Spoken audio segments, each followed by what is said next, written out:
WDC2 hype.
How you doing, lover boys?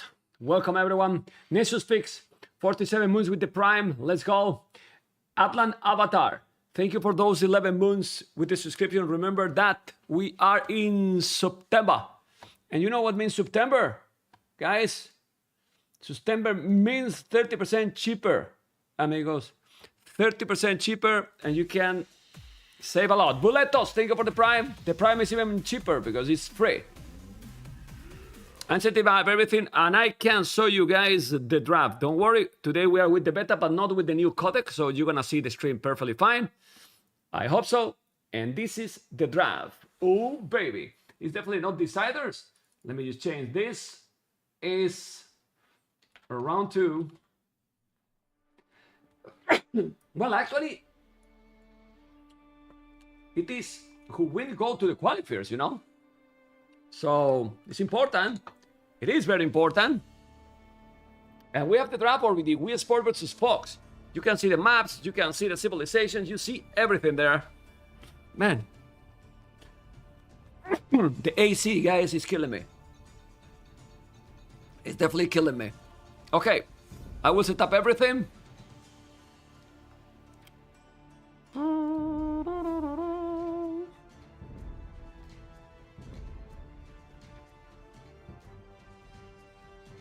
Okay. To avoid Gamer League next round. It seems so. And this is WeSports versus Fox. So, should be a nice one. Right? Let's see. Who is going to play? Remember the Arctic Circle, Amargosa, and Danakil. I don't know if I'm going to co-cast with Orlu because he invited me yesterday to co-cast. But I'm gonna be honest with you as always.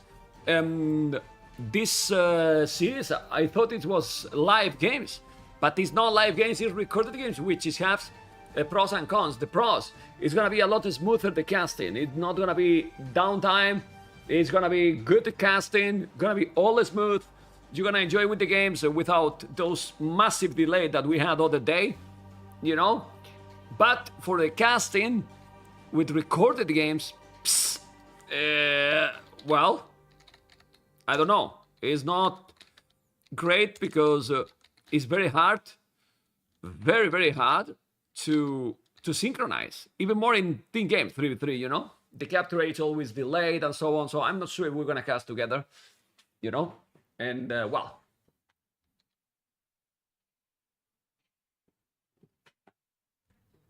Let's see. Anyway, are you ready to rumble, guys? Are you ready to enjoy, to dominate? Let me see people on YouTube if he's ready to dominate. Andrew Stevens, thank you, man. Appreciate it. Good morning for you too. And well, now waiting then for the games because we have the artist circle that is gonna be the first match, and we need to know what plans are going to be.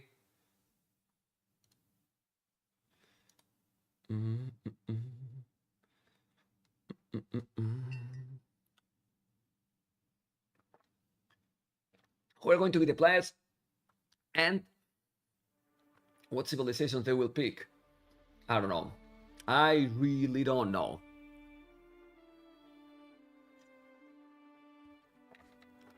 Vamos, amigos. Vamos, vamos, vamos. Vamos, vamos, vamos.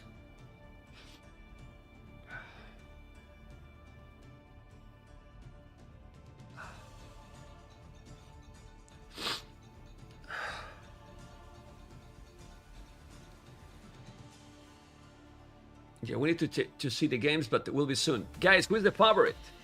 Hey, Meme. But why you say Meme? It's Mem, no Meme. Meme is a meme. What the hell? Look. Hey, Meme. Thanks for casting. Wish you all the best. You see, he called me mean. Hey, mean. I'm not a mean. I'm a real guy. You are a mean. Luramo, man. What the hell, man? Yeah, it's you loud, but it's not fun, man. My goodness. What is this, man? What are you doing, man? Anyway, September, Luramo. If you are going to keep subscribing to my channel for long, I recommend you to subscribe 6 months in advance. You might say, oh man, it's quite a lot of money now. You save 30%. 30%, which is great for both. For you, because save 30%, well, and for me, because you still subscribe 6 months more, so it's great, right? But the most important is that you save a lot with September. Okay, we're waiting, guys. We're waiting for the first game. That should start in a moment.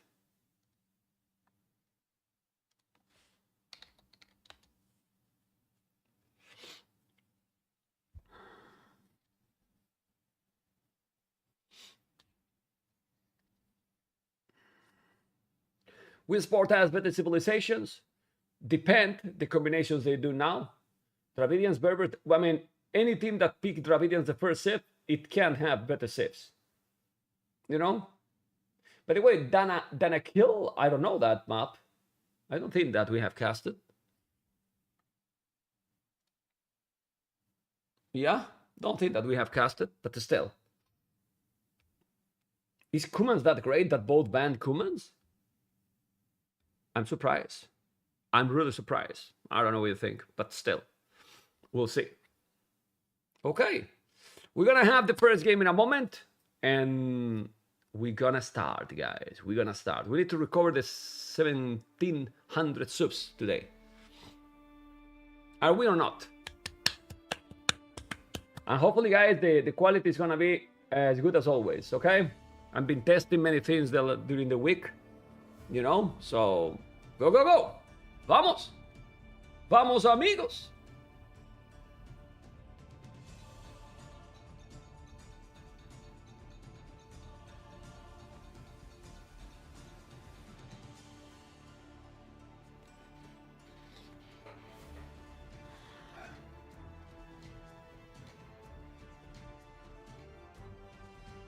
Okay, guys, the first game, it looks good to me.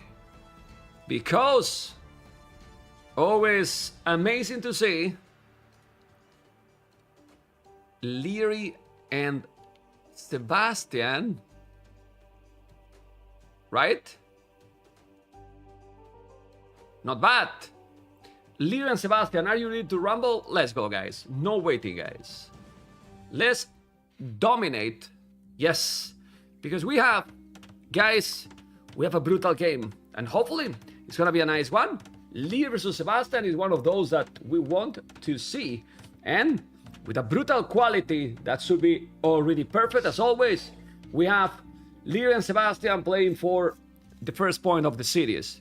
In a 1v1, remember that the first games are 3 1v1. If it's needed, the third, because it's a best of 3, right? And then we have Malians and Japanese. Let's see. Has been a while we don't see Sebastian. Remember that Sebastian qualified like a beast for the Red Bull event. And Lear as well. But this is not Empire Wars. It's RM, random map. So let's see how the kid is gonna play and how Sebastian is going to play. He's gonna keep his strength of domination. We'll see. This is only 5 LS on the ship, which I don't know if I like it. I think that's not the build order. You need another village on foot. And at least that you just want to have the wood as quick as possible to make a dock. We'll see. Yeah, 5 LS on foot is definitely not the way to go. Okay. It looks so good, right? Yes, it looks so good. Brutality good, okay? And now Lambercam at the back. As you can see, Silsville is on foot. Because remember that I have a brutal stream, right? Mr. Nico669, are these recorded games? Yes, they are recorded games. So today we are not gonna make bettings. Even if they are private recorded games, you know? But no, we won't. Okay, as you can see, guys, he doesn't have the food. Well, it has the limit. 4 villages on foot, and he's going now to have the dock as soon as possible, sending 2 villages to take the shortfish.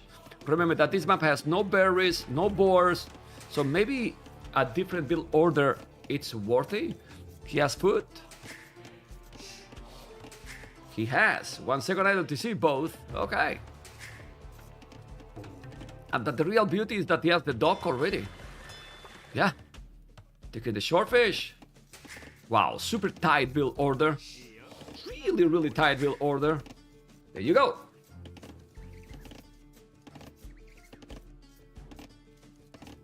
Yeah, pushing out all the deers. And checking more his build order because it's a different one. Now it's kind of stabilized. He has even more on foot because we'll have the fish. Yeah, he's doing the dock with 2 villages as well, but he has the fish already. The fishing ship already. Nice house. Let's see what is going to be the strategy. Both are going for dock at the back. We have seen, yeah, well, in other games that people is doing docks in the middle. In the team game, in the 3v3 in this map, there was one team going to the middle, another team to the outside.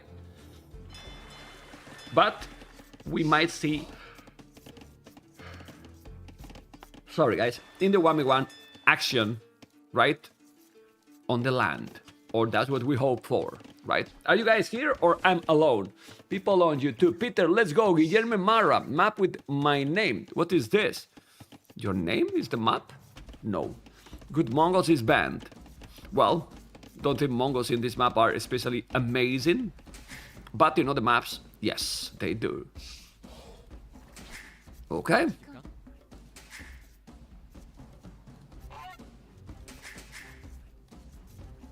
By the way, as far as I know, there is a change in the scheduled program, and the Gamer Legion that was going to play it after this series today is not happening because one member from Slapody is sick. They have only 3 players, you know, so they cannot play. And this is why when we do tournament games 3v3 or whatever, or for example in Nations Cup, we say that it has to be at least 6 players, because if someone fails, other can do the job, right? No, they will play in another moment. Except that there is not another moment and then they get admin win, which will be very sad. Very, very sad. Yeah, well, it's definitely not Andy. I don't know who is the one who is sick. It has to be Slam or Cap, which I'm telling Andy is not because I saw that he was live a few minutes ago. Anyway, both are going up. Sebastian with 1 village more and more fish. Leary, super quick. Well, I mean, it's 20 villages. In this map, probably going much quicker than this is almost impossible because there's no borders. And well, that makes that this is a little bit slower. Just a little bit slower. Let's see how motivated they're going to be, both teams, because here some of the bigger names in the community in terms of skills are facing, like Leary and Sebastian, right? Leary was top 1 and Sebastian was top 3, I think, on the Red Wololo ladder. Barak at the back. Okay, I mean, doesn't matter too much, but at the back is still awkward to me. Maybe better here, I don't know.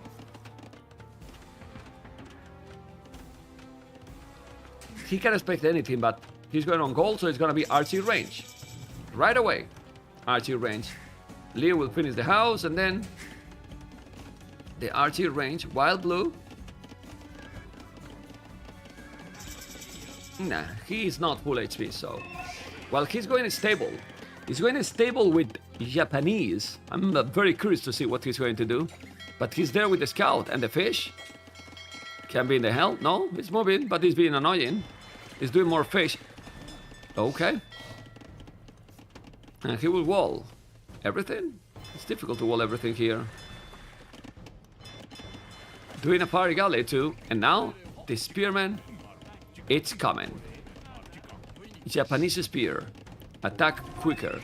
And Sebastian is walling absolutely everything. How I will wall here? I usually say to wall till the edge of the map, but since this is terrain, is how it is. I will wall like this. Perfect, man. Oh my god. Why I'm not a pro? Because I don't have the skills. Only the knowledge. Only the knowledge, guys. Okay, more houses. 7 houses going there with the spear. He's gonna take it. He's gonna take it down. Let's go, baby. Okay, and now Doc at the bottom. And as you can see, look at the penguins. Ooh. Okay, hello, Mr. Sean. How you doing? How is everyone going? Are the lover boys joining or not? Yes, they are, little by little. Okay, 3 scouts are going to move around. Lear versus Sebastian, guys. This will be a super high brutality match. But probably many people don't even know that this game is happening, right? Pretty much. Most of the people have no clue that this is happening right now. Okay, I should make a tweet. I should really make a tweet, and I will do it. I will check those scouts, and I will do a tweet.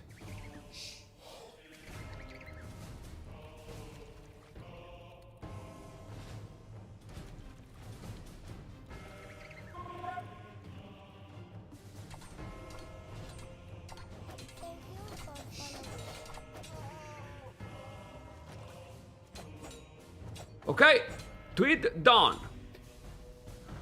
Well, this is very important, the mobility here. It's gonna take a villager. Look at the penguins. Troll penguins, and now kill the fish. Well, he has the advantage right now, and he did even forging, but his wall, well, the archers are there. And what he need? Well, he's doing farmers, and right now he's trying to kill as much as possible. He's gonna kill that spear, just kill it. Wasn't the best. Look at the penguin, guys. So annoying, but he has killed already 3 fishing ships. And now the spear. And guys, Sebastian is killing everything, guys. He's killing everything. Amazing gameplay by Sebastian. Destroying Leary. 7 villains killed, 8 now. Gonna take now another one. Yes, and another one. And another one. Is 9-0, 11-3. Yeah, and now he's doing the archery range, trying to be aggressive. But tell me how. I mean, you can survive to that economy difference. 31 villages, 45. Yeah, it's 2 villages more, but the thing is, 12 fishing ships, Japanese fishing ships. How many fishing ships alive right now for Leary? Literally 0. 0 patatero. He lost all them. Look at those scouts with forging, guys. Wow, he surprised his opponent like crazy, really. Very nice. Very, very nice. Now doing fletching. He just need to make some skirmishers.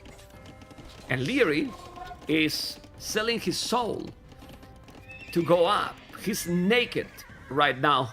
He's gonna have coal very soon. He doesn't have a coat. Doesn't have anything.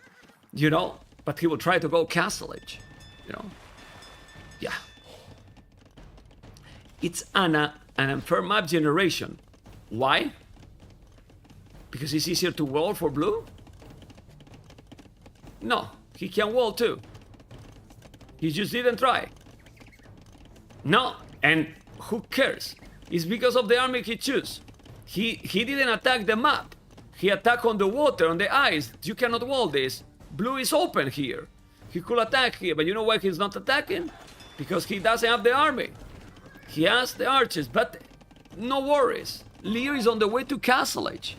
You know? And then maybe he's gonna be able to change this. We'll see. His echo is at the limit. He's 16 villages behind. Well, it's not village, you know what I mean. You know, echo behind. He's doing the bloodline skirmishes, and now blue need to make a market. I will do the market here, so you are fully blocked. Well, the houses are working as the market. But with the market, you will be up already. Why he's not doing the market, I don't know. But with this army, another fishing ship down. Let's go, baby. Let's damn go. And now the fire galley kill those. Skirmishes are coming. Those are with fletching, even with the armor.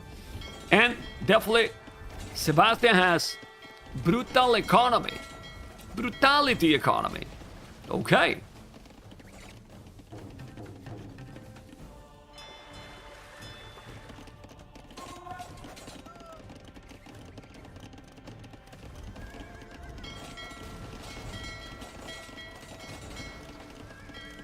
Yeah, 48 population, 70. He's on the way to Castle Age now. He keep killing more villages. Guys, 15-0 the Echo KD. 15-0 the Echo KD. 15-0, really. Obviously, the archers are coming now. It's gonna change a little bit. I guess. He's gonna move or not? He's gonna move or not? Yes, he's moving. He's doing the crossbow upgrade. No Botkin yet. You need 100 gold. And then, 200 foot and 100 gold. Bam! Botkin down arrow. This is another stable. He's gonna go full knights. When the knights has come, the archers are gone? Maybe. You gotta be careful. Gonna kill? Blue is reacting in time. But guys, Leary, it is really in the hell, honestly. It's in the damn hell. Oh my god, what a massacre, man. 19-0, man. Well, if Leary come back from this, one of the biggest one, for sure. Holy moly, 30 population more. And now, just go with more scouts, not a single spear, of course. Look at blue resources. Use elite skirmishers now, 22 minutes in Castle Age. GG has been called. Sebastian deserved this. That's it.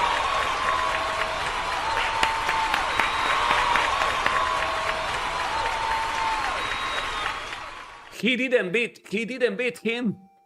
He didn't beat him. He destroyed him. With 37-13, 21 villages kill. 21 villages kill. It was you call a total domination. A brutality domination. Economy, 3,000 resources more. Insane. Vamos. Looking forward to Sax Nations Cup, guys. Yes, Nations Cup. Next week. Next week we start to do a stuff. Looking forward to Sax. You know. Are these recorded games? Yes, they are. Private recorded games. Honestly, I was going to say, it's a pity that they don't play this series live. Not really. For how much delayed they had other days, recorded games looks for me as smooth as beep. You know? Really, really smooth, don't you think?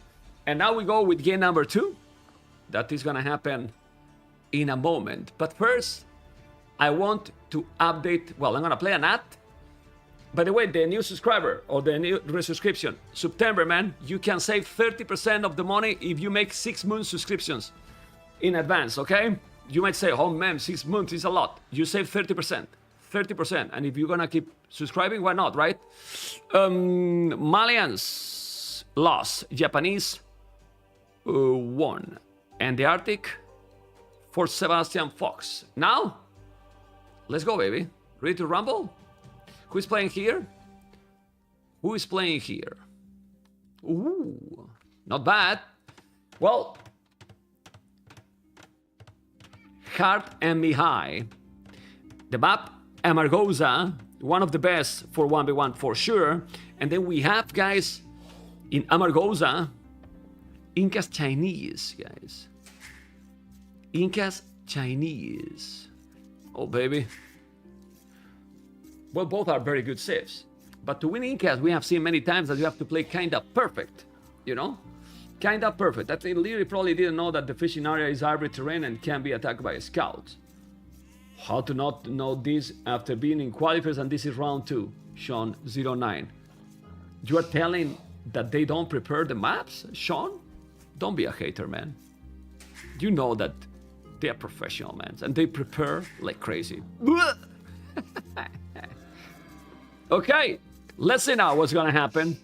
Mihai, with more population, gonna make it. Oh, this generation is bad because you cannot put a beautiful lumber camp here, right? Because of that cliff. This is called a cliff or just rocks. Yeah, well, I don't know. To be honest, I don't know. Anyway, you gotta tell me. By the way, how it looks, guys, the quality today? It looks great or not? Remember that I am with my 4K monitor, you know? The resolution is a scale, but still looks beautiful as always, right? And with the colors and everything fixed. I've been checking before coming today, so it should be good. It should be really good. Anyway, gonna take the board. Yeah, got it, Hard. What do you prefer, guys? Incas or Chinese? Well, what I prefer here is this wood. I like this lumber camp a lot. Is this closer? No, it's similar, right? Very similar. Okay.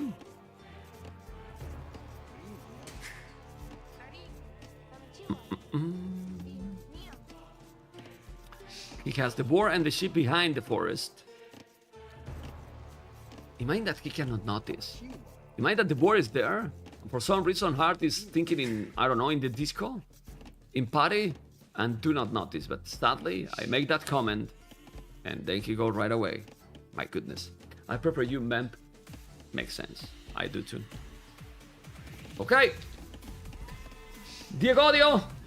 Diegodio. Thank you, man. Beautiful. Okay. By the way, the microphone is good too, right? I don't have the microphone super close to my mouth, so hope this is good. Mihai will go arches. He's mining gold, so it means that his second building is gonna be the mining camp.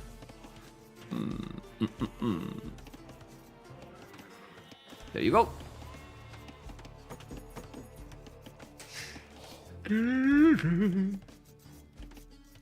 By the way, what is that? What is those bettings that we have in the channel? We didn't pay bettings for yesterday. Who made these bettings? We say that we don't make bettings for recorded games. So we delete the bettings. You see, my mods are amazing. When they have to make bettings, they don't do it. When they don't have to make bettings, they do it. You know? This is amazing, right, guys? It's really good. I really like it. Anyway, Mihai is going up so quick, 20 population. Yeah, it was Jimmy Raynor, I know. You never made the bettings, Emma. No worries. You never do anything, so it's fine, Emma. You know that when I say something about doing, you are not there, you know? So, no problem. Yes, Sean, but, you know, I'm skeptical, Mr. Sean. I don't trust anyone. I don't trust anyone. Who played the first map?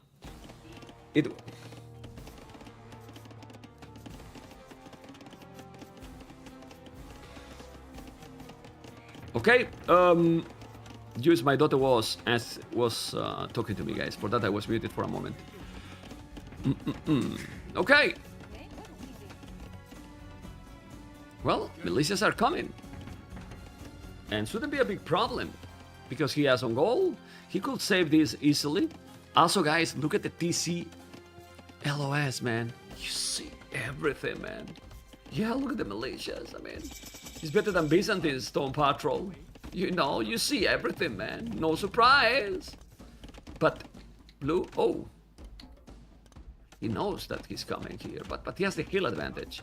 So it's not to be an easy task here. Obviously, if you... Ooh. 2 militias, man. We'll do the men at arms. Ooh! He's doing the men at arms. So now when you see the third coming, you need to wall. Now palisade. Yes, because 3 is dangerous. 2 is a threat. But 3... This is open! Total crap! Mihai! Mihai! Well, the layer down and it's still open. Yeah, he's gonna block it. Send the scout, man. Multitasking. You got brutal APM. And... Oh, man. Bad play by Mihai. And it's still not wall, man. Blue is not gonna notice, that's for sure. There's an archer now. He lost one of the villas, so the disadvantage is already there. And now he's gonna make a mill. But as I say, against Incas, you need to play perfect. You know, you need to really play so good and smooth. Really. You know? Yeah, that's why he said 1-0. The other 1v1, it's there. Here, so Sebastian won to Leary. He killed 21 villas in that game and lost nothing. While Mihai now is losing already 2 villas against Hart. And he's gonna lose more. This is not good for Mihai. Very stubborn. Ooh. Nah, should be fine. Should be fine. Shouldn't lose anything else. Yes, he's gonna take it. He lost 2 villas. The only good thing is that China is amazing. And Hart, 21 seconds LTC. So basically, Mihai has killed only one. Hart has killed only 1 villager. Only 1. Because 25 seconds is what you need to make a villager. He has 21 second LTC, and you might say, well, man, but Mihai has 18. Now 19 seconds with China. But that's normal with China. Because you don't have a food in the start. Uh-oh. Micro? Micro a little bit better, man. That reaction wasn't 100% OP. And now he's already starting to make this stable. He has some good food. Remember that he has the shortfish here, the wood that is still open, by the way. And now, the eagle. He can see the stable? Not yet, but he will soon. I think horse collar is a must. You know, this can be for the longer feudal game. You know, cheaper upgrades also for China. This is open, obviously. Gonna make the scouts. And now, doing more eagles. Eagles. Okay. Vamos, amigos. At least 3 Brazilians following on YouTube. More than 3, hopefully. Los Brazucas. Go back, man. Why you need to do that? Okay, but don't lose a bill here. He should do forging, fletching. What? You upgrade. Fletching. Yes. You do the arches. Upgrade. He's going to be there. Blue is coming. He has fletching. No, doing the armor. Okay. Need to go with the scouts. He's gonna send it. Just take the shortfish here. With those one. Here. And the scout will take the hill. China OP, guys. China OP. Hard, more and more idle time. This is the thing. You lose 2 villages, but to play now macro need to be perfect. Because if you are not doing the perfect one here, really, China will dominate, you know. And then, I mean, if you have kill, it's not the way to go. Oh, baby. Kill the eagle. Yeah, he's killing the eagles, and the scout will kill the skirms. That's combination. Scout and archers is the best combination in feudal, no matter what. It's the best one for sure if you use them properly. And now you can see how the KD is sick. 13-6. And Fox is having a good position here to take game number 1. Remember, game number 1 is a best of 3 1v1 games, you know, and can be a domination. Oh boy. Oh, really, boy. Okay, double barrack, archer range. Now, we'll put the eagle and the skirmishes in top of that hill, but with the army he's bringing and forging, I think he needs to be aggressive. Need to go all push now, all in, and Mihai should win the game. China, so good. It's forcing him to make a tower, make scouts here, okay. The tower is solid, but you need to go. No. 14 already. Okay. Well, if you kill the skirms, he's spook. He need to kill now the spearman. Got it. And those scouts are in a domination right now, but use them all. Use them all. Well, he's not killing any villager, which is disappointing. But he still 3 villages more. He forced even more idle TC. And now Horse Collar, more archers, just keep the aggression. Now my question is, mind if you go forward couple of villages, man? They never do it, but you know, couple of villages, a tower here. Seems you have a lot of farming. Oh man, you take the short phase, you take the gold, you take everything, you know. Obviously, it's difficult and it's a very long path, but well, look at the tower. We'll take even the wood. Good. Anyway, no. Still didn't kill any villager. Will Barrow having good resources, even Horse Collar. The problem is we have seen many times how civilizations are dominating Incas and then they recover somehow from the hell. I don't know. It's true that now it's gonna be more tricky. Also, since he made the tower, he's well defended, but market won't have that big of an impact, I believe. I don't know. This is 5 scouts. You need to put them all together.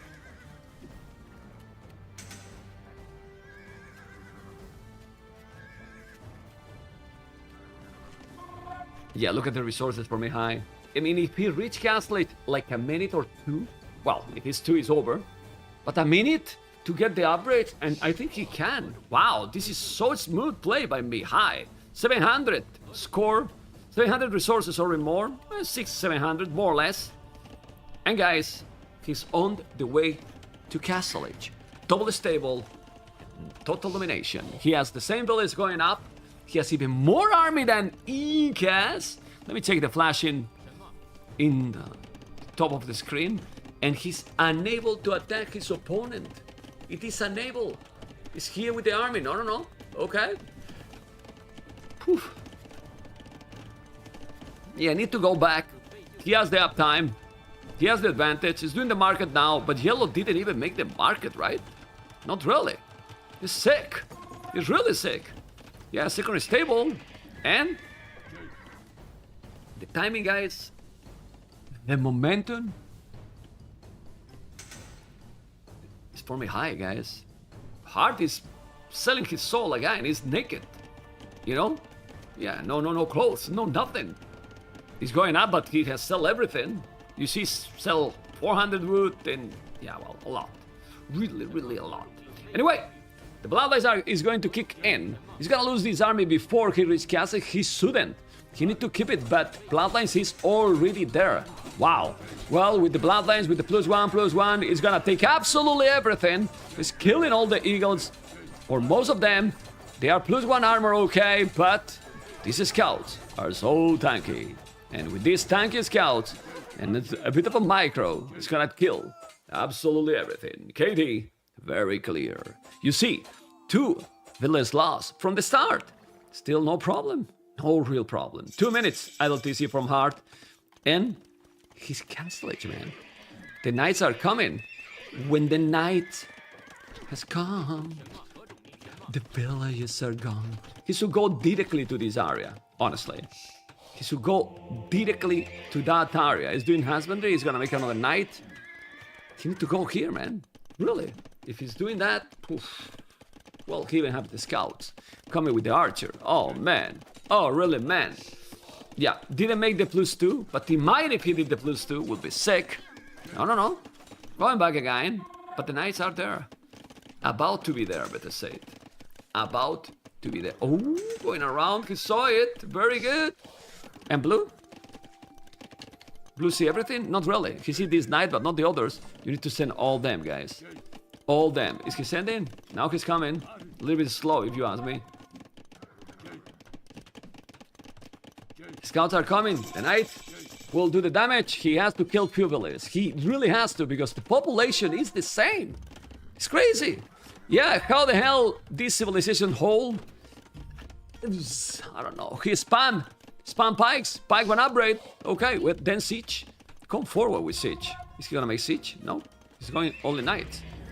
When the knights. Oh, but this back and forth with those knights are great. Yeah, he killed one only.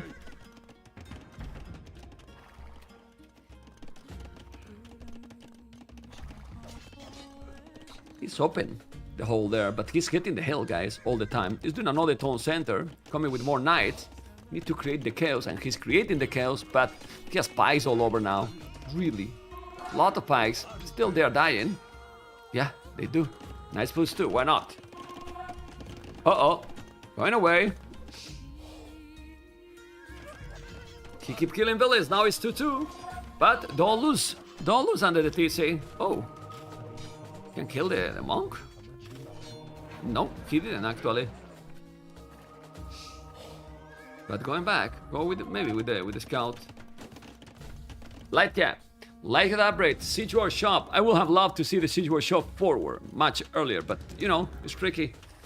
And you never know how far behind is your opponent. The scores still say that he's super ahead, but then you check the numbers and then feel differently. Yes, he has 1 tone center behind, 3 villages more, but hard 2 TCs.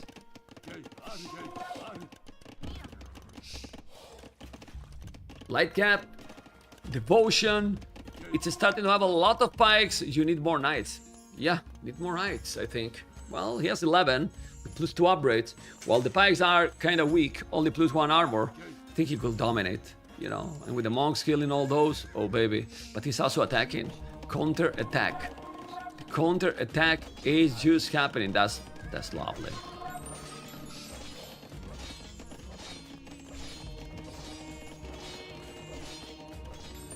Well, he's killing a lot, and the population is very close still. Now he's coming with this, but he has the scorpion and he has the hill. Oh man, he's doing a great job. Another TC on top of that hill, in that elevation. And now more raiding, already 4 village kill. It's still not too many, but he's starting to have siege knights. So what Hard can do now, maybe will need redemption, but if he's doing that, he's gonna slow down himself even more for the next age. But now, don't stop! Don't stop!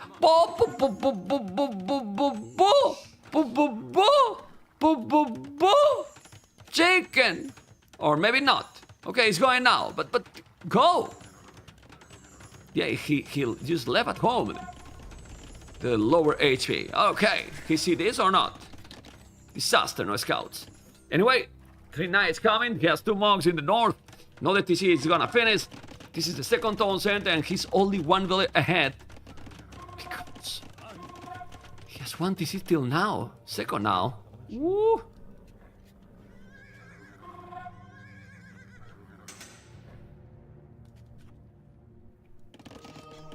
Well, might convert another knight. Need to kill the monk. He killed the monk, but convert another knight, and he's adding more knights. Yeah, he's taking some. Look at the scorpions. Gonna kill the knight.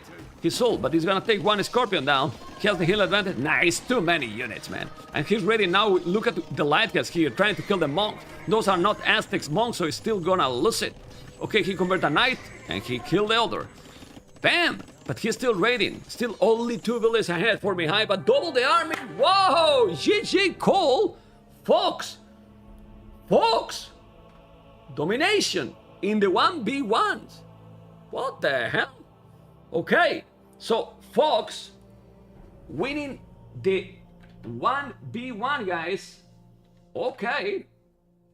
Oh, really okay, you know? And this is 1-0, guys.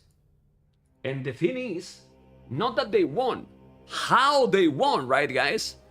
China is great, but you still need to win and play perfect. And look at the KD, look at the economy, 3.2k more resources, and so smooth play by the Fox guys. Well, Sebastian and Mihai won to Leary and Hart.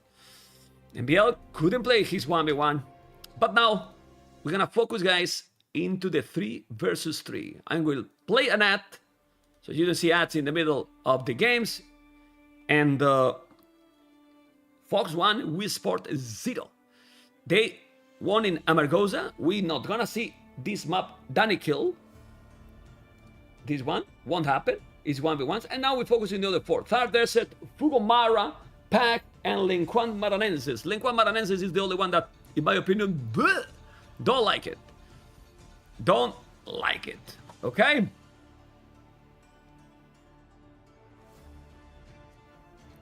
And now, let's see if I have the next game. Not yet. So I'm gonna select the SIP. Incas lost, China won. And now we have the SIP. Let's go, baby. Let's go, baby. Why only 1-0? How do you think, guys, people will know before the tournament finish that the first game is the best of 3, 1v1, and there is only 1 point, that is only 1-0? I think they won't, right? Okay. Okay, so I will explain all the time. I know it's confusing, but well, let's go, baby.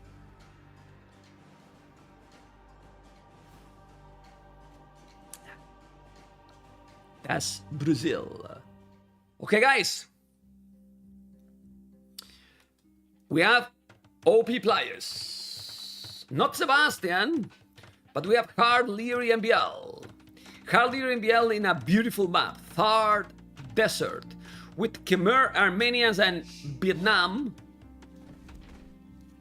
Versus Mayans, Hans, and Magyars. Ooh,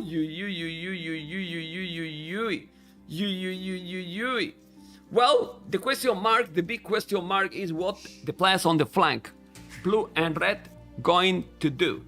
Hans and Armenians. Well, Armenians sounds to me water. Hans could be both, but you don't have wood. Remember? You don't have, where's the wood? Here. Or you have less wood because you are the Hans, and then you have to collect a little bit more to go for the dock. Then pockets, well, pocket or flank, it doesn't really matter. I only talk for one flank here, blue and red. The others, since they are all together, it's irrelevant because you can see Mayans in the middle and purple, Magyars on a side, dark. Then MBL will go arches, obviously, Vietnam, and green Khmer. MBL is here trying to lane? Ooh, okay. Woo! Guys, I'm not gonna speak loud. The team overlay, let's go. He's gonna take the elephant. Are you happy now with the team overlay, Mr. Engel the Stoats? I was fast. I'm focused, guys. I'm focused. Wee! He's taking the elephant, guys. He's taking the elephant, and red can't see it. The elephant going. He might feel bad, man. Now he's gonna be on diet. Goes that elephant, you know, get to the damn hell. And he's gonna give the elephant to who? Well, MBL is lemon. By the way, since he's getting this, we need to put here sport and here Fox. Sorry, guys.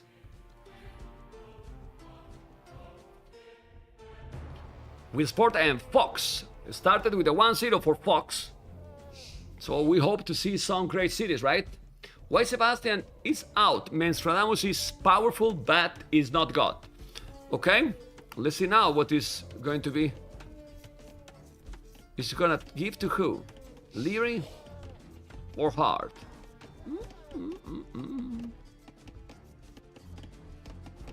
Well, MBL is doing the different right now because he's a lamer boy.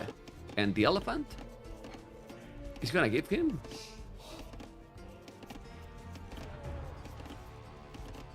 He's a troll, guys. It's like, I put the candy to Leary. Leary, take it, take it, take it. No! I'm gonna give to Hard. Not for you, Leary.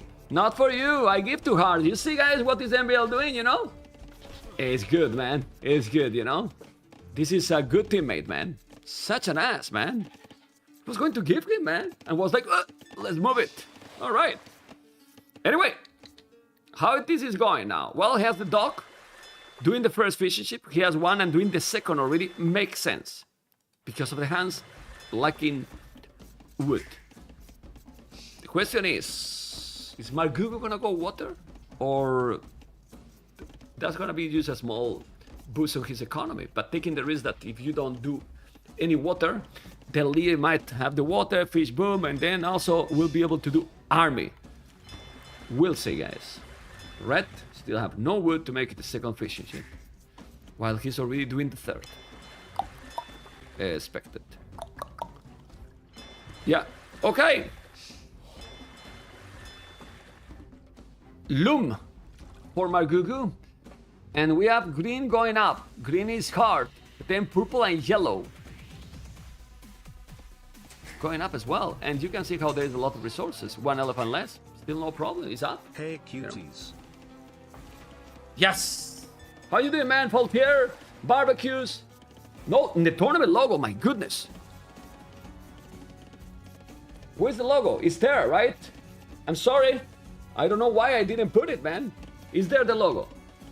Thank you for telling me. I forgot. I put in the main scene, in the other scene, in all the scenes, but not here. Damn. I apologize, guys. I apologize to the tournament host. Well, the Millions tournament host, right? Barak, okay. And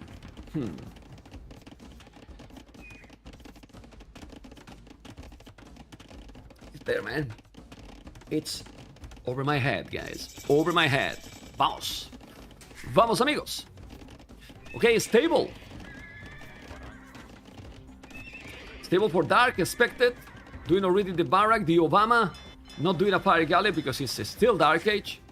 And yellow will do double archery range with the Mayans, expected. Stable for green, that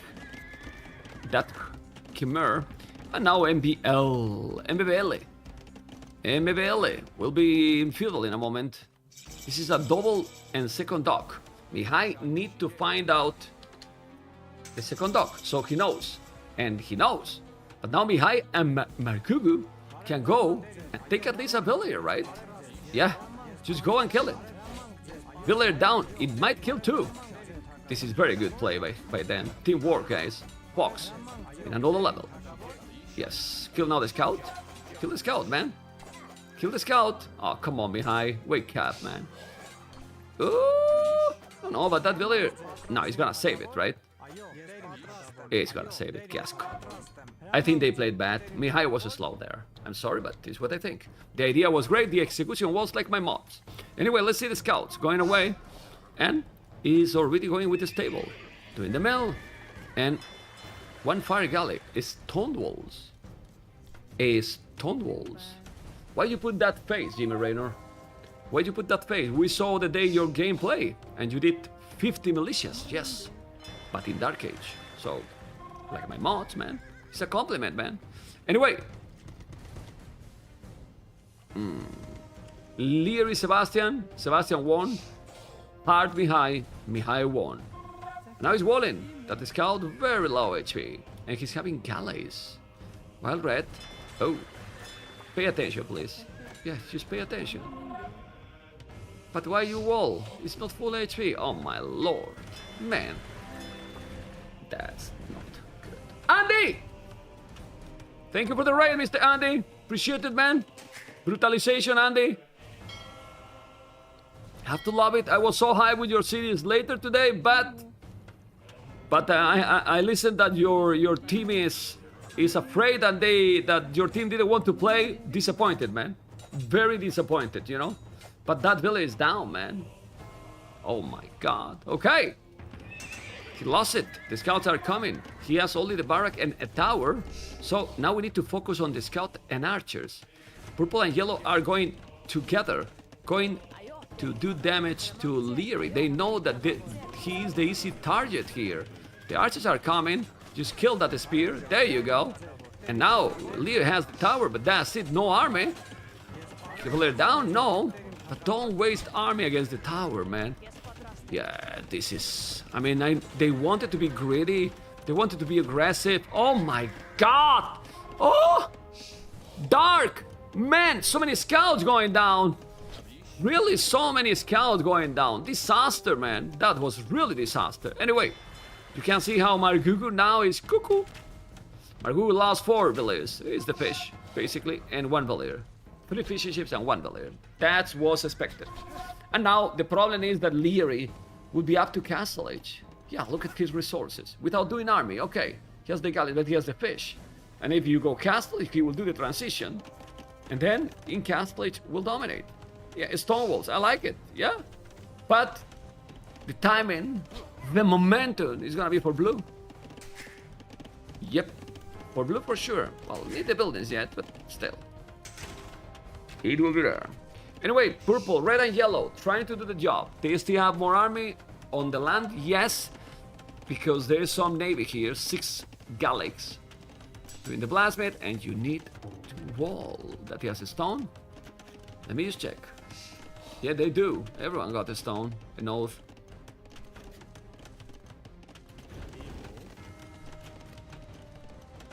And he's doing a market.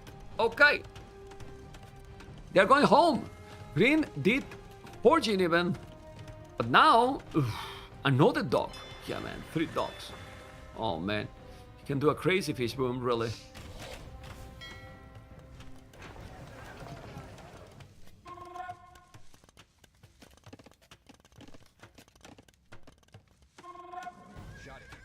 Well, they're not attacking.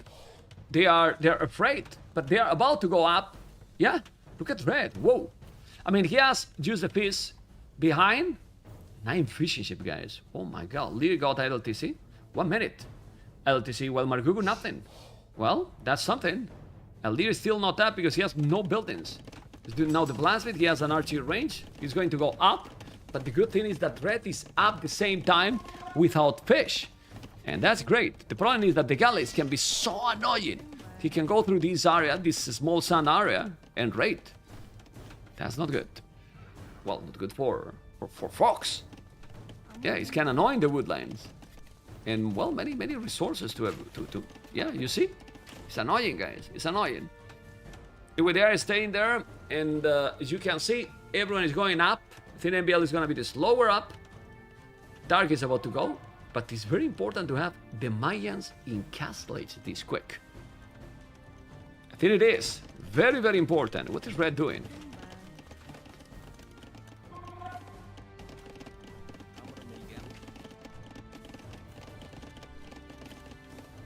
I don't know. What is red doing? He's flaring. Those 2 villages, man. Hello? Is Margugu... Oh, he's gonna make a market to trade. Right? I guess. Okay. Anyway, trolls aside. Bloodlines. Those scouts, if he's do light caps and go in, can do damage, man. It really can do damage, but the green is coming.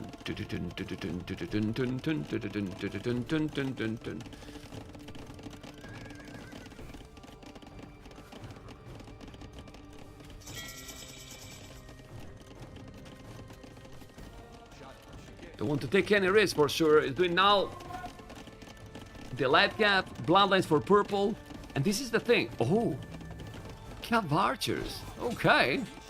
Well, yellow will be encapsulated soon, and now this is the moment where Mihai need to shine. 1 minute is still till castle age. You're gonna have the Mayans archers with Botkin. Where's the upgrades, man? Crossbow and Botkin arrow. What the hell? He wasted like 20 seconds and now he's gonna lose the archers or what?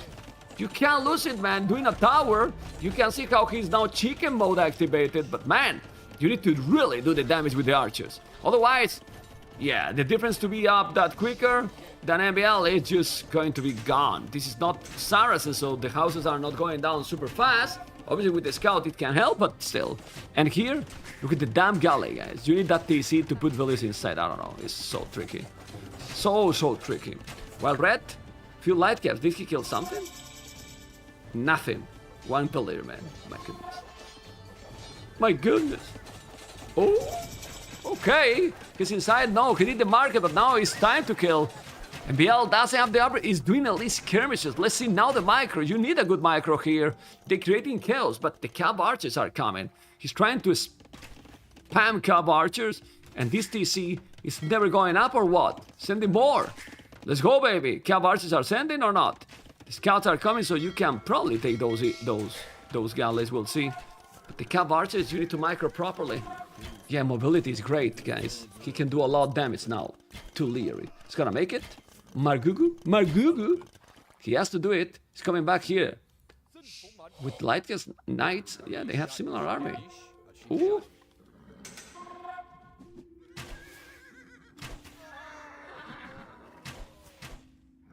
Micro here is so crucial, but feel that MBL here with those skirms can do a lot. It's true that if you are able to clean this, the skirms will melt against the cavalry. They do, but right now they are defending a lot. Cav archers here. Good thing is disturbing a lot to Leary with those cav archers, but he needs to spam a lot more, and he is doing. And now the cav archers are here, so this is 3 versus 2 now. Leary is out of position thanks to those cav archers that is being annoying. Leary has the galleys here, but does nothing, you know. So this battle is so crucial, and now when he clean Green Army, and he will, they are dominating in my opinion. Fox is having a better battle here. I believe so. I do really believe so. He has the hill advantage here, so you need to kill those archers, and now they are having more army. Less village, that's for sure, because Leary has a stronger boom thanks also to the fish, you know. But, oh man, those villages are... That's annoying. I don't know what he should do there. Maybe a couple of monks. Ballistic for blue and ballistic for teal. Only yellow with ballistic. In Margugu will need ballistic too. He has already 17 cav archers. You can expand cav archers forever. No! And the second armor will be needed probably. Yeah, 100%. 100%. Yellow is there, but skirmishes are holding. Yeah, they are really holding. It's now going with villages to kill the galleys. Oh my god.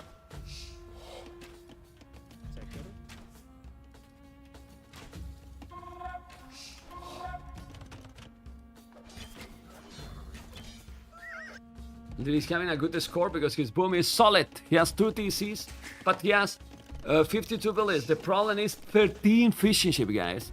It's like letting him free boom, guys. Free fish boom. I don't know if they should go sneaky dog here and kill the fish, because Leary will go up to Imperial anytime soon, you know. And Leary in Imperial with Arbalest is an opponent that you don't want to face, right, guys? Yeah. Okay.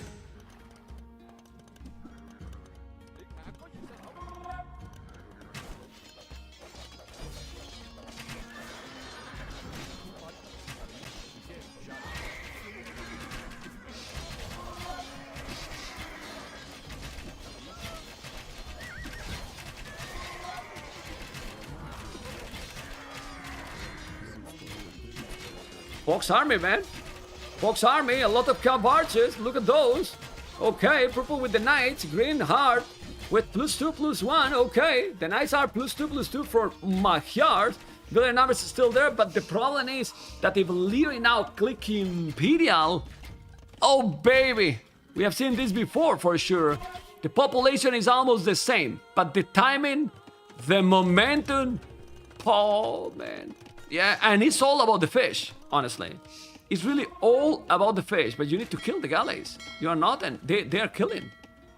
Guys, these galleys has killed a total of 8 villages, guys. Now 9, as you can see. Well, that's something. I mean, they don't only kill villages, also that they got the water, so he has fish. Yeah, well. And now he's up to Imperial. Imperial, guys, I think that might kill them.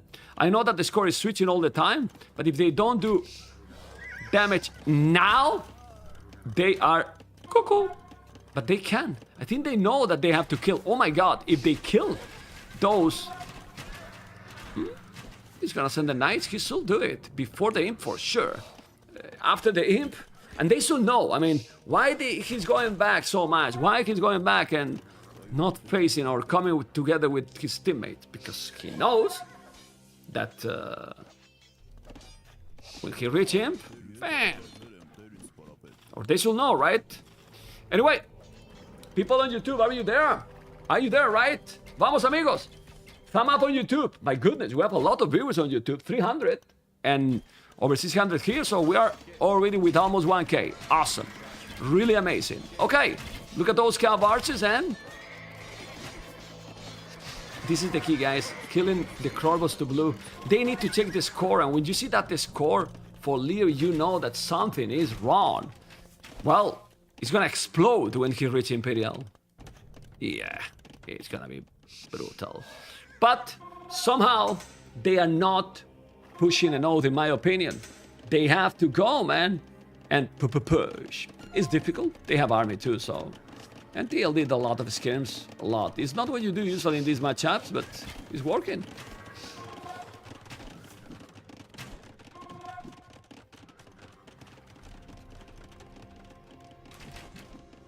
Yeah, man, it's gonna be crazy. They don't have anyone going up to Imperial. The score is very similar, but the archers are coming. +3 and chemistry. How the hell you stop that? I don't really know how you do it. Yeah, it's very hard. They have now less army, and soon that army is gonna be a lot less powerful. Blue is here, +3. You need to go back. They're gonna clean everything now. Yes, they're gonna clean everything, and this might be the game. I'm checking. Yellow is not too far from going up, but still need to be up. And now, yeah, this, and he doesn't have the chemistry yet. Otherwise, okay, yellow is up, but you need the buildings. He's doing a TC. Okay, good building, but not to go up. Come on, man. Come on, man. Well, the knights and the archers still now arbalest, and Leary almost not attack at home. Since he has the fish, he's just gonna dominate for free.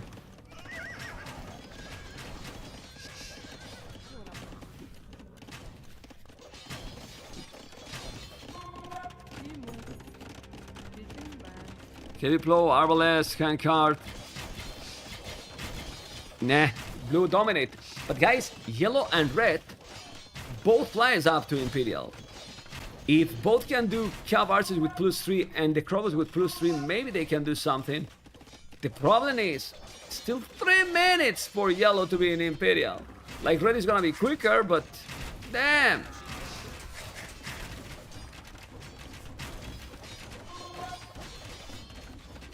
Elephants, okay. Heart is going elephants, feel comfortable. Chemistries are coming, this is so many knights. Still not close to go up purple.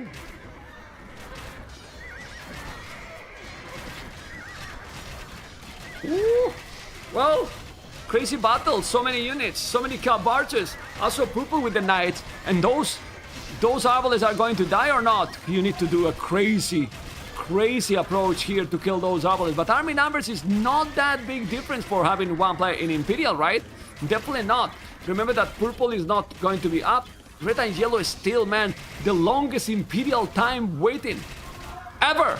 My goodness, army numbers is still almost the same. Now blue is coming with a castle forward. It's not too forward, so they can hold. And well, if they do now, Cav archers, Abres, there you go, +3 and chemistry. Combined with the Mayans, ooh, doesn't have 60 arbalists, you know, it has quite some, but they can die. They can't really die. This is elephants, guys. Elephantos. And they don't die, man. Ooh, prepare, man.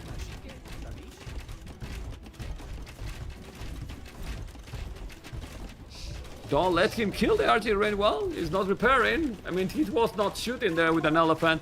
Team Mihai is now not doing the job. Lumbercam. The Cav archer is still there. Heavy Cav archer, Spartan Tactics is doing all the upgrades. Okay. Military numbers are not too far. But let's see if those Cav archers is a no. Blue now coinage. Doing the handcart and everything. Okay. But purple, same as steel, not up to Imperial. Similar amount of bullets and resources as well. Okay. Let's see if they can do the job. Now heavy Cav archers kick in, but no chemistry. And still, heavy Cav archers are solid. They should kill the arbalists, they should. Even without chemistry. But here, how you defend? I don't know. Yellow has archers, but not arbalists. Missing some armor. Lost a lot of bullets. Well, let's see. Elite battle elephants. The score still looks close. And if you think about it, military numbers, more for Fox. He's doing a castle here. The elephants are great. Okay, they're good. But they're expensive, they're slow, and they are poofy. You know? They are really poofy. So, are they gonna have the mobility to go and do the damage or not? Ay, ay, ay. Well, so many Cav archers. Our hands? Are gonna hands going to dominate? Leo now has not a lot of army.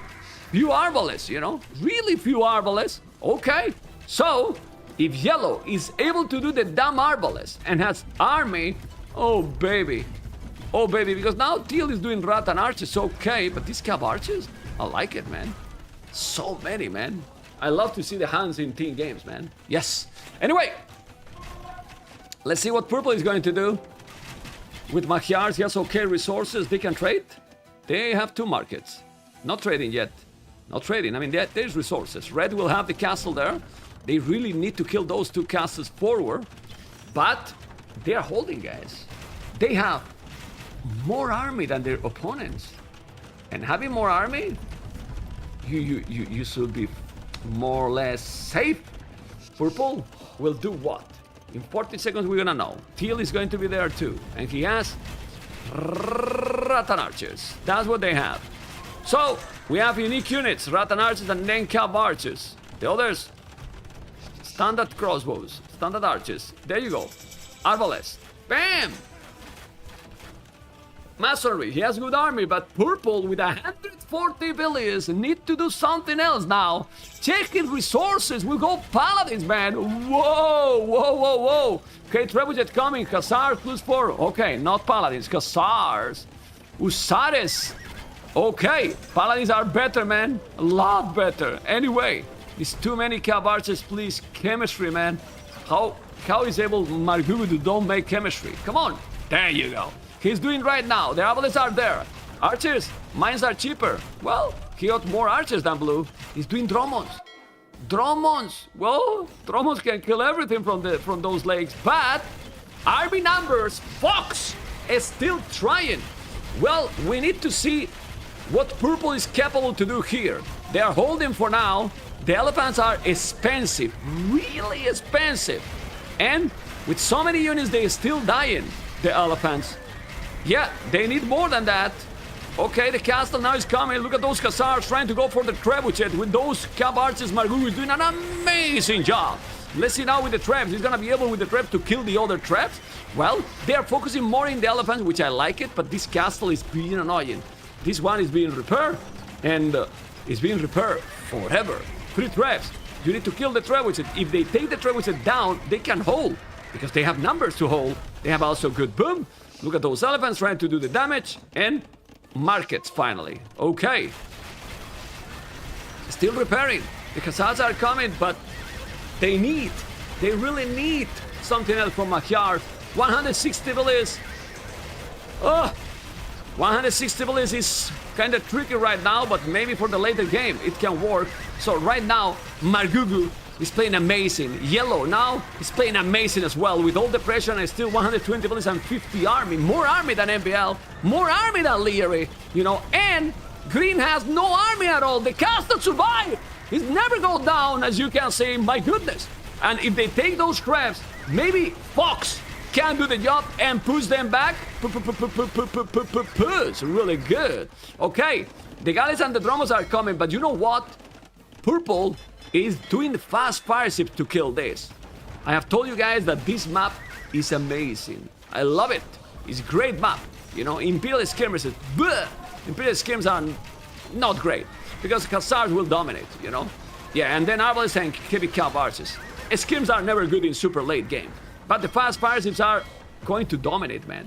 Fast fire ships will clean this easily. Really, really easily, as you can see, guys. And it's only 2. If he has more, it's gonna clean completely. Look at the score. It's still ahead for WeSports, but Fox with 33 army, man. And now if he take this cat, oh my god. They're pushing back. So the Hussars are in all? It seems so. Now this castle, go with Hussars and take that trap. It's what he's doing, right? It's what he's doing. Towers here? Well, it's annoying, but not definitive. Anyway, army numbers. Better for Fox. You can see the battle. This is one of those games that we love to see for sure. All right? And I'm sure that now you are connected with the game and sure that you are now enjoying, right? You are enjoying for sure. How is the trade? Well, need to be fixed. Well, he's doing a castle. They see it. They see it's gonna make another market. Maybe not. Ooh. Well, this is a problem. That's a real problem. And BL sent foot to Hart. Hart got no gold. So they cannot push here. They need to clean. They need to clean this army because they have cleaned already the water. Leary has no army. Leary has literally no army right now. Trade. 13 trade card. 9 trade card. 13 trade card. 20 trade card. 0 trade card. 2 trade cards. This is the only thing that can make that Fox is unable to come back completely. Right now, he's losing a lot of villas. He's still doing villas because he has a lot of villas in the queue, so he will still make it. But need more trade. More trade, for sure. Anyway, elephants, 13. Now Hussars coming from Khmer. 63 farmers. That's good. Very good, always. You know? And Cav archers will kill the elephants, right? Yes, they will. The trade is losing some trade because he has the markets here. And that's bad. You should have a market here in this area. But hey, well, let's see. Well, the castle is there. And now the skirms will try to kill the Rattan archers. Not easy. Guys, yellow. Need to go back with the traps. They take one castle. Ooh, MBL. Towers, man. Guard towers. Okay. Now it's gonna be keep towers. Want to make old towers here. Okay. And now they have more army. I'm telling you, the trade is so important. And if it is Fox did a great job here, it feels that now WeSports will take this one. Right? It feels it. MBL playing amazing, as you can see. In the late game, he's well prepared. He has got some good trade. Look at the towers here with elite Rattan archers, fully upgraded. They are so strong, crazy armor. They have also, you know, but most important, GG call. Those towers were getting all the map as well. Amazing game. Amazing game. We have enjoyed a lot, guys. 1-1, guys, the series. As we expected, some good games with the series. Beautiful. Beautiful map and beautiful game. They got the advantage from that faster Imperial, you know, and from there was very, very difficult, as you can see. 76 army for my Gugu, 39 heart, okay, and well, it was great. Game number 3. Okay. Beautiful or not, guys? I believe so. That was beautiful. I will play a Nat. Top score. Yes. The score is not the most important, but in that game he played great. Third Desert. That's a win. And they won with Vietnam, with Khmer, and with Armenians. Lost with Magyars, with Mayans, and with Los Unos, with the Huns. Okay.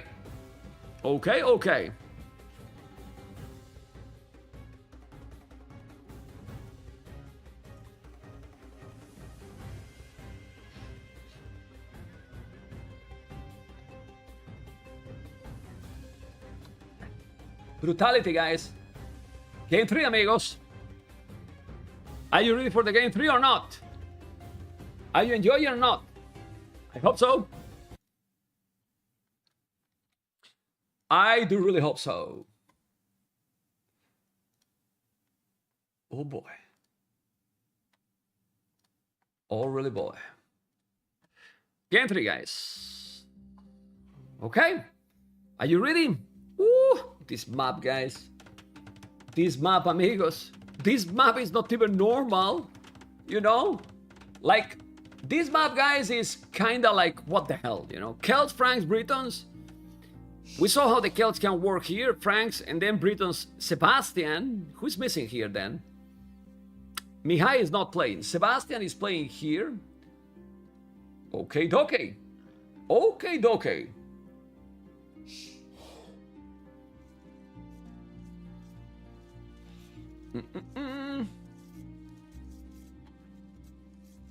Well, Boar entered the town center, and the Aztecs heart. Oh, Leo the Vikings will go for the water, and MBL Malay. Okay, I see this what is coin, you know. Hard fast castle into monks is the best way to counter this dark siege, you know. Margugu might go scout, so he will go stable here, for example. Try to be aggressive, but then you will need a lot of scouts to deal with the monks. But MBL will do army, man. And MBL as a flank is tricky, man. It's so hard. But Sebastian is a decent player for sure. Leo will go for water. So I guess Leo will go to the left. Why? Because you want to take this water and then take the gold, the stone, the relics. It's true that if you take the right, well, you maybe can dominate and take the wood for the super late game. very important too. I was, guys, negative in the start of this map, but I learned to love it, you know? I learned to love it, you know? As Acro said, the games are usually aggro here. It's gonna be complicated to have a super long game, but not impossible. We got all the day some crazy games, for sure. And here booming is difficult. Usually who boom more is the back player. Purple, in this case, and teal. But I don't see who is gonna go water here. I don't see a water player, you know? Because Kels might go fast castle. Then, even if he's going for the dock, with Franks you want to go scouts, I guess. While, yeah, I see the roles more clear. Ooh. But he's going to the right side. Interesting. Dark to the right as well. Ooh, baby. It's a mistake. Well, it depends. Because if you are not gonna go water, doesn't matter if you are together in the same lake if nobody's water, right? So maybe Dark is gonna go water with Kels. Oh. This is a brutal lane. And I'm gonna tell you something, guys. What is the civilization Sebastian got?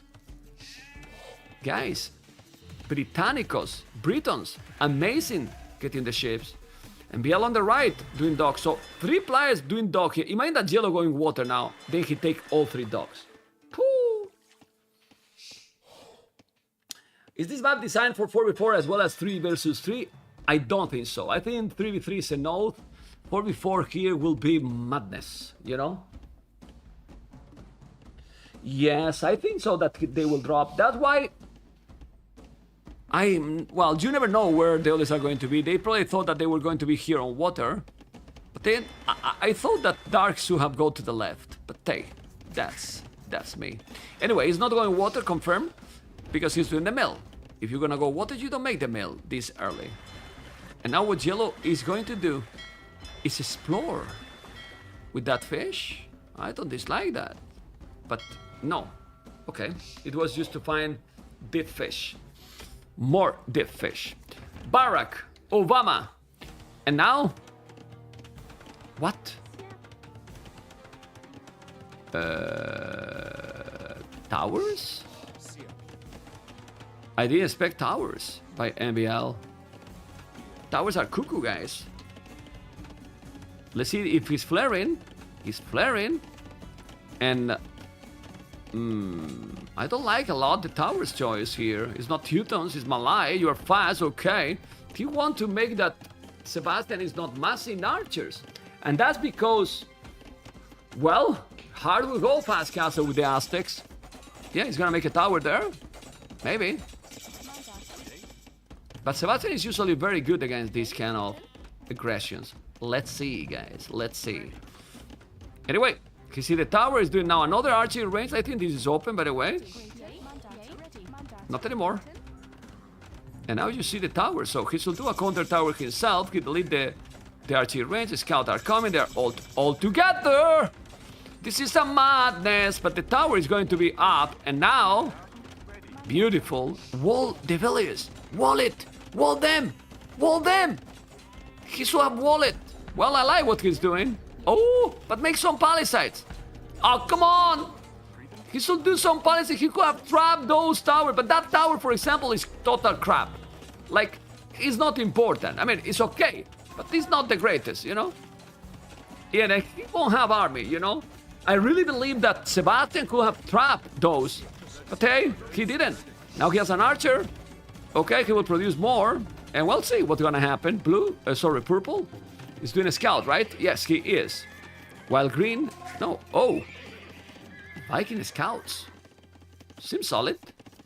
Viking scouts. Sick. Well, they are just trusting on green for the castle age. Yeah, 26 village. Well, 23 and 3 fishing ships. Let's go, baby. And Dark is obvious going castle age. A little bit faster than the Aztecs. So, you can see, guys, how they are coming. And now MBL is in some problems. Do a tower at the goal, but that stone is kinda exposed. Didn't expect them to go for the scouts. And my question is, Celts or Aztecs? In the early, I prefer the Celts, because for Aztecs you will need to mass, while the Celts can go very fast and do damage early, right guys? So let's see, you know, and if you have a lot of scout from Franks, oh boy, oh really boy. Anyway, Yellow is not doing galleys, they are not doing galleys. Well, only green now is doing one galley. Well, might take 2 fishing from yellow, nothing. And another tower? Ah. Well. Okay. The NBL has no army.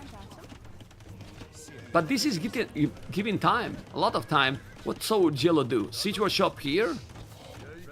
Yeah, but NBL is doing his job. He's getting time for this player, the Aztecs. I could see this strategy going. You know, I saw this strategy in my mind in minute 0, you know? Okay.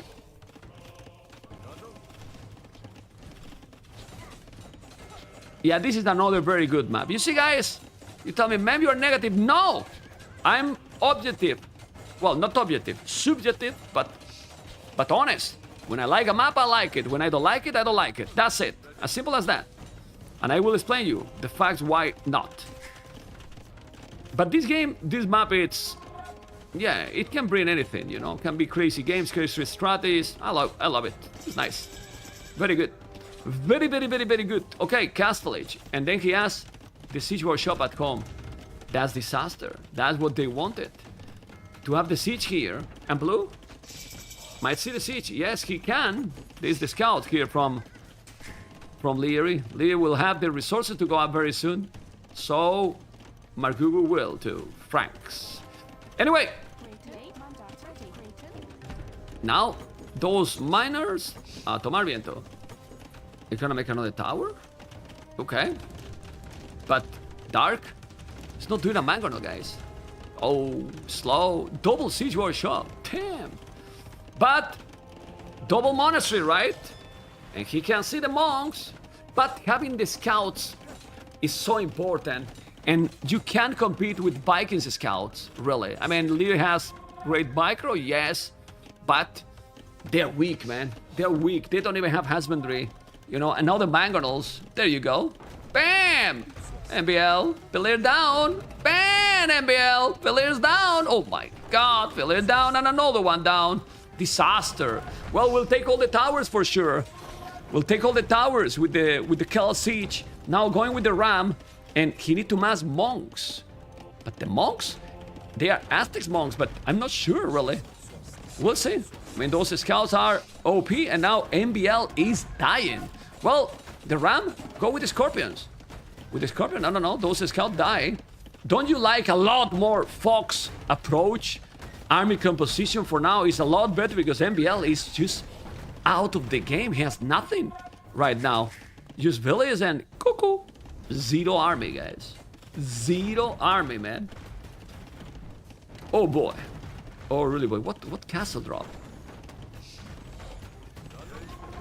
Anyway, both Leary. Oh, he's doing a TC, so he's not going full army. Well, Siege Workshop, monks, but if you kill the monks, kill the monks. Well, NBL also lose those villages, he will. And NBL has lost a lot. He's still fine because he's Malay. He lost already 5, 6. Damn. So, millions of Scorpions, guys. Millions of Scorpions doing another tower. Yes, and another one. This is now Light Caps, Husbandry. And now he's doing Fletching Bozo. What is he doing? What is Leo doing? Longboats? For what? There's nothing there. Okay. And we are now doing double attacks. Pike Manabret for Leary. I like that more. But against the army they have... I mean, they have everything except monks, obviously. But archers, light caps, siege, mangonels, scorpions. They have a lot. So the monks is the problem here for sure. But guys, Sebastian will be in Castle Age. And with Breton archers. Breton archers with extra range. It's gonna be hard for Hart to dominate there with the... Oh! Oh, baby! Oh, baby. Well, do they have redemption? I don't think they do. Oh, they do. Okay.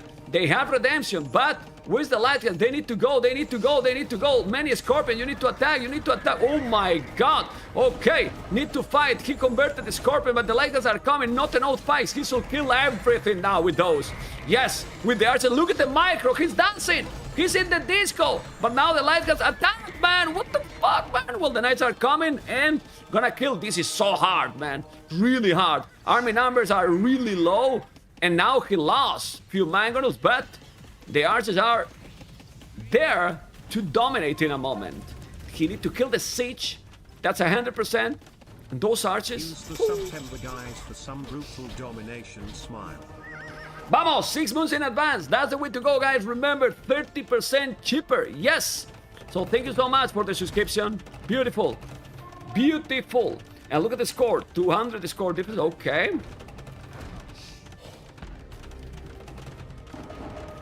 Crossbow, Botkin, Bozo. Okay, 100 points for the team ahead. Look at the army numbers. He's getting now closer. And it started to make a lot of pikes. But the pikes, when there is these archers, that's not dangerous, man. But are they mining stone? Only Sebastian now. He should have a castle here. You make a castle here and you have the game. But hey, let's see. Longboats on the left too. See the dock. Well, they don't have fish, so it doesn't matter. The big problem is Margugu, Dark, and Sebastian need to kill. Because they are going a lot more in army, I will say. Well, not really. Purple 3 TCs. Same as Teal. Okay, he has a good echo. Yellow now the second TC. But he has 2 towers. And here...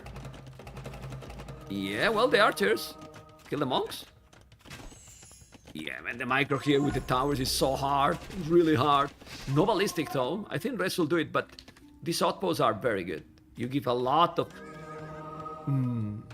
vision to your teammates, basically, when you want to commit and take the battles. So cool game. So cool, really. Super intense and difficult to guess who's gonna win. I still prefer Fox position with the military and the map control, but WeSports, careful! You know, MBL is gonna go up to Castle Age now, well, when he has buildings. Horse color for green, okay. And the light caps, no. There's so many monks, how many? 6 monks. And it's Celts monks, so that's the issue. Celts monks, Aztecs monks, sorry. And you see so much siege, and I'm like, what the hell? Okay, I think you need to commit now to those mangonels. He need to kill the mangonels for sure. Oh my god, that mangonel shot was great. The siege war shop need to be down. And if he kill it, then he has free way to do damage here. Because, yes, the TC is there. And mangonel, oh, Sebastian, commit. Bill is down for MBL. Aye. The mangonel is still alive. The ram is coming. Imagine that they take the TC before Castles. Pooh. But it's not gonna happen. It's alive. Very fast and unpredictable. Bill is down from yellow. And those... Well, he's not committing with the light caps. I think Margugu should be committing with the army, but WeSport is defending like a beast. Yes, they are defending really well. This is so annoying. And Dark need to pay attention or he will lose many villages. Okay. MBL is in Castle and he will have nothing. Remember, guys, that it's basically Leary and Hart holding for now. Obviously, MBL put the towers there, but that's it. Guys, Leary is on the way to Imperial Age. On the way to Imperial Age. One more time with his up times, man. What the hell? And now what he's going to do? Then, ooh, so many monks doing a great castle to get map control. A great castle here, but they need imp. Well, that castle is brutal. It's take both towers. Yes. No. You can't go there. It's too many. He's doing a gate. It's the guard tower. Doesn't matter. The castle will be up. He's gonna try to deny that, but the lighters are coming. Look at the micro. They're dancing, man. They're dancing. They're dancers. They're official dancers. So now the Imperial from Leary is doing what? Crossbows, arbalets here. It's not enough, I believe. Purple is about to go up to him. Ooh. Heart is up to Imperial as well. Those monks can be 12 range. They need Imperial, guys. And this Imperial for Sebastian is the way to go, guys. Margugu is sending resources to Sebastian. He's on the way to Imperial right now with the castle and Arbalest from Britons. And then now he can just keep spamming army. Purple. Okay, remember that you can slink. Here, more expensive slink, but still slink. Hey, they gave how many? Yeah, he gave 1,600 and he got Sebastian 1.1. So he lost 500 on the taxes. That reminds me real life. We pay so many, guys. The Lombos are being annoying for sure. Yeah. But well, they ignore the water. And now, they're going to do galleys here, I believe. Anyway, Imperial for Leary. But Leary doesn't have a castle. He's gonna do +3 chemistry. He has 9 archers. But Breton archers... Oh, there you go. Yeah, Breton archers will dominate. They have, guys, brutal range, guys. They will have 9 range, and when he do brazier, he's gonna do 10 range. So, yeah, but no ballistic, guys. Sebastian is ballistic. Well, Sebastian has a cuckoo economy, right? Economy at the limit. Yeah, but no ballistic is a problem. The real problem. If they are going TCs on the other side, I still think that this area is so important. No. The archers are coming now. And Margugu is on the way to Imperial. That Imperial is so important. Frank's Imperial is amazing. He's gonna do what? Maybe Cavaliers? I guess, right? Blood printing. The monks are great, but Imperial for red. The score is scary, but problem is that MBL has nothing. MBL is out of the game right now. And yellow is doing galleys, guys. Careening, trying to get the water. Well, if that happens, it can be a problem. Now, castle's happening. Okay, they're kind of corner. He's doing the trap. Then MBL will lose his stone center. We'll have another here. Okay, but who the hell is winning this game? I believe that Fox, when Margugu joined the party, they will have a lot better composition. Like Breton archers combined with Franks. How the hell you stop that? No! What are you doing? Not did it. Just take the TC, take the tower, and wait. While them, they will have monks, great monks, but that's it. That's the Aztecs, what he's gonna do here. You know, elite Lombo, okay. So he's wasting a lot of resources on the water.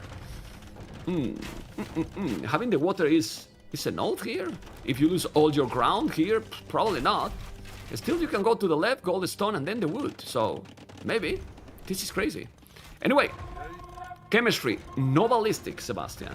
No ballistic, Sebastian. Leary score is scary. But I insist, purple is the key here. And Margugu, guys, I forgot to mention. Margugu should do one upgrade that you are not even thinking, probably. And then, with that army, they might win the game. What is the upgrade that Margugu should do, guys? What is the upgrade that Margugu should do? Come on, I'm reading you guys. Berde Daxe, man. Jimmy Renner, just watch the games. Exactly, man. Heresy, man. If you do heresy and the monks are doing nothing, how do you stop this army, man? It's impossible, man. It's impossible. Cavaliers is doing coinage, as you mentioned in the chat, yes. But Lombo's here, and now light guards are coming. Is going to raid so many arbalists. Gonna take the castle. No. Heresy, man. Cavaliers, he has no goal to make heresy. Is 1,000 gold. But if you take the castle, to be honest, going slowly, these arbalists from Britons are crazy, really crazy. Look at the score. The score is almost the same. And now with the Lombos is the only spot where they are kind of winning. Yeah. The Lombos, there's cannon galleons. Okay, you need to be quick. You need to be quick. Ballistic, finally, for red. The score is still so close. Yellow is here with a tone center. And look at this, MBL. He's having luck. You know, the animals don't like him. And here we are. My goodness. He sent it to Margugu. No! Why you want paladins? I mean, you kill with this army. You don't need paladins. You need heresy, man. Heresy, man. Imagine if he convert the paladins now. What the real thing? 14 monks, okay. Elite Eagle Warrior. Alright, Cavaliers coming. If you kill the castles, you're gonna be in a great position, but please make the damn heresy dark. Giving resources. Lear is sending resources to Hard to do Eagles, but Eagles won't do anything against the Paladins, that for sure. And now, he's gonna send light caps. Not gonna work. The Arbalists are there. Gonna lose the traps. Need to repair those. And now he's coming with some from the other. No. They are not committing because the monks going to convert. This is disaster, man. Stop giving Cavaliers to them. 1, 2, 3. There you go. Give more. Give all them. 5. Vamos! Give everything. Yes, all the Cavaliers to their opponent. Vamos! Give them all. Okay. No heresy. It's gonna fit now, and there will be a moment that green will have more Cavaliers than purple. Remember my words. Okay? Hard is okay with the monks. And those 3 traps, Britannicos traps, gonna go with the Avalanche. You need to commit more. Those Lombos, man. Versus Lomboat. Damn. And now Margugu. Margugu. Heresy is the game, guys. If they do Heresy, they win the game. The Lombos are very annoying. This is Paladin now is going to commit. Ooh. Oh, you doubt. Doubty. Oh my god. Man. Age of Mythology players raiding Age of Empires 2 channels, man. Unbelievable, man. I'm so happy, man. This is community, you know. This is community. Let's go. The Lord, man. My goodness. Okay. And now look at those paladins. You gotta be careful. But man, give me the monks. Well, no heresy, guys. Look at those paladins. Look at the Arbalists. The battle is crazy. Army numbers almost the same. If he... Oh. Margugu is so stubborn, man. He's not doing heresy. He has paladins and he's giving the paladins to green. The castle is still surviving all the time. The Lombos are being so annoying, and MBL is here sending barracks. Barracks to do what? Men at arms? Well, will do. WeSports is winning the game, guys, because Margugu didn't do heresy here. Paladins is not needed. You go with heresy, and then you can commit and kill. But now he's having paladins and he's unable to use them. He's now going and he's gonna convert them all, you know? We'll convert many, you know? 1, 2. Didn't convert older, but he didn't kill anything. The trap is gonna be down, and they are just defending, expanding all over. Look at the castle. Okay, good castle.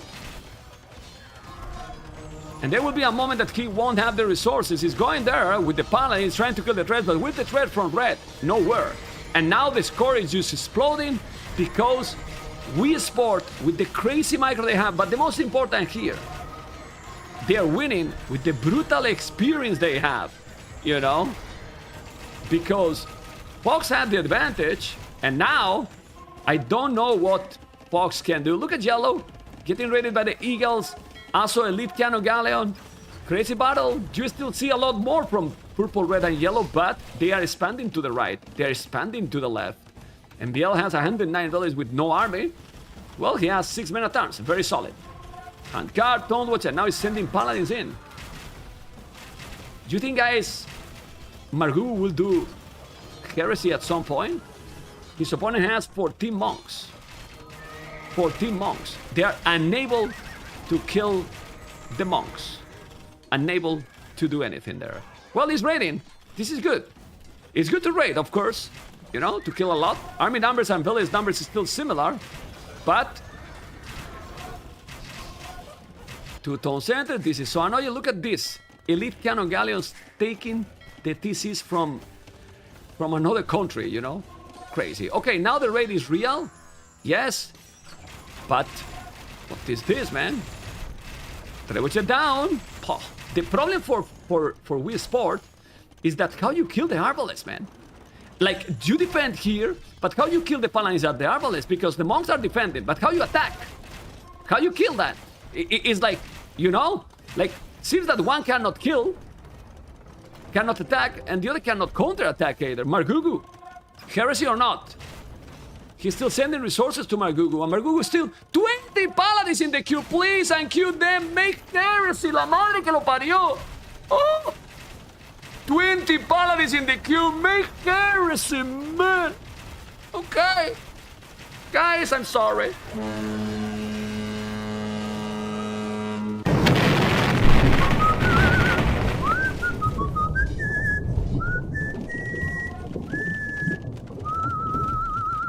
Well, the game is crazy. Dark still is linking a lot. The army is just better in the land for Fox. Great again, this box formation. But paladins are coming. And Margugu is coming to do what with those villages? Not much. Now the paladins are gonna raid a lot. Guys, Heart is dying. Heart? Ooh. Heart. 86 villages and 30 are idle. He's getting raided like crazy. Of course he's converting, but you know. Ooh. Guys, this is not good. Look, look, look, look.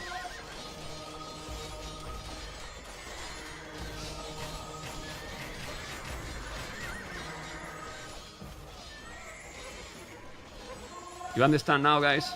Do you understand now? Do you understand, right? 9 paladins for green. Still no heresy, guys. Do you think Margugu knows that France got heresy? Maybe he doesn't, and I'm not joking. Anyway, no devotion and no heresy, I think. Anyway, Werewolf, hand card. Werewolf will have give probably a lot. Ooh, man, these Britons archers in this map that there's no space are crazy, are really crazy. Crazy game. There was someone telling in the chat that they never reach into the position where some upgrades are needed in this map, right? You couldn't be more wrong, amigo. So that's why you need to leave the Menstradamus predictions to the caster, man. Because we are in Imperial, man. Impulse Imperial, actually. But we sport now 170 army. What is MBL doing? Halves. But Halbardiers won't do anything against the Arbalest, you know? And 32 Arbalest, 57 Arbalest. You need to kill the traps. 100% accuracy. This is now jail, man. So now those Arbalests are finally 11 range. Oh, baby. Oh, baby. But guys, I seriously believe that they are not winning the game because of heresy. And they will lose now everything. Halbardiers are there. More paladins for green soon than purple. You know, Trebuchet is going down. And well, yellow has no army because he's in Imperial now. But guys, WeSports, Brutality, Leary, MBL, and Heart are taking the game. They have more than double the army now. MBL is now back into business, taking the traps. GG call. My goodness, man. My goodness, man. Unbelievable, man. Really unbelievable. 200 paladins almost, but no heresy. Well, no heresy made that Fox couldn't win the game, guys. Couldn't win the game. Great game. Incredible game, for sure.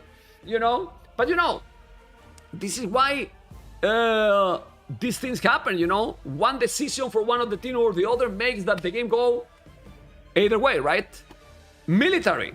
You're gonna notice now, 88 largest army, Sebastian 76. Dark wasn't really in the game because he was slinging 16,000 resources, most to Margugu. But then, conversions, Heart, 48 conversions. Margugu lost 44 paladins, you know?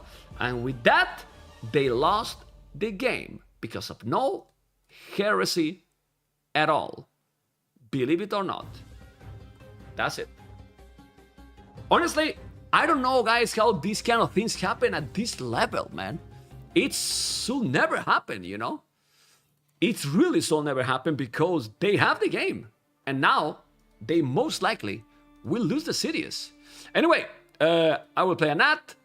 And going for the draft. 2-1 for WeSports.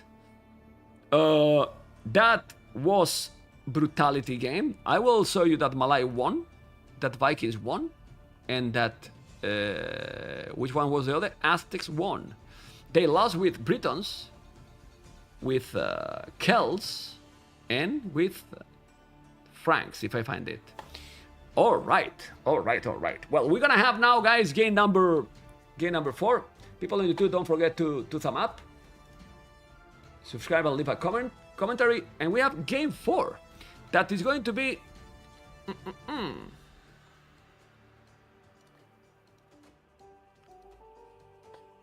Okay, Lenquas Maranenses. Is the biggest throw I have seen in months? Nah, don't exaggerate. There is always the same. When there is a throw, everyone say, oh, it's the biggest throw, I saw it. No, man. It's not the biggest throw. It's just a throw, you know? But still. Anyway, guys, we keep going with game number 4. Are you enjoying or not? This map, for example, I don't like it. I'm not a fan of this map. Sebastian, Margugu, and Dark. Still Mihai not playing. We have Lithuanians, Berbers, and Dravidians. And there's a lot of boards here. What is the strategy gonna pick here? I don't know. I mean, it can be crazy, but this one is too crazy to me. You know, I mean, you start with a TC already. Is these tone centers that are weird, but those are TCs. So you are producing the list already. Okay. And then you're gonna make another one. So you have basically 2 TCs. Then you have to make a dock here because there is fishing ships for free, obviously, 2, you know. And Mongols was banned, yes. And now Dark Spanish is gonna go here. Well, it's pretty obvious that Darks will go for Conks. And that can be crazy. Yeah, Berbers can be a good one, but Conks are Conks. And that's it. You know? Best Castle Age unit in my opinion. You know?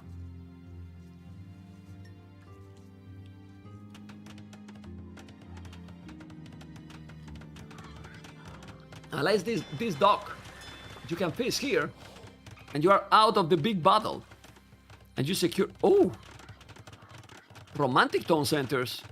Yeah. Well, I'm gonna tell you something. If they see these 2 TCs, if yellow that he did the castle quicker, Grey Lyrian. Imagine that he drop a castle here. Game over. You know? If Dark just go fast castle and drop a castle here, it's game over. Do you agree, guys? And he should have the advantage. He's faster. He did the TC faster. Look at the others. Just did it, and now Lear will do it. Ooh.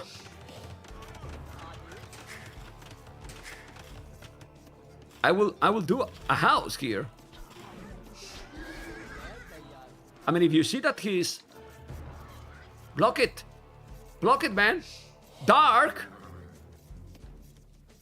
You gotta block it. Has no loom. No, don't lose the horse, man. What? Okay. He lost the horse and now he's gonna wall here. So he's kinda stuck. Heart. Just wall here. Now, this is a terrible position for Leary and Heart. Terrible. Village on the TC, please. Village on the TC, Sebastian. Ah, come on, Sebastian! Millions of APM. Attack! It has no loom! Attack! Okay. There's no loom, man! Well, whatever. Yeah, he's fine. And now he has a horse here to block it. No problem. Yeah. Anyway, on water you can see several dogs as well. Blue is up, red is up. So Dravidian's MBL is up. And Margugus Saracens is up. Saracens fire faster. So he can go water. And he should go water probably. Mr. Margugu is mining gold now. And he's going 3 villages here to do more dogs maybe or what? I don't know what is he going to do. Oh. Ooh. Well, Leary is Fuku, guys. 2 villages down. Well, I don't want to be Menstradamus here, but I'm seriously believe, I don't know if you agree, that this will be a fast game and game number 5. Do you agree, guys? Do you agree? Like, Leary has lost a lot already. 2 villages. They don't have boards in comparison with the others. They are block here completely. They have here, well, a couple of boards and that's it. Well, the others, yeah, man, terrible position. So yellow will be able to go castle. Let's check his resources. Yeah, he will, man. Yeah, that's sick. No. So annoying, man. Well, green is up. Leader has good population. Yes, he has.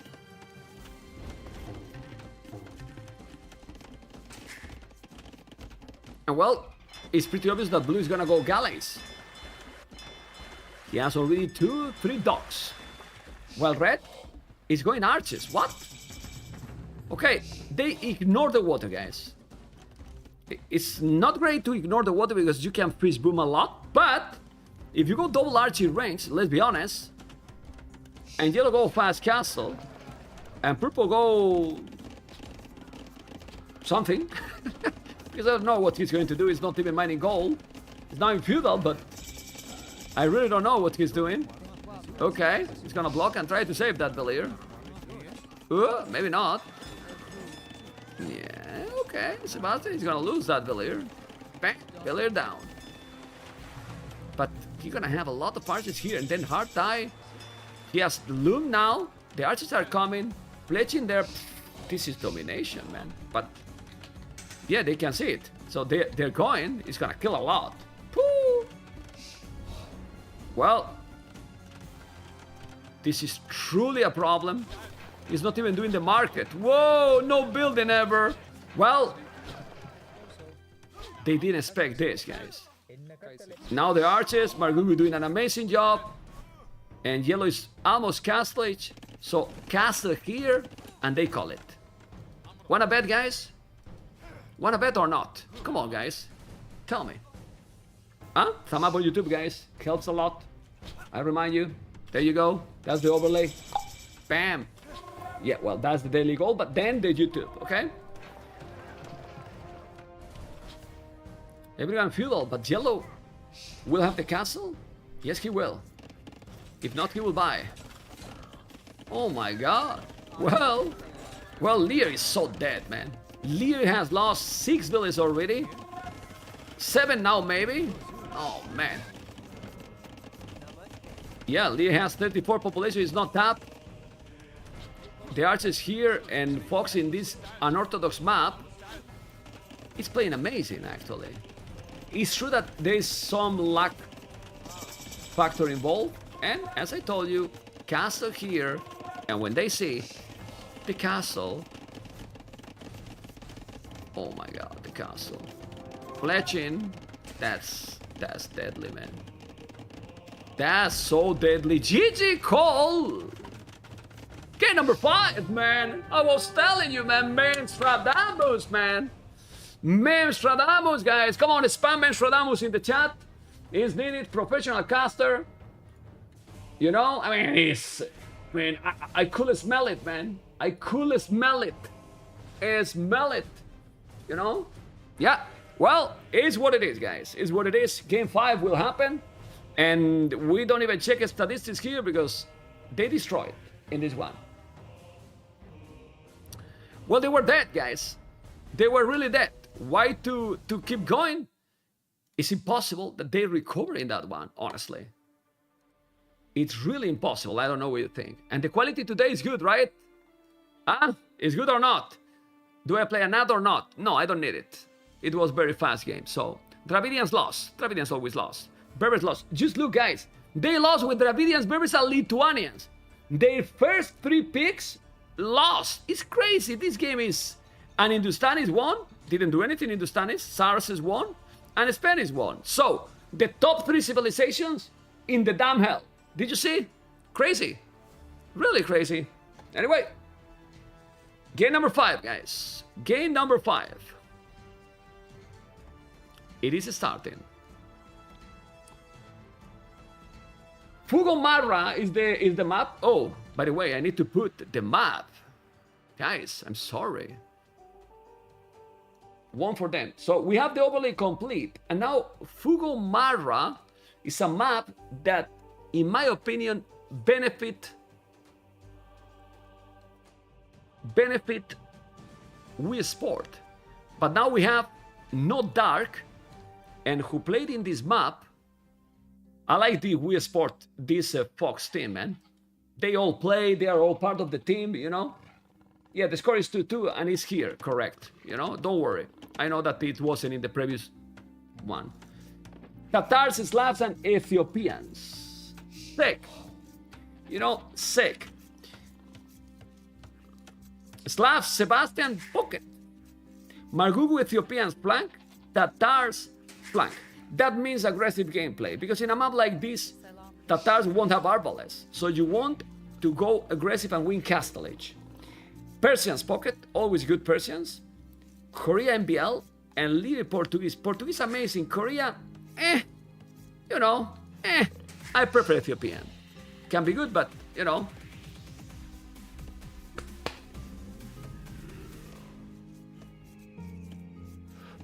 Hi member, how are you?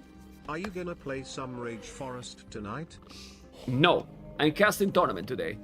I don't know. I mean, they have Persians, but this map looks like for aggressive game. And with Persians you can do it, but with the Slavs as well. If the game go for the later game, yeah, you don't have Paladins as Pocket, so let's see what's gonna happen. Remember, you started with 2 scouts, a scout and a camel scout, and then you are now bringing the elephant. Okay. So you lure with the scouts because they are very far. And MBL is gonna try to maybe lane 70 HP, so maybe. And kill a player. That's why he wall. Is Mihai better player than Dark in this kind of maps that are more aggressive? I don't know. But they decide to go like this. I think all can play definitely fine, you know. We'll see. It would be, guys, a big surprise, guys, to see WeSport losing here, because remember that I think the loser of this one will be in the path from Gamer Legion, you know? Because you don't want to be in the path of Gamer Legion, I believe, right, guys? Oh, baby. At least not in the early rounds. I think Tato, Viper, Tao, Kera, they are okay. Margugu don't lose the camel, but they are taking elephants, guys. Many elephantos. Oh! Hate it when that happens. You know, 400 foot to the damn hell. I hate that. I really hate that. Okay. Uh-oh. But that scout is super low HP. Just go away. Oh, baby. Yellow together. Need to go back.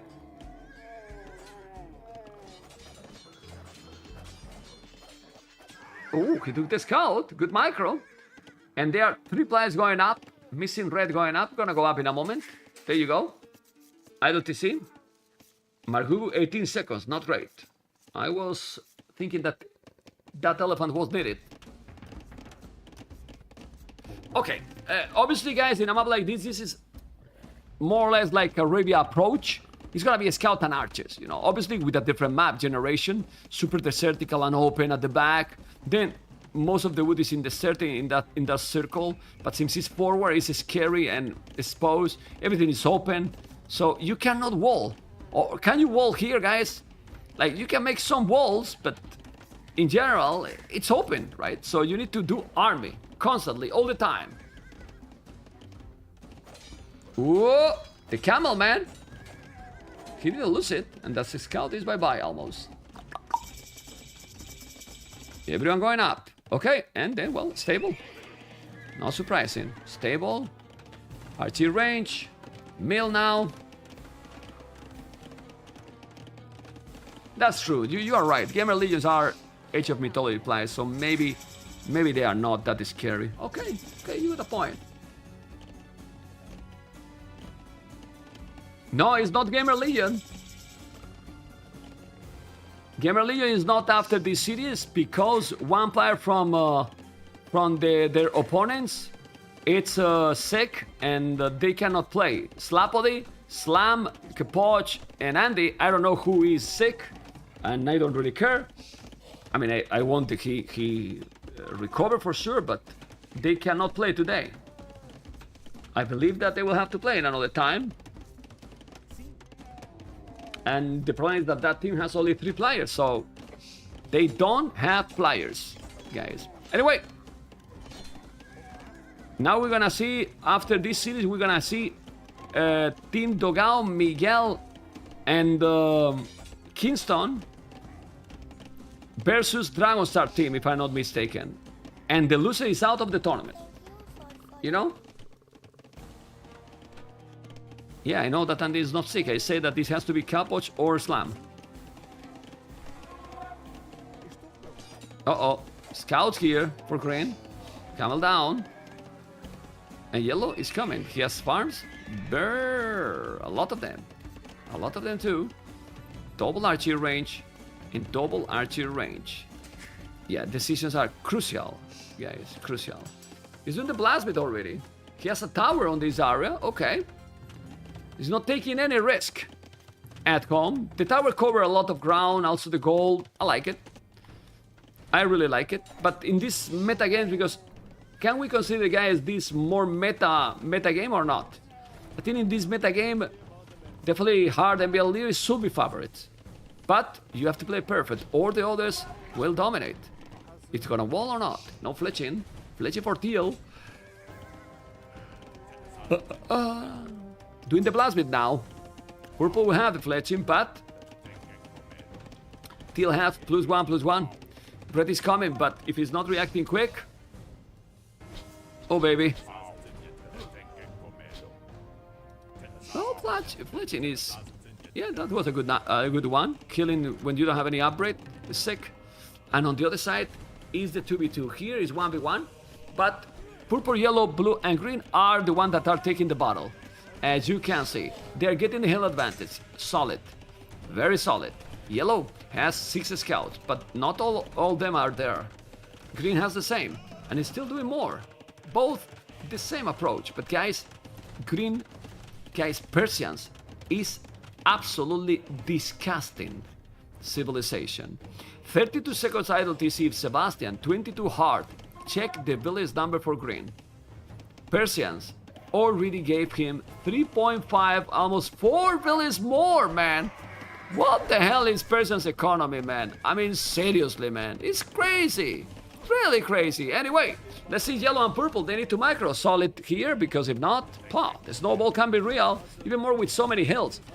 By the way, didn't mention, but Tatars here with the hills, 25% more damage can be a factor here. And he has so many archers. 14 right now. They have more army than WeSports by a lot. By really, really a lot. I mean, NBL has only... No, he has now the second archery range, okay. But they are still not doing damage. Yellow is killed Bard in armor. So he's going aggressively with the upgrades. I like it. Is yellow gonna do more stable or not? Okay, well... He's not mining gold, Sebastian. Usually he likes to go... Oh, he's mining too. Okay, he's sending out. Sebastian usually go... He's not greedy to go up. He usually do more army, in general, and then go up later, and try to get the advantage from there. What is that village going from MBL? What the hell? Oh, he did an outpost. Alright. Uh-oh. Uh-oh, MBL. Oh, MBL. Mihai outplaying him big time right now. Oh, baby. He took a village, he killed many archers. Now he's killing... No. Focus in the archers, man. Focus in the archers. Well, if you don't... Ooh! This micro was exciting, actually. He killed 3 villages to MBL. MBL lost 8. 8? What? MB... Where he lost more? MBL, 25 villages. He lost a lot. What the hell? Well, he has okay army, but... I missed some rush or some raid that I couldn't see, but anyway, let's focus here. Yellow has the upgrades. Well, green has too. Scale bar and armor for both. He's a wall? Oh, he wall it. That's a tower. I like it. And slabs. Crazy crazy slabs with the farms. Love it. Okay. Lost the scout. Green is coming. He has 12 scouts doing bloodlines now. 13 scouts. And 5 villages more Persians, man. Crazy. Anyway, red is going with the archers, but now TL is coming. He did a tower. I like that the players are not being greedy. Instead of saving their resources to use the market, they are doing towers. Only Hart and Mihai didn't use the stone. Hart as a pocket. You know, Mihai as a flank. But right now, I think Fox has the lead. But the problem is that WeSports always go Castle Age quicker. Oh my god, look at green and blue. Hart and Leary. Obviously, MBL is in real problems. But now they are going back. Well, yellow is going up as well. Slabs is crazy. And red will go too. But that's the thing. Red, ooh. Mihai, you don't want to lose here. The archers are coming. And now might lose another. Good move by MBL. Gonna lose another? Yes, because of the pathing that is crap.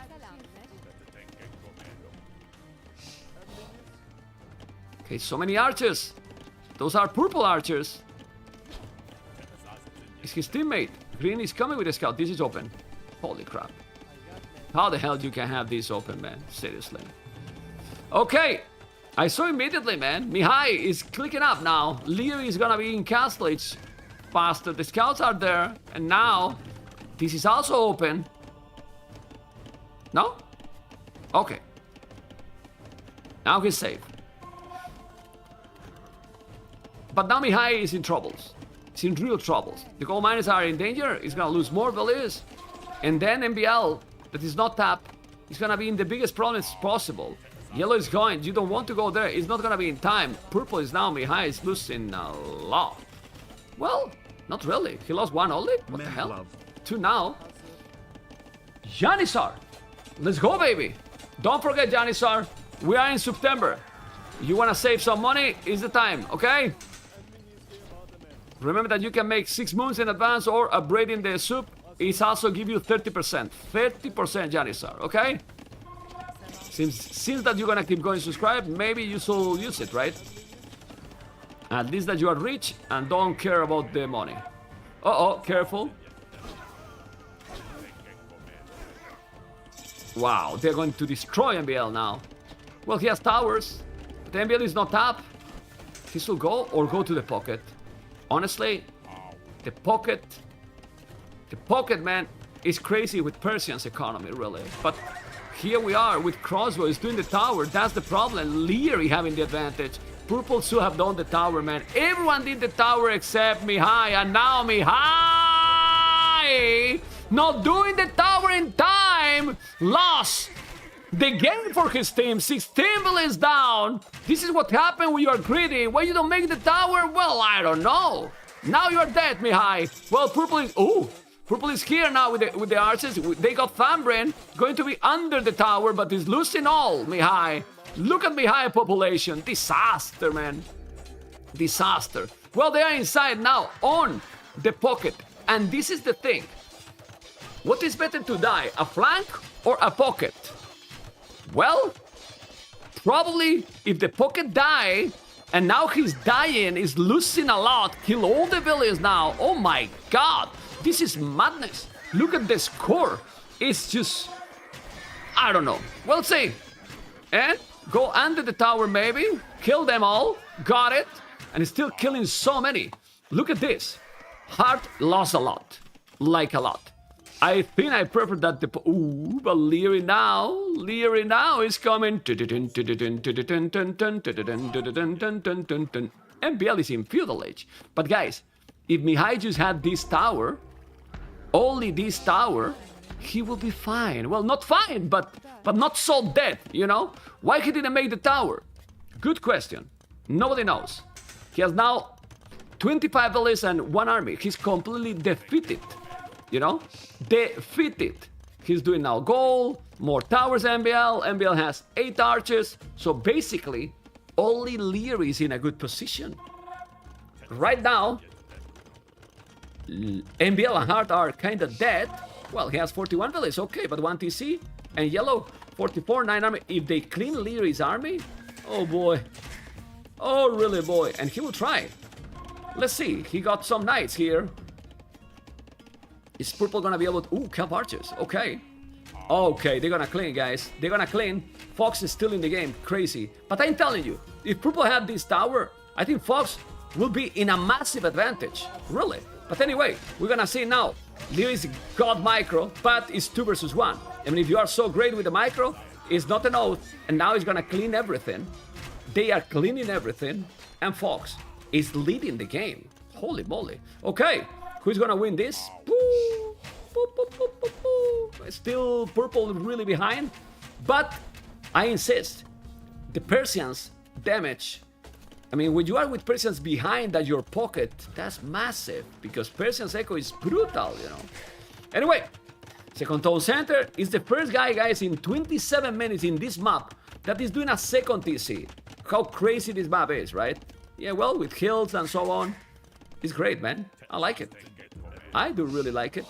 So, if red and yellow are going out together, they shouldn't have an oath army to hold. And now, Leary, Villier down, more down. The knights are coming, not so many. Ooh! I think red was greedy here.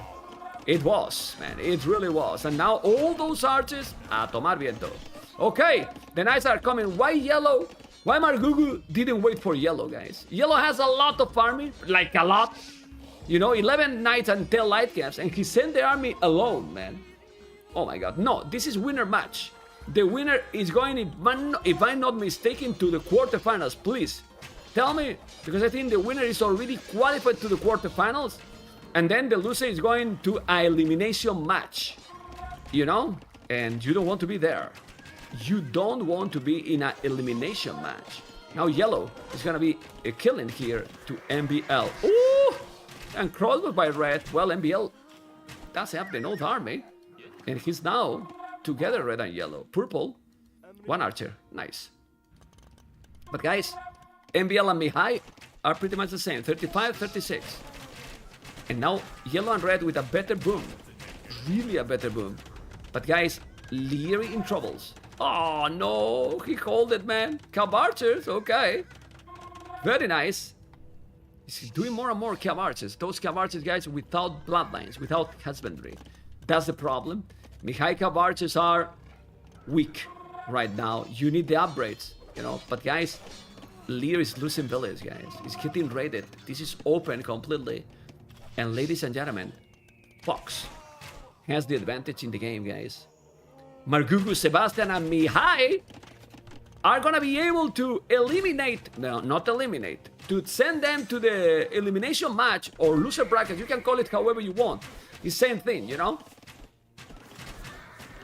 To WeSports. And then it make that if Gamer Legion win their match versus Slam, Kapoch, and Andy, then WeSports, in case that they continue, they might face in quarterfinals or semifinals, if I'm not mistaken.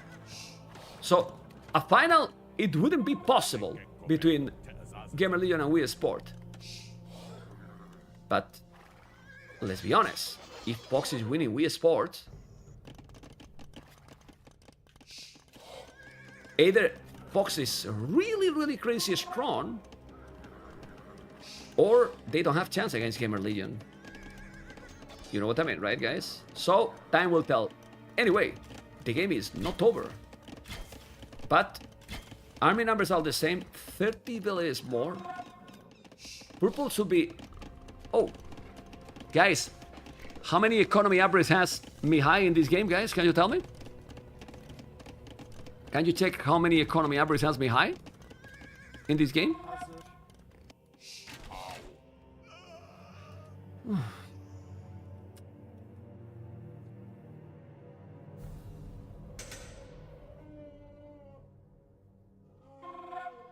Impossible, man. No echo, man. Well, look at the rate here to Leary. Again, Leary 53 villages. It's not so behind now. Mihai has 43. Still, Leary has 40 archers, red 44. They stabilize for sure, but I really believe that purple, yellow, and red should dominate now with the army? Not really. WeSports got a lot more now. Aye, aye, aye. Aye, aye, aye. Well, MBL with a lot of army. Lewis as well. And WeSports, if they win this battle, oh my god. Remember that those cab archers are without bloodlines. He's still trying to... Okay, no, but they are taking the battle, man. Yeah, man, look at Yellow also sending knights +2. He's missing forging, but they're spamming knights all the time. Wow, they clean everything, man. Look at the army numbers. And ladies and gentlemen, Fox is gonna make the first upset in the tournament. And he's gonna take the 3-2 versus WeSports and send them into the damn hell, into the elimination match, loser bracket, whatever you wanna call it. And that's huge, actually, for them in the tournament, for both, for Fox and for WeSports. But it's not over yet. Obviously, now the advantage is huge. Look at the population, not only in terms of villages, in army as well. Damn! And Sebastian, he has a lot of food. Crazy farmers, man, but 2 TCs only. Why not more total center, Sebastian? Well, green 2 TCs as well. And I really believe that... Okay. That's it, guys. Leary destroyed, right? Leary destroyed. Yes. Okay, boom for Hart with 75 villas, but... Yeah, man, those knights. And now red coming as well. MBL, 40 villas, guys, in minute 36, guys. Check the time we have. And MBL has 41 villages, Leary 50, Mihai 49. But yellow and red are in a much better position here. Okay. They will kill those. Yeah, Leary is so behind now. And they keep spamming yellow. How many stable got? Yeah, 6 stables, all the style, man. A stable for green? 3, guys. Sebastian has full knight coming, guys. Full knight coming with the Slavs. Going all in with the knights, but micro a little bit, or you will lose them all. And Margugu, guys, with 3 TCs, is La Baguette on the way to Imperial. And we might see the victory with Mihai not doing a single economy upgrade, guys. A single economy upgrade. Believe it or not. Yeah, I thought that Mihai lost the game for Fox as well, but then from there he will spam and spam and spam cabarts. And the good thing with those cabarts is, well, the mobility. Keep raiding and killing, you see. He got Ballistic and he got Thumbbrain. No got Bloodlines, but, you know.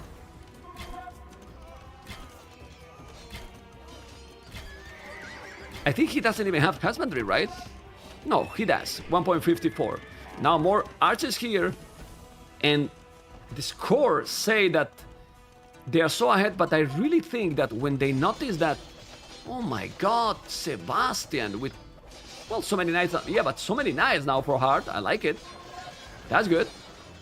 A lot of knights. But when they see that Margugu is in Imperial, oh man, MBL, 33 villages doing skirmishes, man.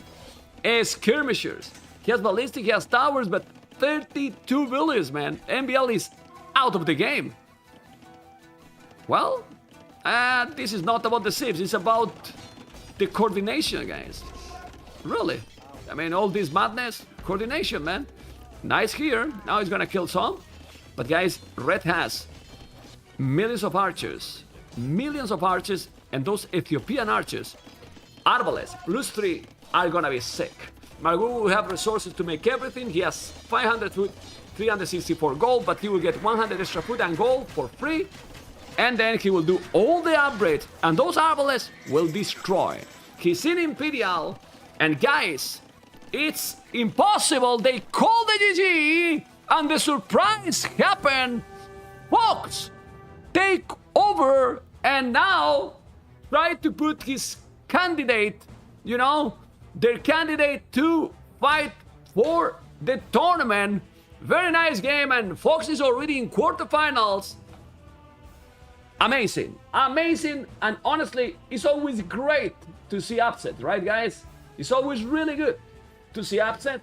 But yeah, they have good players. Margugu, Sebastian, and Mihai taking over. Okay, amazing job by them. I thought that they were going to lose this game when they destroyed Mihai, but he recovered somehow. And Margugu, the same that he... Oh my god, and remember that game that they didn't make Heresy in the map? If Margugu did Heresy in that one, you know? They probably could have finished the series even earlier. In my opinion, probably yes.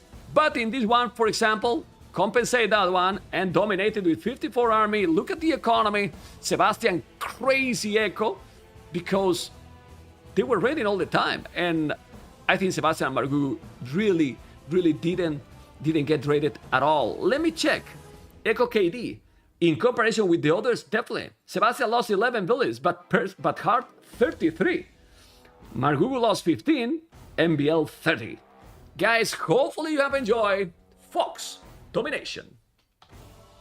My goodness. Let's go, baby. Very nice, guys. Very nice. A small break. I'm going to the bathroom, and we keep going with the next series. Are you ready to rumble? Let's go. Oh, Prime! Vamos! Before I go, I want to make you think in this small break that if you need, guys, if you need, you know what I'm going to say? What you need, guys, what you need? A VPN, best VPN in the market, up to 6 devices. You can watch whatever you want in your country, if it is not available. Anti-malware, 6 devices, protect your hardware against the beep, you know? You can check, crazy discount, and if you don't like it in the first 30 days, they refund the money. Thank you for the sub when I'm doing the sellout, but never do it again. Wait that I finish the sellout. I'll be right back.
Okay, guys, I'm back. Let me select everything. And guys, the first message that I see when I go who was going to leave is one guy in YouTube, Shiner018. Your broadcast is really bad. Basically, just screaming with no explanation of the flow of the game.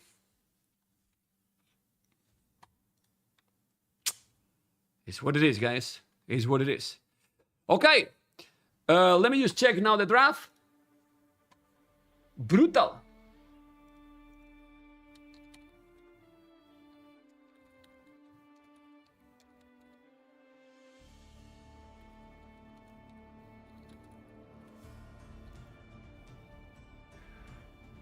Okie dokie.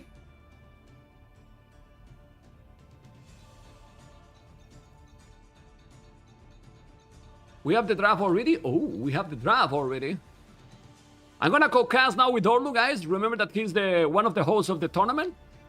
He invited me to cast the first series, but I say that the recorded games, I don't like it. You know? Because I think it's bad when recorded games because it can be really, you know, complicated.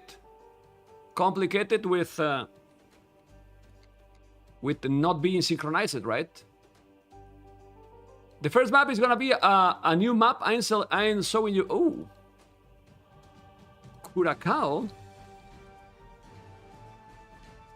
The first map is a map that I have never seen before. Okay. Okay, I'm showing you guys everything. Fox 1. Okay, not this. What is this? Mistake. Okay. And this is the map now. Who's gonna play the first one? Ooh, baby.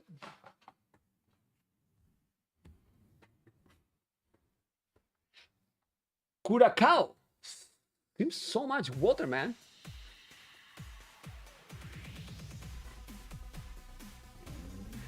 I'm used to those kind of comments, you know. This kind of comments is not really bad. Wouldn't sub if it was. Keep up the great work, mem. You know, it's like someone, look, the only bad thing is men don't care about YouTube unless you talk bad stuff about it. So I'll say this broadcast is really bad because basically you just screaming with no explanation on the flow of the game.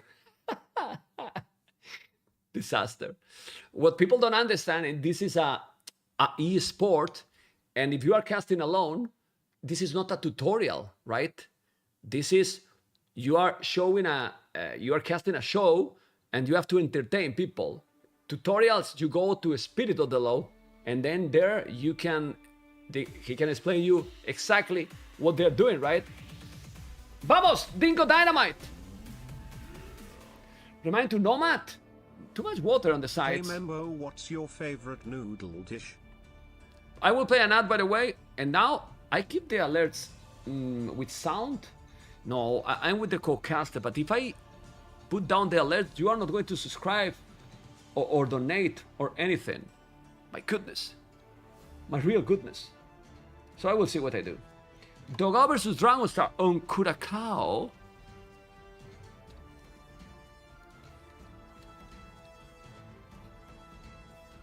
Go Black Sails, Barbetacos and Black Sails. Those are the Barbetacos, Black Sails. Okay. Well, the loser is out of the tournament, you know. So let's see. And I don't know this map. I have never seen before, so what round of this is elimination. I mean, elimination match, you know? Elimination match, guys. Do you have the information there? Elimination match, best of 5. So, It's not Brazilian team anymore. You know, they are not starting yet, I believe. Okay, so let's see.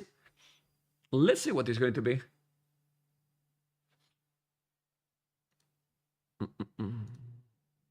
The guy's already hosting the lobby.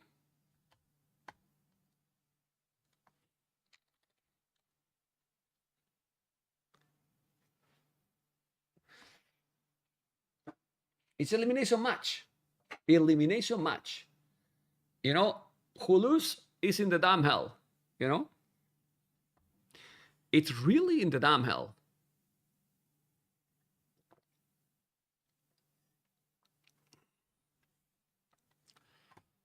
Okay, Dogao will start versus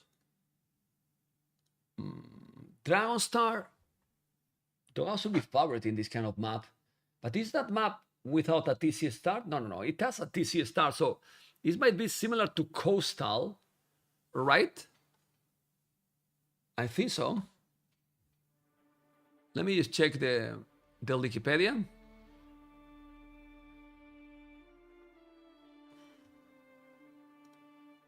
Hola.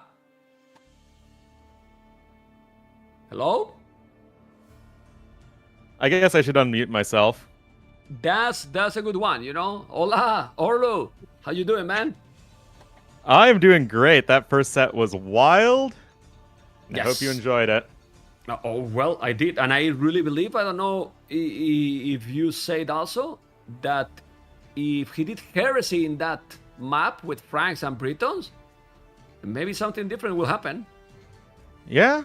I mean, having all those Aztec Paladins is always a tragic situation, but it's definitely was very close. A lot of those games were very close, except for Lensoy Maranhenses.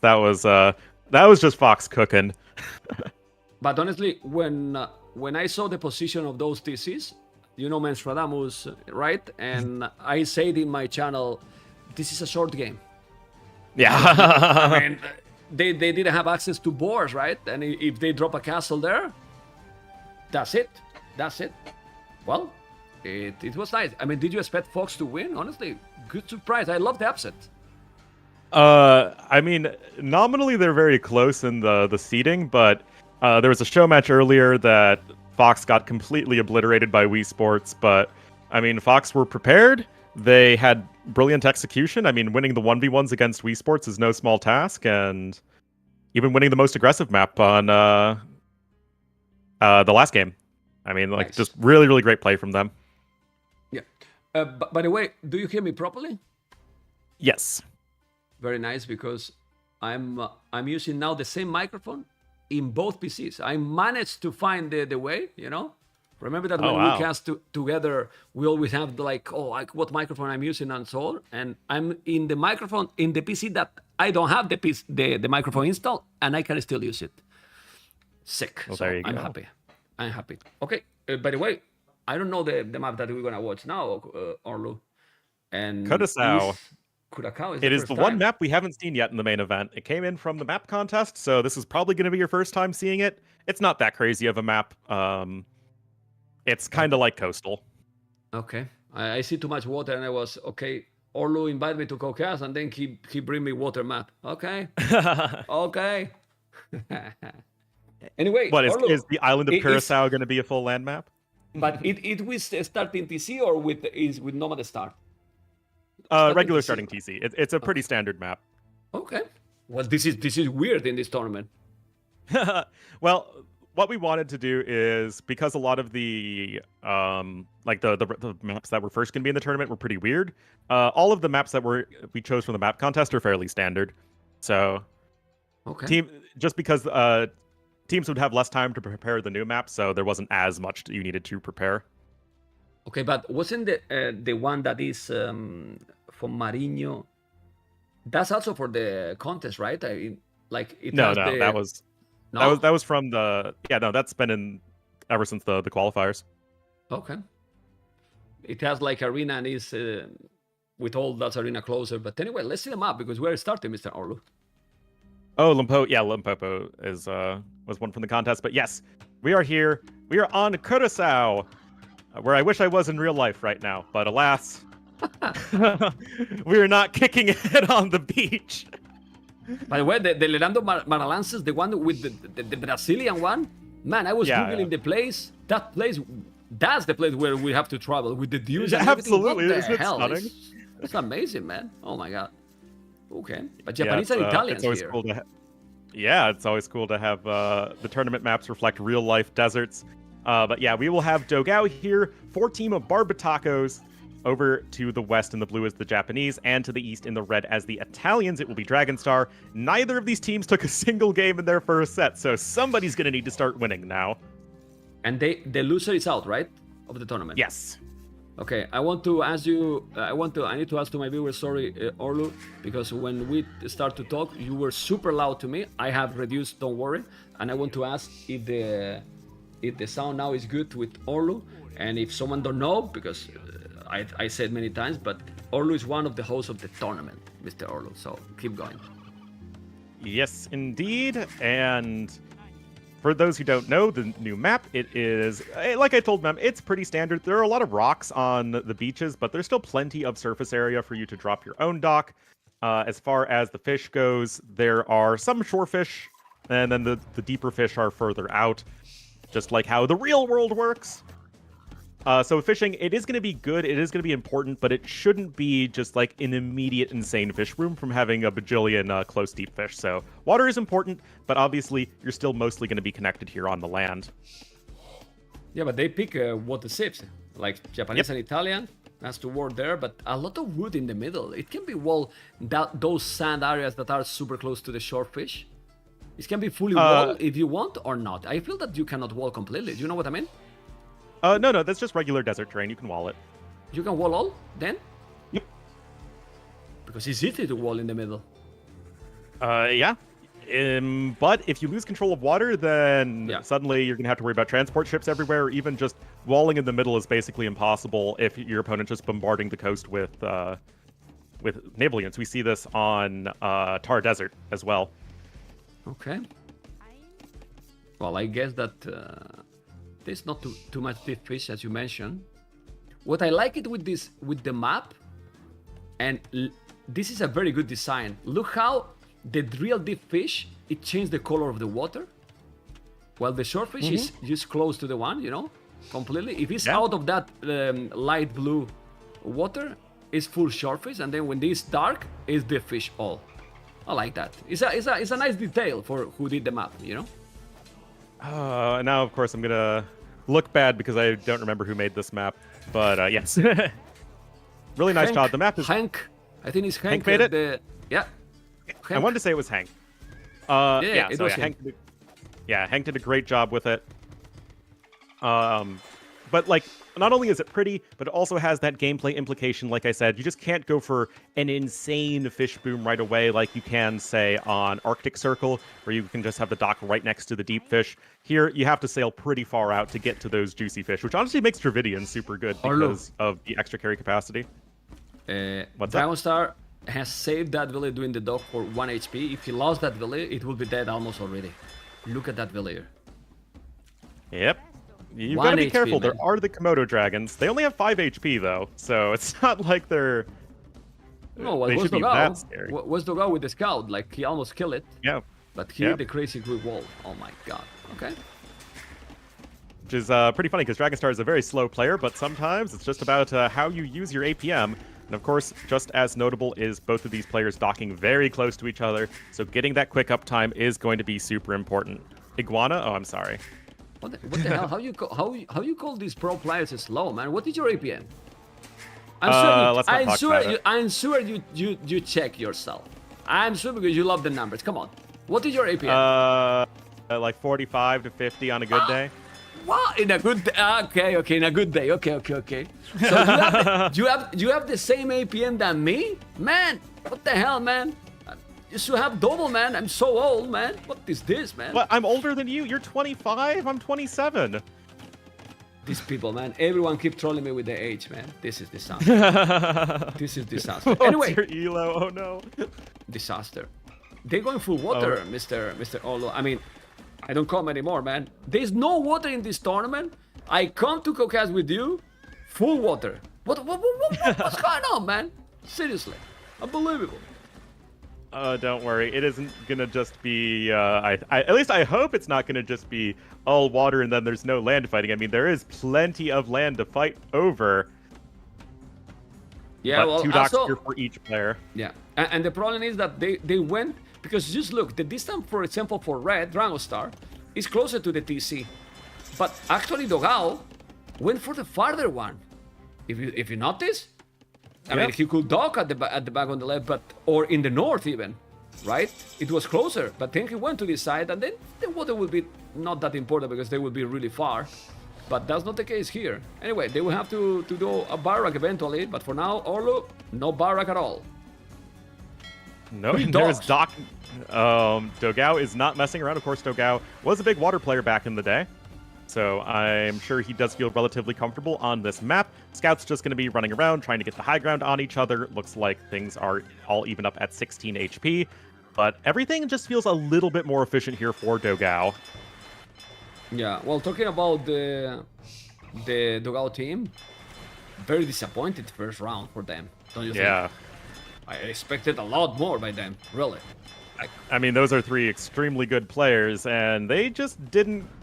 I mean, they didn't have what felt like the teamwork and the coordination that we would expect from players of their caliber. Obviously, Miguel and Dogao have been playing together for like a decade, and Kingstone's still going to be a really strong addition. But that said, I mean, they're still a much higher seeded team than Black Sails, but well, we'll have to see what they can do here. Especially in the 1v1s, we would expect Dogao to be at least a decent favorite.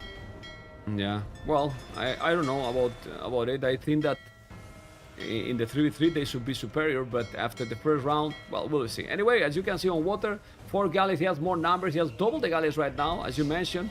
He has a lot of experience on water, he's gonna take the first fishing ship. Not really, he didn't take it. And now he's going back, gonna push completely to the docks.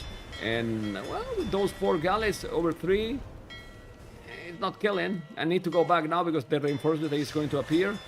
Well, this can easily snowball with the demo. And the demo, no, not doing anything. Not for now. Not yet, but the demo coming in on the other side as well so far. Okay, there's the barrack coming in for Dogao. He is going to be the first one to go for that. The demo's just going to blow up each other. Not going to do anything. That is going to favor the guy who has more regular fire galleys, and that person, for the time being, is going to be Dogao. So he's actually going to be very happy just to let the demos blow up at each other, but that is a much superior hit. Yeah, but they didn't kill anything. Still, they has a lot more HP now. Red, they need to go back a little bit. Dogao is going, but he still have the numbers. How is it possible that he still have so much more galleys? Well, remember guys, the Japanese, Lumbercans buildings are cheaper. Doing now double tax, no double tax also for Dragon Star. And in these kind of maps, Orlu, when you forget at the start, maybe you don't make any more. Yeah, it's pretty important to get that wood upgrade, because guess what? All these ships cost lots of wood. But on top of that, I mean, everything is just so hectic. There's a lot going on, and it's going to be important for Dragonstar to pick that up sooner rather than later. That said, both players are doing a pretty good job of repairing their damaged ships, but 2 fishing ships go down right there. Oh, but a great demo hit on the back of that. And suddenly, the Navy numbers are now slightly in favor here for our Black Sails player. Yeah, as you can see, the numbers changed completely now, but that's probably happened at the same time that he's already doing the archery range. So I guess that the production also went down. Well, it went down definitely because he has only 2 galleys on the queue. He has 3 docks. He's not producing with all them. And then the bada boom from the demo took those galleys. The KD is still 5-2 in favor to Dogao, Orlu. So I don't know. That feels doesn't demo make ships sense. do weird stuff with the KD though. Okay. Yeah, I'm not entirely sure how that makes sense, because obviously it feels like there's been more than 9 units killed in this game, but that's another solid demo hit here for Dragonstar, and Dogao is on the run. Uh-oh. I mean, that's just a lot of fire galleys, but has our red player over-invested into water? He has a spearman on the way, which notably does nothing against archers, and yet it's only the first archer that's about to pop out. Yeah, but to be honest, Orlu, killing Japanese on water is definitely worth it. You let the Japanese fishing ship work, it's a disaster. It's taking out the water, which is great. And you are Italians. Your fish is going to be also cheaper, your fishing ships. You have you need less resources to go up. So maybe the overinvestment is worth it here. I don't know, because Dogao is doing for the second archery range. Dragonstar also had a really pretty split last second on his own fire ships to make sure that the demo did not get a big hit. But yeah, second range here for Dogao. No Blacksmith 4 fletching just yet. But, I mean, Dogao's going to have to make something happen. But Dragonstar, does he know what's going on? He doesn't know about the archery ranges. He just sort of has a preemptive archery range of his own going for his ranged units. But he will be behind in raw production compared to Dogao. Yeah, but I don't think... Well, he's doing double attacks. I don't think he's going to be able to recover the water anymore. I think he's giving up the water, right? I would imagine so. Of course, there's tons of surface area for you to dock later on to reclaim water. But not in the right now time frame, as it has just been Dragonstar making a lot of naval units. I guess it's 19 units trained for both players, but just a lot of fire galleys left for our Black Sails player. Yeah, and that's the thing. Market, Dogao will try to go Castle Age. He probably overinvest, but now he's doing fishing ships. So, even if he's gonna be probably later to Castle Age, Dragonstar will be able to go fish. So what he need to do at home is to wall. This is what he's doing at the back, as you can see. I don't know how safe it's gonna be that woodline, Orlu, that he has the two lumber camps. The one in the south seems to be a little bit better, but you know what? Doing the market now, look at the goal he has, might buy the resources, and he won't be too far from going up. It's going to be pretty close, and as you're saying, nice and cheap for Italians to add in those extra fishing ships, and there are still plenty of fish to take. Dogao trying to annoy the villager with some archers, but the fires are going to chase away just the regular range units. Dogao, for his part, selling his stone, and he is going to be clicking up to Castle Age still a little bit faster, but the onus is going to be on him to really make something happen relatively soon, otherwise he will be completely out-ecoed by Dragonstar. It's funny how you need to check it really, really close capture age, because if you check now red walls, it feels that it's open, but then you check and there's are rocks. You know, big rocks there, so it's wall on the right side. And as you can see, he's on the way to castle. Look at the difference, Orlu. 15 seconds. And, well, you need to go more fish, because at the end, population is not that big difference for having also the water control. And, of course, you have 10 fire ships, which are nice, but they don't do anything to help you out on land, so they might as well just be dead units if you can't really defend yourself with them. So you spend all those resources on water, you got to do something with it, and that something is just going to be adding in more fishing ships. And they can really get a big springboard over your opponent economically. But right now, you just need to not die at home, add in fishing ships, and you're going to be in a great spot as Dragonstar. Yeah, but this is the thing. The problem is the wood, and then the timing, the momentum. Those archers are coming. When he's doing the uppers, he's gonna raid the RBX. And what wood he has, Orlu? What wood he has? Well, most of it's in the middle on this map, as you pointed out earlier. Yeah. So Yeah. you can do this whole wind water and then wall yourself up at home for a little bit, but you do need to fundamentally make that transition into the better map control. I love the two archers here at the north for Dogao, just annoying those villagers, really making his opponent's wood income as inefficient as possible. That said, Dragonstar is at this point at least adding in more fishing ships. Yeah, but won't add too many, doesn't have wood. The problem he has is unfortunate map generation. He has 2 woodlines only, and they are exposed. He doesn't have a single woodline at the back. Well, he has 1 tree. You see that tree lonely there close to the stone? Let's go. Take that one. It's the only thing he has. If you check, Dogao map looks a lot more wood. Like most in front, but he still have 1 at the back, and that's completely safe. Imagine Dragons are having that 1 at the back. He will be completely fine. The biggest problem here is that now Dogao is doing a siege workshop on top of that hill, trying to do the damage, and really believe that Dragonstar need the siege right away. I don't know why he has the crossbows, okay, trying to defend with that, but he's doing a massacre on the woodland, Orlu. Oh my god, massacre from Dogao. Yeah, and then part of it is the fact that Dragonstar walled out one of his woodlines. Like, yeah, the map generation isn't great for him, but I mean, he literally walled right in front of one of his potential woodlines. So that's just reducing the amount of area that Dogao even needs to attack. And of course, Dogao has the forward siege workshop incoming. The Vil count isn't even that advantageous anymore. I mean, that's dead even right now for Dragonstar just because he's lost so many. That said, you still have the fishing ships, and they're still working without a care in the world.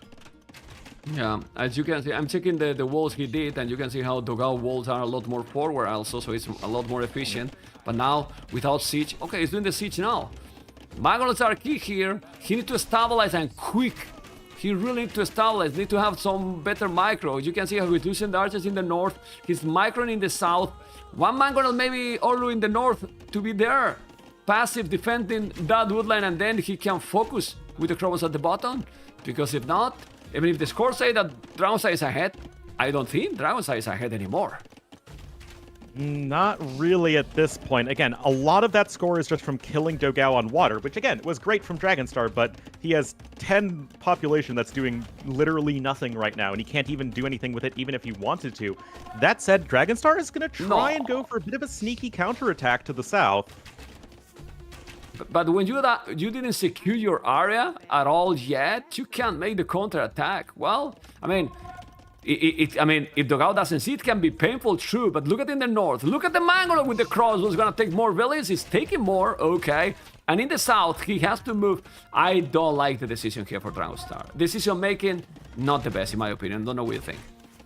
I agree. I think the Scorpions also are not going to get the job done. It's just you go Scorpions and Crossbowmen, your opponent goes Mangonel and Crossbowmen, and, well, the Mangonels are going to do a lot better. That said, this is going to be a big old blob of archers hitting Dogao at home, and they are going to have ballistics too, and Dogao's going to need to run for the hills.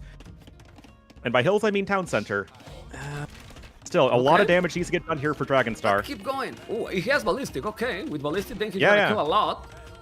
44, but on the other side, Dogao's doing the exact same thing. The Scorpions are kind of here, but both players are saying, no villagers for you. Oh my goodness, this game's getting real messy real fast. Ooh, it can be a restart because they are in Dark Age with 0 villages both. Maybe we have to restart again, right? I mean, he's gonna take everything. Oh, 8 on wood, 4 on foot, killing everything. Look at the Echo KD. Look at the Echo KD. It's gonna be more villains killed than units if they keep going like this. Well, I think it's already like this. No, it's already like this. Just make the numbers. You love the number, right? The total killed is 39 for Dogao, and he killed 27 villages. What the hell, man? Oh, this is wild indeed. That TC is sure not happening right now here for Dogao. You have one Mangonel at home defensively, plus a couple of Scorpions. Dragonstar with a absolutely bustling 39 villagers at 28 minutes. Okay, Orlu, I said 2 minutes ago, do you agree decisions making by Dragonstar? I will make you the question now. Do you agree with the decision making for Dragonstar? Because now I think it's great. You know? What the I hell always was said it was a great decision, ma'am. I don't know why he would ever indicate that it was ever bad. He's still losing a lot. Now look at the micro. He need to go, man. And kill those. Oh, the Mangonel. Okay. Yeah, but still, he's killing so many villagers out here.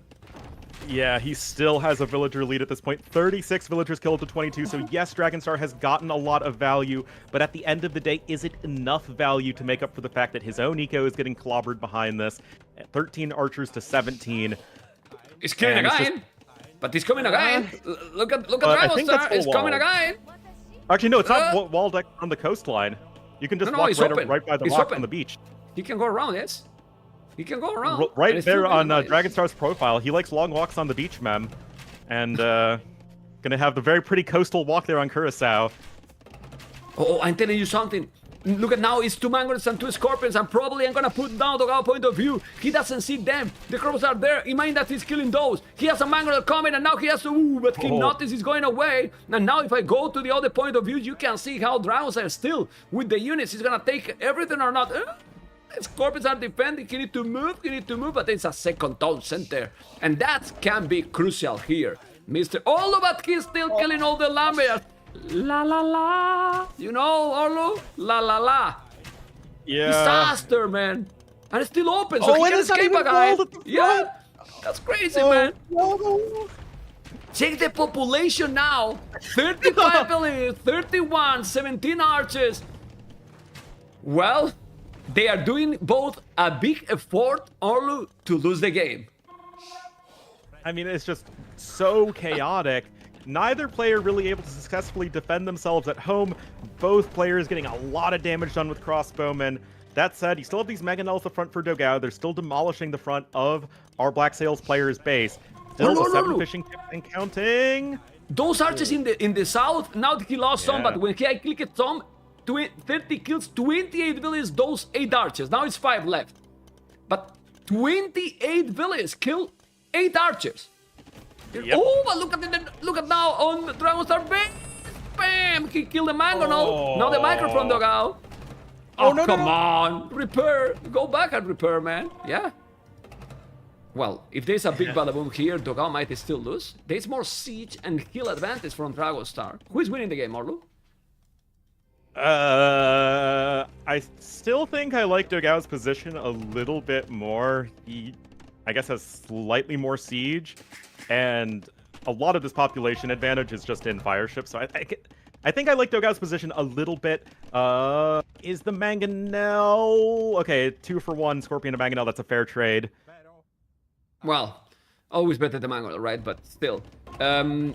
I think that Dogao has the advantage mainly because the second TC and working all the time, or almost all the time, is great. It's massive here.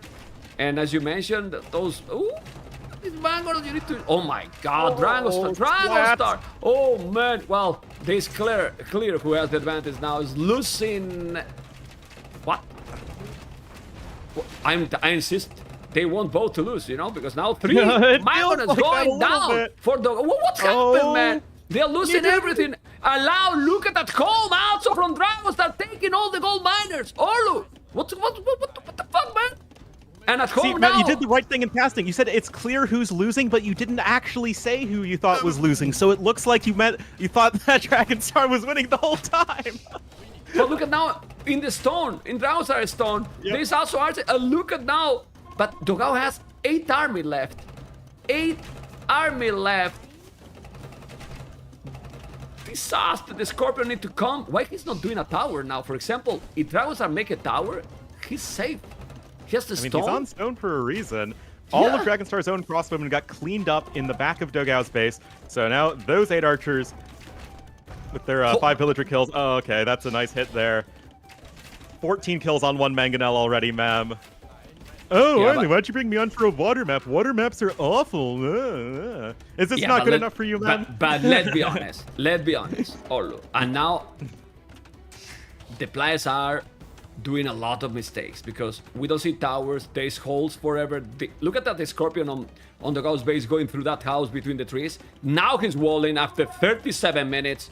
Like, this is a sloppy gameplay as well. And this is why the games go chaotic most of the time. Because if they play perfect and perfect meta, the games are even more boring sometimes. Because, well, they play perfect, they wall, they don't make mistakes, and the game's going for Imperial with no action. Yeah, and that just goes to show, obviously these are still 2 extremely good players, but you have these little mistakes here and there that prevent them from just getting a dominating advantage, and it doesn't mean that the games are any less entertaining, as it has just been a wild set so far. They're better. Within... I want mistake, Orlu. I want mistakes. Mistakes, let's go. I mean, all mistakes, no problem. Okay, now he did finally the second TC, Orlu, but he's still on 34 villages only, Dragon Star.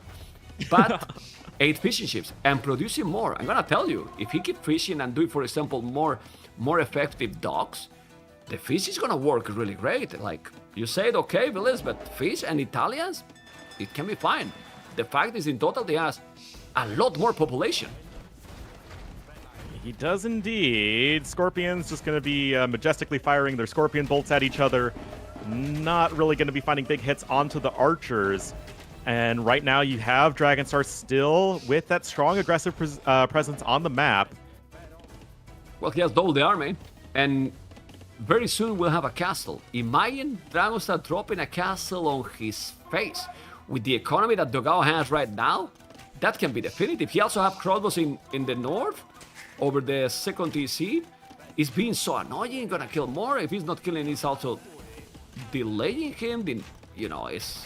I don't know, man. I really don't know. It has too many units, Dragon Star. Orlu. Better Echo, okay, but too many units. And Dogao is unable to counter back.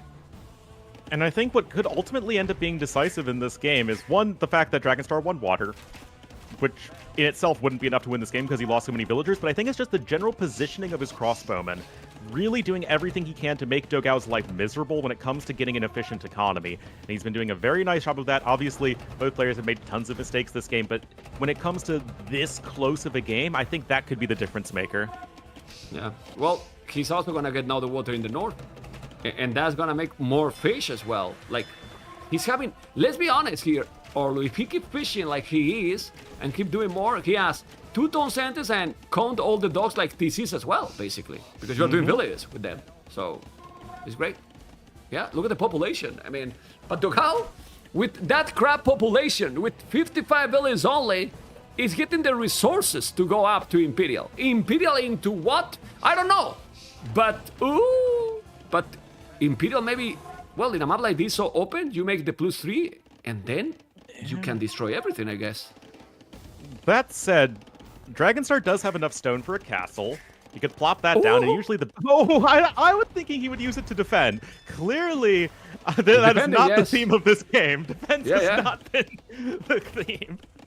Very defensive castle, as Orlu pointed out. Very, very defensive. Chicken castle, right, Orlu? Pop, pop, pop, pop. No! He's doing on his face, literally on his face, in front of the archer range, the barracks. It's gonna be great, that castle. And now with the mangoes at home, Orlu is defending properly. Yeah, you have that little bit of high ground that you're working with there. As Dragonstar, the Vills are crossing the map. He's got the army there to support. This castle denies a lot of potential gold income. In the back of Dogao's base, he has just 3 tiles of gold left that he can safely mine. He's got a lot of stone you can take. You start with a lot of stone in the back of your base on this map, as there's a big fight in favor of Dragonstar at the front, and suddenly this is looking bad for Dogao. It's not looking bad, no. It's looking terrible. Let's see, the mango is gonna kill the other mango, but no, but they start losing villages. Oh my god, if you don't do this castle, no, the micro, what is going on? The castle will be up, but he's losing a lot of villages. 54, the castle is up, and now the mangoes are dead. But that could be the GG moment, even, as losing both mangonels there. The castle is now here at the front of your base. It's not like Genoese crossbow are going to be that important here. It's just about the map control and the map positioning. Yes, Blue has clicked up to Imperial Age, which is nice, but he only has 2 archers left. And Fast Imp Skirms is not on my top 10 most amazing build orders list. He could maybe do something, Orlu, if he had a civilization with bomber cannons, because right now he has 0 villages on a stone. But Japanese don't have that, you know? He called the GG, man! Unbelievable that Dragonstar win this game, seriously. I mean, Orlu! How the hell he win this game, man? Like, really? It's like, win water, something, something, something, GG. Yeah, but I mean, let's be honest, man. They go crazy, but this is a compliment for Dogao, what I'm going to say. Because you expect a lot more from a player like Dogao. I'm sorry. He's a legend, a legendary player that has been in the top 8 player in the world, of course, maybe a decade ago right now, but he can't lose this game, in my opinion. I don't know what you think. Like, you understand what I mean? He's that kind of a player that in his best shape, he should never lose this game, is what I think. It's a hybrid map. Dogao is, in general, a very execution-focused player, taking smart fights. And when it came to actually attacking, he did a nice job, but the defense just was not there. And it's not like this map is impossible to defend, right? You still have, full walls available, and you just got out-executed up by Dragonstar early on in the water. Now, that said, Dragonstar is a very good player himself, so I don't think it's like that much of an upset, but it's not how you want to start this series. But Orlu, I'm checking the resources collected, and he got over 3,000 resources more than Dragonstar. But Dogao mined 0 stone, 2 towers, and all this damage that he was doing is gone. You know, like, why not towers? Why not a couple of towers to defend the woodlands, and don't let them go all the time? I don't understand. I think that there could be something done better to defend a Dragonstar aggression, because Dragonstar economy was all the time a mess, at the limit completely. Don't know what you think. I mean, it was just a very messy game, and in that situation, the player who can manage even a slightly cleaner economy is going to be the difference maker, and that is just game number 1 here, and I had a lot of fun with it. I don't know about you, Mem. That was a fun one, and a nice first game on the map, Curacao. Hate water. Yeah, I mean, it's crazy, like, but you don't know how to describe that. They were crazy. It started all water, and we were thinking, oh, this is gonna be a water, and then what happened? From when they started to go for the land, it was all a disaster. Like what? You didn't know where to look. Okay. Okay, and now we're gonna see Fugomara, I think. Kingston versus Doomster? You seems so. That does appear to be the case. So Fugomara was the decider map in the last set. And it is going to be the home map for 1v1s for Barbatacos. Remember, guys, that if you look at the map draft, the 1v1 maps are always going to be on the outside. So Fugomara and Amargosa are the 1v1 maps. And if one of the teams 2-0 in the 1v1 section, then the last 1v1 map can't be played. Because if you're drafting and preparing for a map for 1v1s and then you suddenly have to play it in team games, that really hurts teams' preparation. So it's just you have the 1v1 maps and you have the team game maps.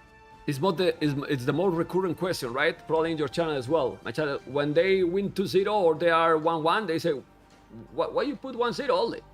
I mean, and I have to explain all the time. The first game is just a best of 3 1v1. So the 1v1s only count, let's say, 1 point, you know? I've been doing sometimes, I've been putting 0.5. Okay. You put it... Definitely, it's not the easiest thing to represent graphically, but I still think that it's working out in terms of actually, having good 1v1 games and having that sort of dynamic going on. I can put the 0.5 in my overlay too. You get me? I can't believe you gave me an idea. Orlu, what is happening to you?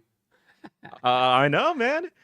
You host one tournament and then suddenly you have ideas of professionalism. Now, you know the problem that I don't know if you remember my channel, that in one scene I have one scoreboard. In that scoreboard, since it's a database, you cannot put 0.5, you know? Like in Capture, you cannot put 0.5 either. You cannot put 0.5 in Capture Age. But in other overlay, like they have the one I have now, I can put 0.5 anyway.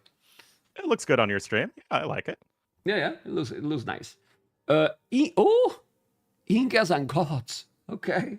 Oh my goodness. I mean, this is a pretty lameable map, and I'm looking forward to this because, again, what's cool about this tournament is that you have the maps playing out differently, at least a little bit in 1v1s than team games. Like in the team game on Fugomara, it was just a very aggressive, relatively standard map. You just happen to start with the Camel Scout. This, it's likely going to get real messy. And I think it's in team games, seems at the back it's basically impossible to wall. It's more like it reminds more and maps like Socotra, that like you have to go with army no matter what. Because in Arabia, for example, I mean it's similar, but you can find the way to walls. But in this map, how you wall? You saw MBL in that last map, in the last series, and he was doing his towers with Korea, That's a matter. It's especially like an aggressive team game setting. It's all about the teamwork, the coordination, and the army positioning. And Fox did just such a freaking good job with that. Honestly, I'm very happy to. I mean, I like to see upsets. For example, I think Dragonstar versus Dogao is an upset. Dogao should be favorite. The previous series was an upset, and now it makes that the WeSports. If Gamer Legion win his series, WeSports Gamer Legion cannot happen like grand final. Sorry, I'm not sure. I don't know if we're just doing it based off the quarterfinals based off seeding, or if we're going to be doing another draw for that. I think, yeah. Well, yeah, I forget. I forget what we're doing. Come on, it's not like it's my tournament, man. You need to know these answers, or I gotta ban you, So anyway, we are into the game, and now I'm gonna keep the 1-0. I usually in the 1v1s in Capture I keep the 1-0 so people know that who is winning the 1v1s. I don't know how you do it, but I put in Capture Ace Doomster with 1-0, so they know that if he win now, they have the point there. That's how I do it to let people know. But Gods and Incas, and back into the game, this is gonna be crazy. What do you prefer here? In theory, Incas should be superior, but is he gonna do something wild? Doomster, that is also in theory the weaker player here. So I don't know. I mean, I would say in general, we have, in general, we think Dogao is a bit of a better player than Dragonstar. I think it's even more pronounced that Kingstone should be a pretty significantly better 1v1 player than Doomster. Again, not that Doomster is bad, he's 2k4. But we would expect him to do something at least a little bit weird here. Of course, Goth's going to be very happy on a map with a lot of hunt and a lot of aggression, so Goths do make sense as a pick. But Slingers exist, and the Slinger is a very unfun unit to play against as an infantry civ. Is there someone nowadays that don't reach 2.4k? Everyone get the... I mean, what happened with the Elo, man?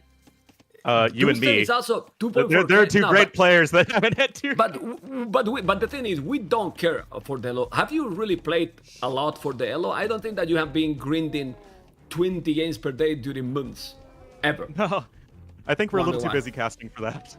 Yeah, like, for example, I was checking the other day because now we can see that they are just luring the elephants with the scouts.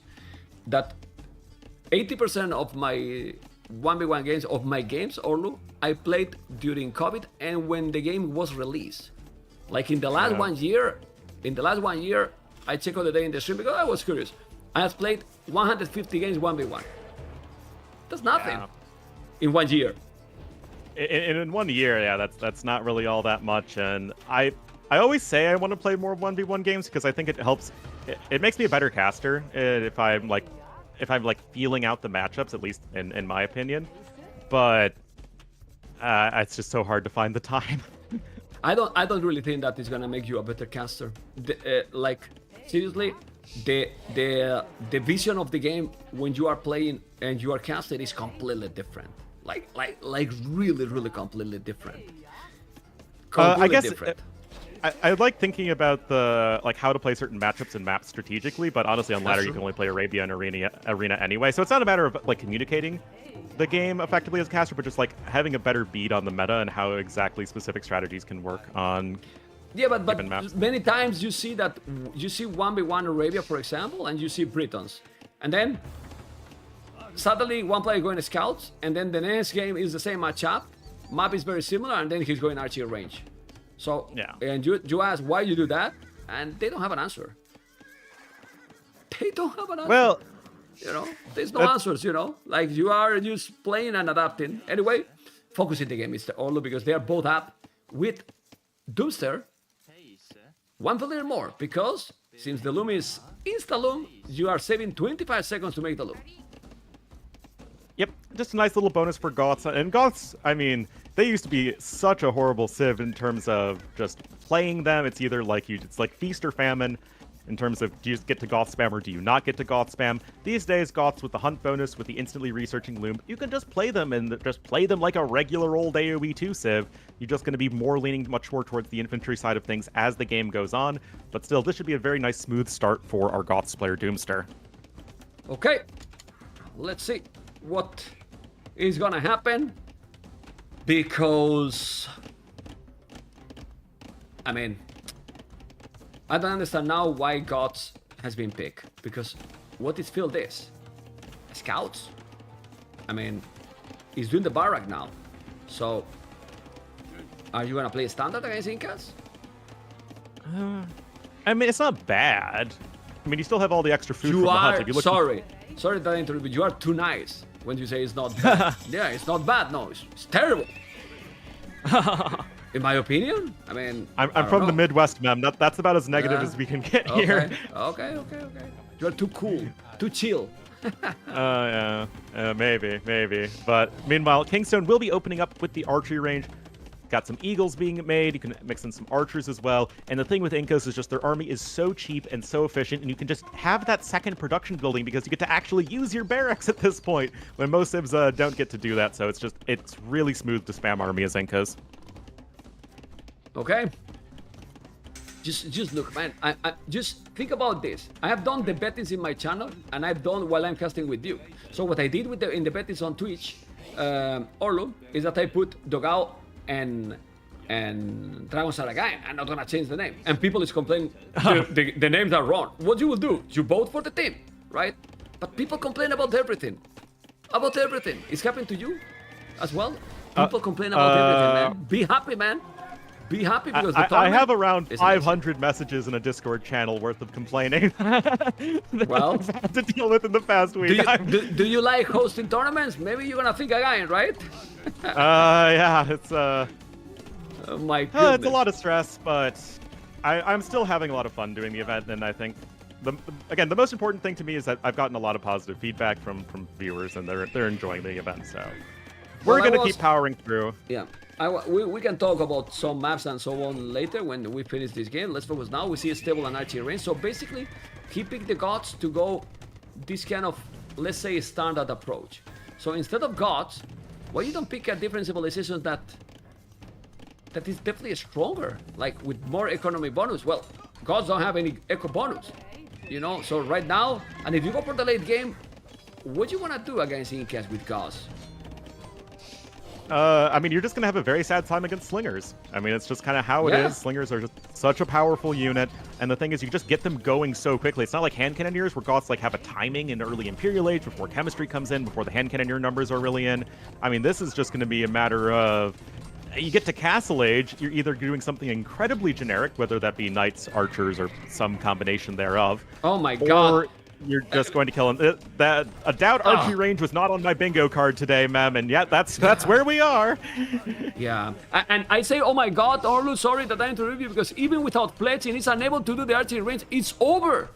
It's GG, well played. Oh my god. Well, and now he's doing the tower, and this is the kind of the games that, I don't know for you, but for me it feels so hard to cast, because what Doomster can do now to recover from this? Can you tell me? Because I don't know. When the result of a game is completely out of your own hands, and like it would entirely be reliant on Kingstone screwing up for Doomster to win. If Kingstone is just a smooth and consistent player at this point, which we know he is, he will win this game very likely. He's got 8 kills to 2 deaths, and it just feels like a much better approach from our Barbatakos player.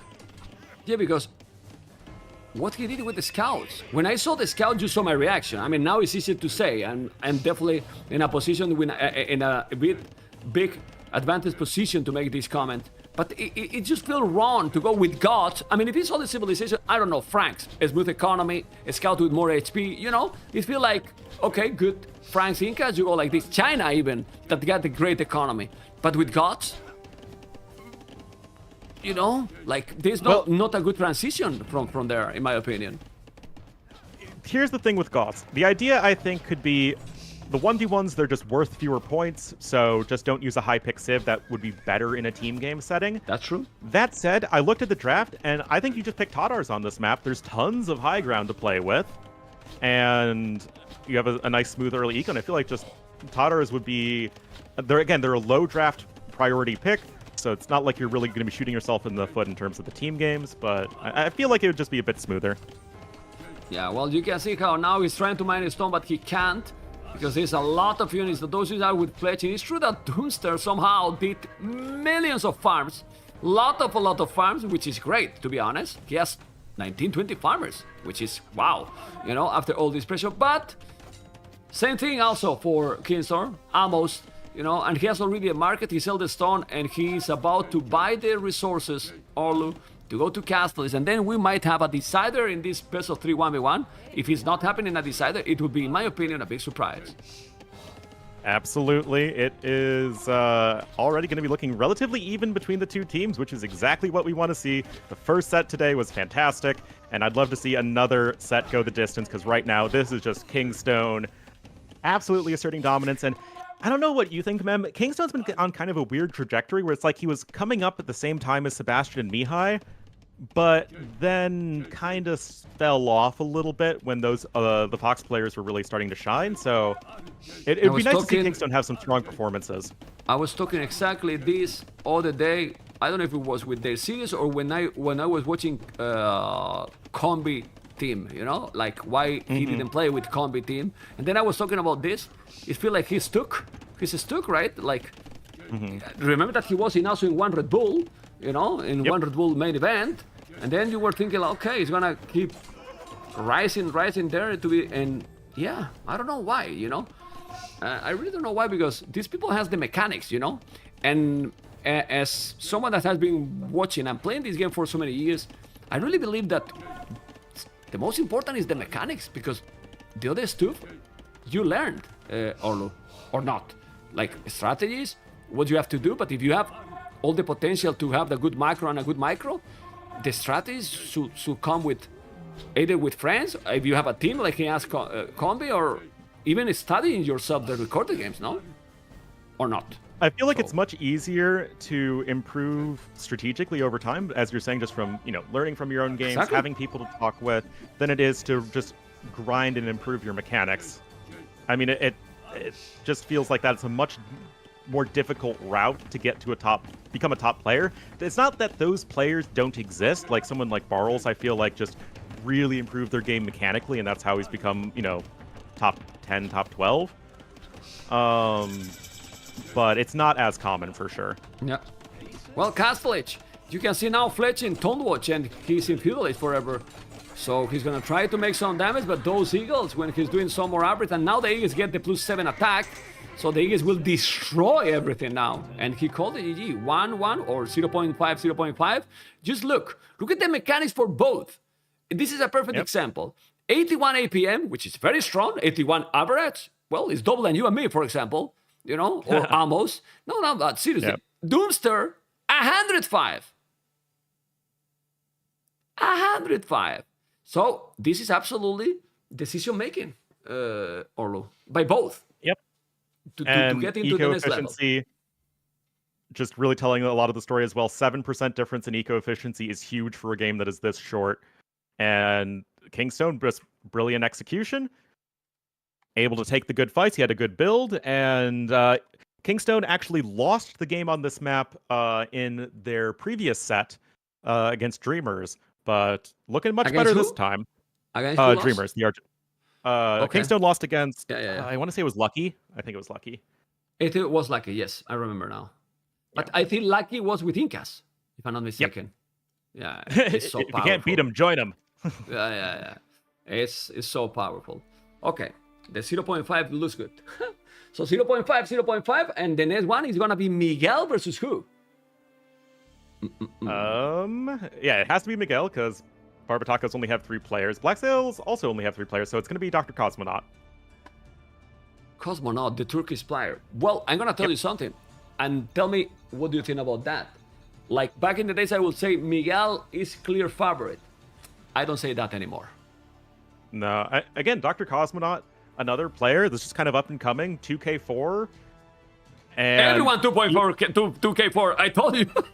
I know everyone's 2K4, but that's also it's not like okay. it's not like it's a mistake, right? I mean, these No. players are clearly good enough to earn 2K4. Yeah. It's fine, yeah, No, but not about the elo. It's like, I don't know. You remember old tournaments that I remember inside the series, Miguel doing some crazy, incredible games, one game, and win that game. And then he loses the series because the others don't have that consistency. I remember Miguel playing insane.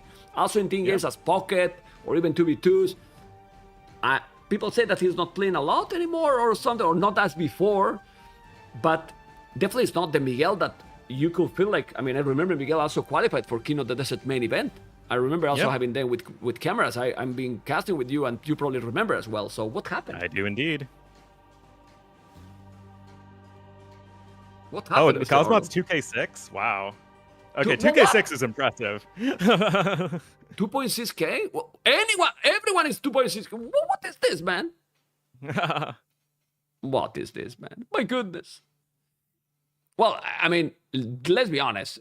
Orlo, I don't know if you agree with this, and then we will check now what civilizations they can pick, because now the map is going to be Amargosa.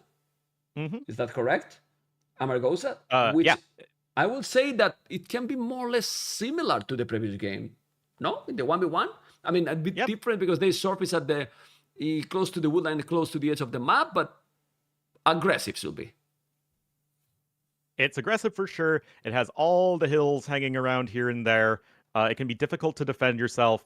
Definitely a more, execution-oriented map, but one that you really have to be careful about your positioning, because you could just get run around and around and around because it's just so difficult to properly defend yourself. Your vills tend to be far away from your TC. So army movement is going to be just as important as actual army control.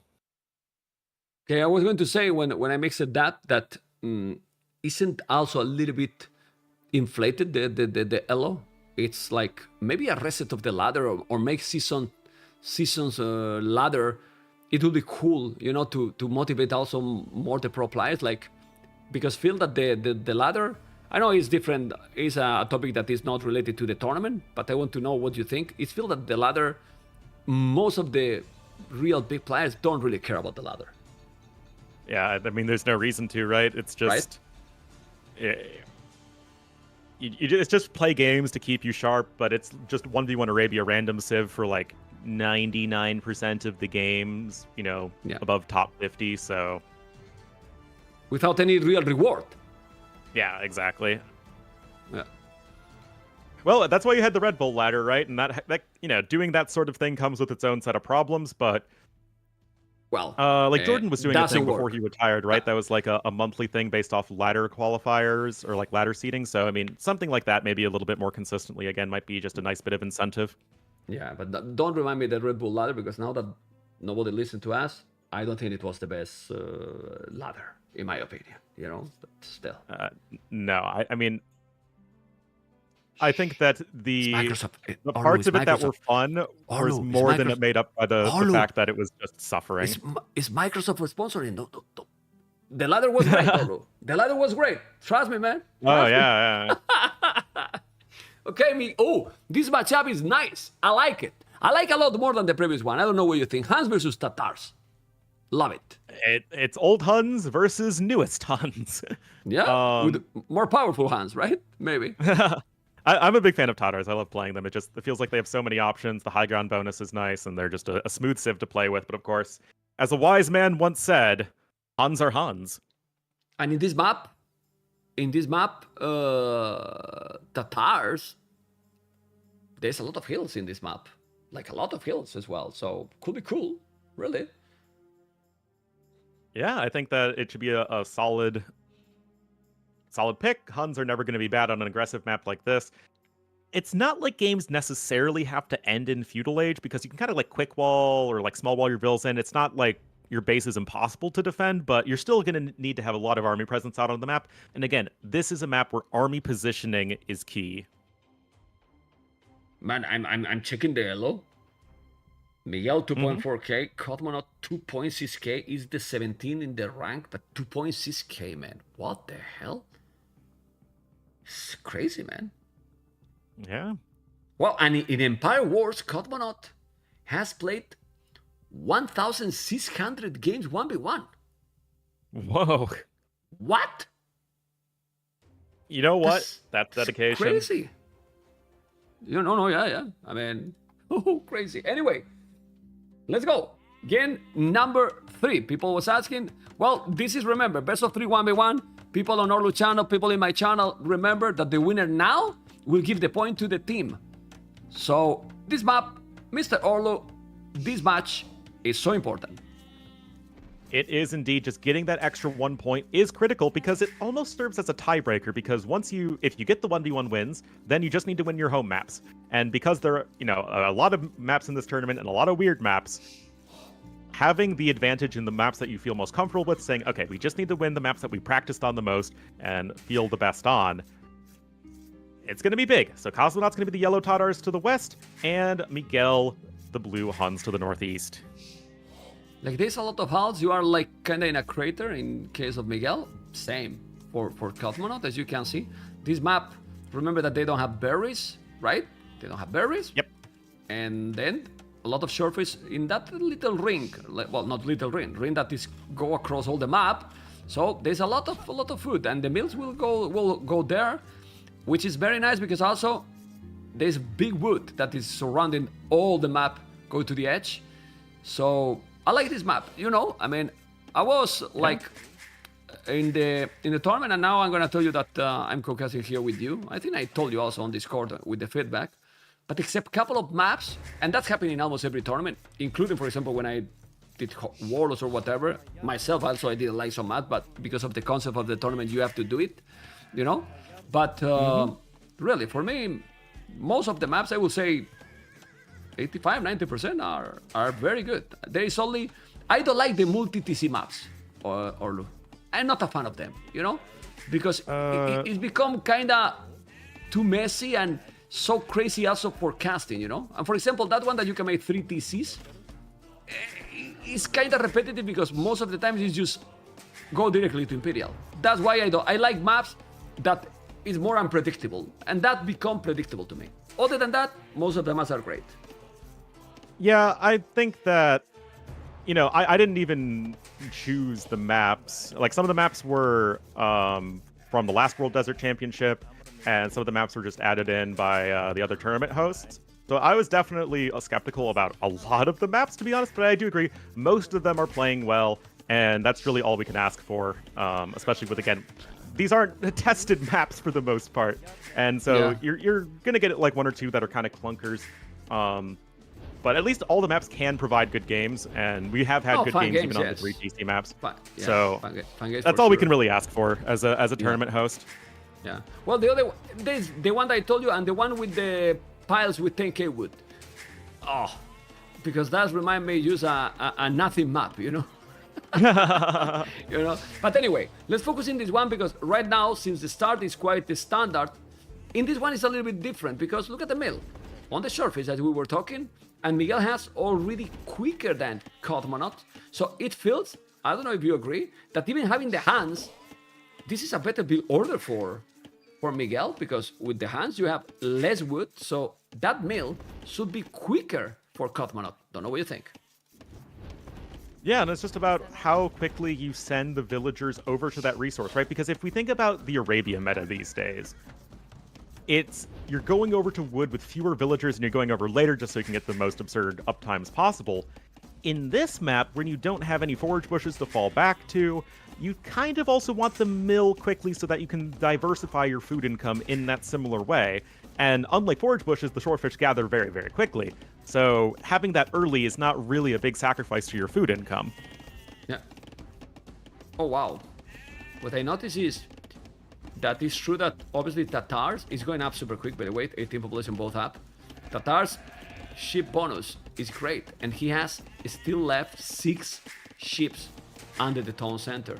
So he has food forever, and still only 1 village on the shorefish. So scouts, archers, what would you go there? Because this is one of the situations that we were talking before about what the pros are going to decide. I'm sure that we see Tatars and Hans, and we just see several times in the same position scout, and then all the several times archers or just skirmishes. So what did you think they're gonna do? I think they should go scout because mobility in this map is great. Yeah, I at least like the idea of opening scouts. That doesn't mean we haven't seen archer openings be successful, but I still like the idea of just being able to get to your opponent's fish in the back of their base, getting to the wood lines if they choose to go with the lumber camp in the back for their second lumber camp. We've seen multiple strategies be successful here. The meta is not really solidified, but it does look like it is going to be a scout opening for both sides. Yeah, they're not mining gold. You can see stable as well. Miguel is really well known as a very good player with the scout. Don't lose a village like this. Well, yeah, that's why you don't want to make a mill and has only 1 village on the surface. It's too risky. And now it has 0. Well, no risk anymore. If you don't have villages, you don't die, right? Oh my god. Okay. Easy peasy. Yeah. Okay. All right. Well, Spearmen are coming out on each side. Double bit axes in for both players, and this is just all going to come down to can you keep your real production going, and can you be the one who is applying pressure? As now Miguel going to have 6 villagers out on the shorefish on the outer edges of the map. And what I think is kind of cool is that although your villagers are super vulnerable on this map when you're going for the fish, in terms of just raw rush distance, they're quite far away. So it's not like it's going to be a complete, disaster to try and defend, but already first villager is down for Cosmonaut. Yeah, and you can see that between that stable and the palisade, there's a hole. Look, I mean... There's always a hole, man. Yeah, but, I mean, it's full open yet, but you are doing these buildings like this, in theory, to be walled a little by little, but no, leaving holes already. And his house set, as you can see, you notice already the difference, and it's a big difference, and this can snowball big time now to Cosmonaut. Miguel has already 4 farms without horse collar, of course. Now he's sending 2 scouts forward, but 35 seconds idle TC.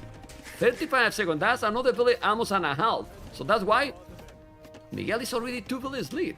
And 2 villages lead in 10 minutes is gonna be a lot of resources if he's not killing something, which is happening right now, Orlo. Yeah, of course, those Tatar scouts with the high ground going to be able to find a lot of damage on those villagers. The poor guy is just trying to run to the safety of the local town center, but that is already pretty messy for our Barbatacos player. And once again, it is not a good idea to be a villager in these games. Yeah, Be something else. Something else is that he's gonna take it. No, there's a spear. He should go back. Yeah, that's why the mobility is great here. He still have a lot of ships, Orlu. Tatars, a lot of ships. How many? Let me check. 4 is still left. Now he has 1 spear on the shore as well, so he's well defended. And well, this is the best that you can do here now. Full army. Like, don't be greedy, full army. 1 minute ago, I told you about 2 villages more for Cosmonaut. Look at now the villager count. Crazy. 1 ahead now for Cosmonaut. Oh, and another spearman even getting the downhill hit onto the other spearman. And just every little bit of extra damage is nice, but where'd the spearman go with the villagers on the shorefish? They had a spearman friend earlier, but now it had been abandoned, so that's going to be another dead bill for Cosmonaut. Maybe even some more, as things are definitely very messy. Yeah, it is 1 only at the end. But as you mentioned, I don't know where's the spear, but now the scouts are... Ooh, spears are coming. He need to find the hunt. Well, look how fast he killed the spear without ground. Tatars, you know? man. And now villager down. Well, Miguel in the damn hell, another villager down. This is 4 already, and he can take now the hunt because he found the deers. Oh man, he's gonna kill another one. Maybe not, but it's already a lot of damage. But Cosmonaut house it all the time. House it constantly. 1 minute idle TC. This is crazy. They don't want to get advantage. They want to entertain us, Orlu, and that the game is close. Let's go. Well, execution errors aside from Cosmonaut, I always absolutely love it when players just try and squeeze every little bit out of their civilization bonuses, and you can see Cosmonaut in this game using the sheep super effectively, making sure he has more villagers safer by not having to send as many far-flung to gather from the shorefish. He's using the high ground advantages that the Civ has quite beautifully, and he does overall have the lead in this game because of it. Well, he's gonna take even more lead now. He's still with the scout here. He's gonna take another one. Look at that, the scout attacking the village in the goal. Another one down. 6 villages down already. What the hell? Killing a lot, and gonna be the 7 in a moment. There you go. No, he got it. Yes, he's knife, yes, man. No, yes, no. Yes. Yeah, he did. Man, it's crazy. Yep. But look, Orlu, right now, 600 wood for Cosmonaut in the bank. He could have a much better macro now. And now, he's gonna lose villages as well. Look at the shorefish. Taking 2 more villages, not a single spear. Why you are doing this? You have a huge advantage. You don't have a single spear to defend. Now you build double archery range, but you are not mining gold. This is disaster now for Cosmonaut. Losing all the advantage. My goodness. Oh, yeah. And, like, there really is no excuse to not just have at least 1 spearman hanging around those shorefish villagers. It's the only thing they're going to be threatened by are scouts. You don't have to worry about archers from your opponent yet. In fact, the first archer range is just now coming in for Miguel. Double range is here just because Cosmonaut didn't really have the macro to get them down sooner. He just was floating a lot of wood, as you're saying, Mem. So the archer production is actually delayed as to what it could be. And the scores are still relatively close. The KD is almost dead even. And Miguel has no villagers out on the map at this point. Everyone's chilling at home. Okay. Look at the village on goal. And going around. Okay. Well, with double archery range now and going archers, that's to have an important advantage because Miguel has so many spears that are going to be useless now. Absolutely, and when you fall behind in the scout battles, it can often be a bit of a crutch to just rely on spearmen to defend yourself because, okay, yes, they hard counter scouts, but it's just as soon as you make that archery range switch, and you have the more complete, well-rounded army, the spearmen just drop immediately, and suddenly, if you're not full-walled, if you don't have the towers you need, then suddenly you just die instantly. And it looks like we have Miguel maybe going to try and use that market to click up to Castle Age. Yeah. I don't know. I think he'd throw a big advantage, Cosmonaut. It's not that he's not going to win the game because of that, because now he's sending the archers, but he has no fletching. Still, no horse collar for any of the players. The market will be there, and he might buy the resources, but the wood is still very exposed. I think Miguel should just make a Lambrican where the tower is. Because Miguel, thanks to the experience he has, is going Castle Age, and that can be huge, because they are in a map that, you know, 1 minute Castle Age quicker, it can be massive. It's true that Miguel doesn't have army. Orlo. Like, the army, he has 6 speed to escapes, you go to Castle Age, you do nothing.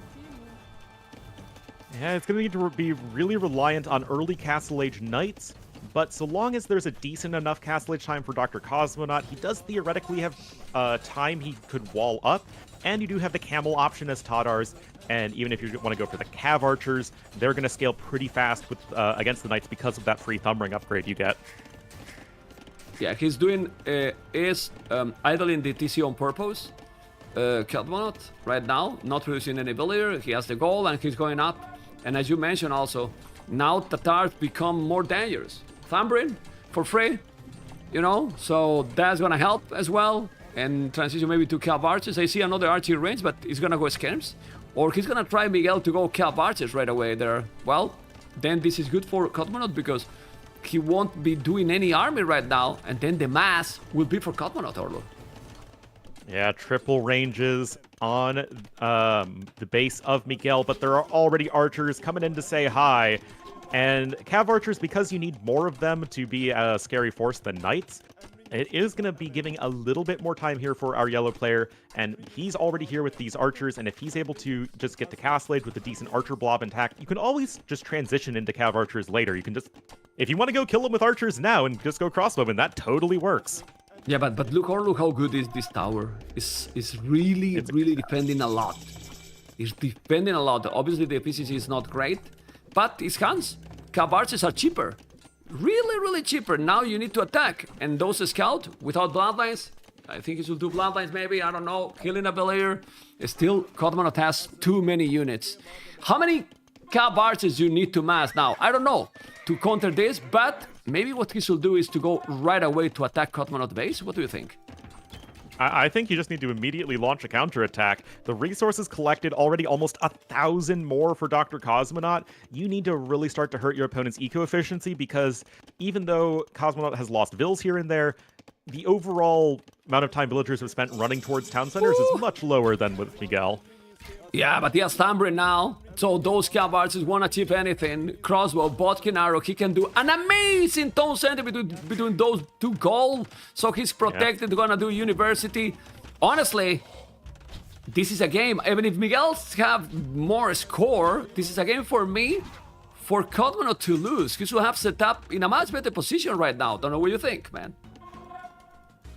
I think, yes, Cosmonaut could be further ahead than he actually is, but at the end of the day, you just need to win the game of AoE 2, and, you know, Miguel certainly just playing a bit sloppier overall, and like I said, it's the army positioning that is so critical on this map, and right now that is just better for Dr. Cosmonaut. He has very safe gold access, he's going to have the University for Ballistics in just a moment, and you just don't really have the time you need to get to Cav Archers right now as Miguel. Yeah, and now those Lumberjacks just move right at the same time, in the right time, sorry, that is gonna be close to the TC. The Cav Archers is still there, but the Crobos are coming, and now those Crobos killing a lot! They're killing a lot, look at the Echo KD, look at the population, it's 20 population more, and this is the day of the upset, it seems, because this first game, you know, combination of a best of 3, remember 1v1, it's, my goodness. It is looking mighty good here indeed for Team Black Sails, as we've got, was it Seed 9 versus Seed 13, so I guess it's pretty close seed-wise, but still, the higher seed is indeed Barbatacos, and just sort of the eye test of, you know, in terms of tournament experience, it's definitely in favor of these guys. Oh, look at Miguel Wood. Look at the village there at the back, look. Look, they're sad. Oh my god. They're sad bills. Look at both wood. Both the lumberjack on the left and on the right. My goodness. Yeah. Well, he know that he's a decider and he needs to try, but now those crossbows, even if you don't have the best mobility, got Thumbrin and Ballistic, and this is the game. And ladies and gentlemen, Black Sails, as you mentioned, it's taking the lead. My goodness. Orlo.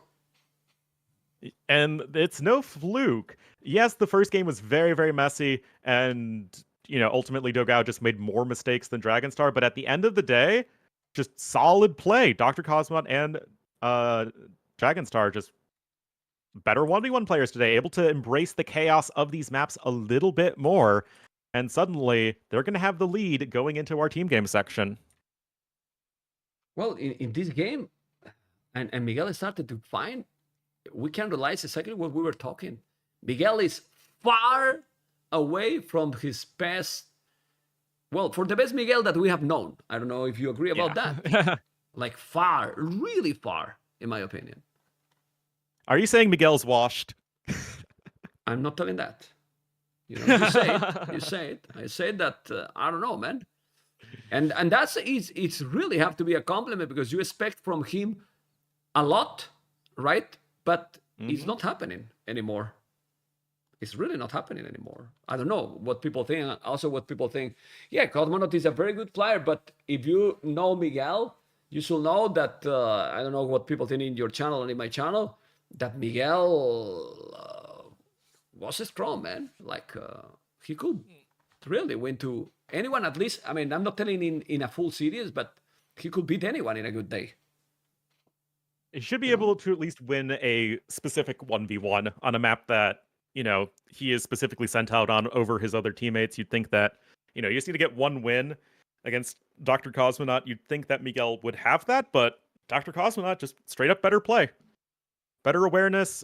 Yes, the execution with the macro wasn't amazing, but that doesn't really matter on such an aggressive map when you're just killing your opponent. Yeah, I guess we will have a couple of minutes at least because they will. I'm gonna take a few minutes and I will back to you in a moment. Okay? I need to No go to the problem. bathroom. Be right back. Okay, guys, how you doing, amigos? How you doing? I miss to interact with you. It's the only downside. What you need to know, guys, is the only downside when I'm co-casting with people. That I cannot interact with my viewers. And I love because the casting, guys, when you are co-casting with someone, the time pass quicker and for me, it's really easy, to cast with someone. Like casting alone is require a lot more energy, a lot more attention, a lot more everything. All up in area, I saw you there and I wanted to interact with you and talk with you. But this first series, in my opinion, I think, it definitely wasn't excellent gameplay. They did so many sloppy mistakes, in my opinion, And I missed the best Dogao. I missed the best Miguel. I don't know what's going on, I don't know what's going on. Anyway, I'm going a moment to the bathroom, and I'll be right back, okay? Fine, man. Nice co-cast with Olo. Nice. Be right back in a moment, guys.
Okay,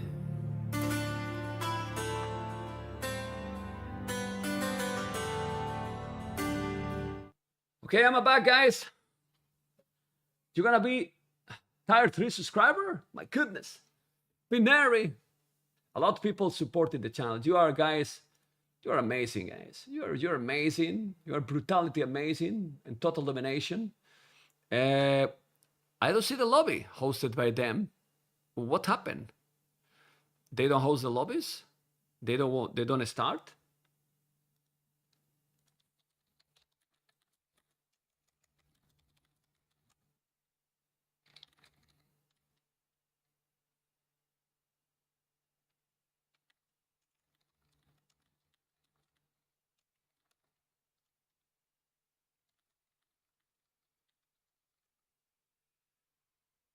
Okay. If you have just joined it, guys, the stream, the WeSports versus Fox, you shouldn't miss it. Okay. You really shouldn't miss it. But for some reason, I don't see the. Okay. I don't see the lobby yet or anything. Why there is no sound here? Okay, I see now. By the way, the quality today is good, guys. Yes, you are at work, man. I know. Today the quality, no problems, right? I will watch on YouTube later. Let's go. Let's really go. By the way, people on YouTube as well, if I'm not interacting with you guys a lot, well, I can't because I'm co-casting with someone, so you don't. And since he also streaming his channel, you don't talk to the chat, you know? All fine today, right? Amazing.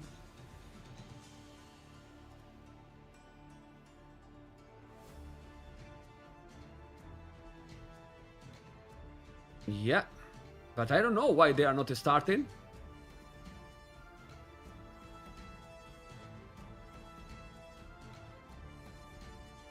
This is the thing that makes that. What is this? It's a trade card, man. Thank you for the follow. Thank you, guys. Yeah, these games are live, and this is the problem when the games are live.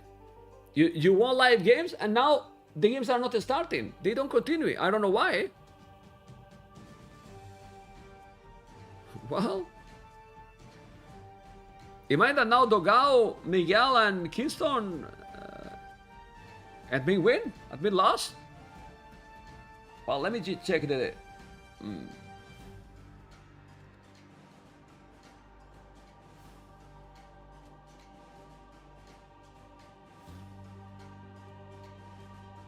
I don't know. By the way, guys, I don't know if I can say this.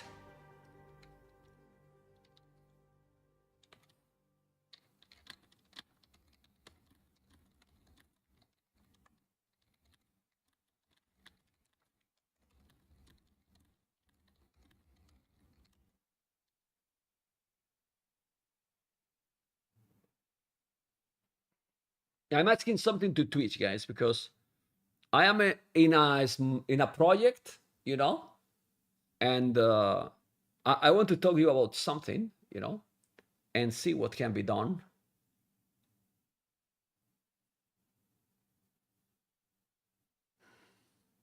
Because today, this morning, I have done a special video, and I will tell you about what it is.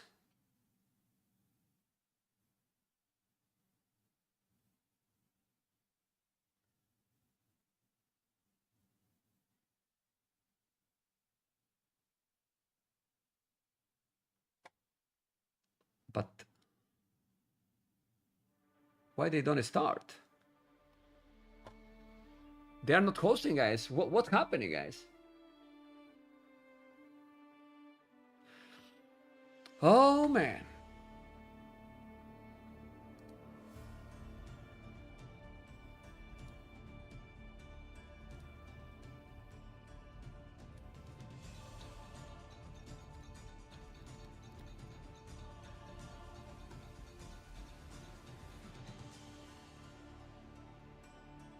Give me a moment. I'm just checking, but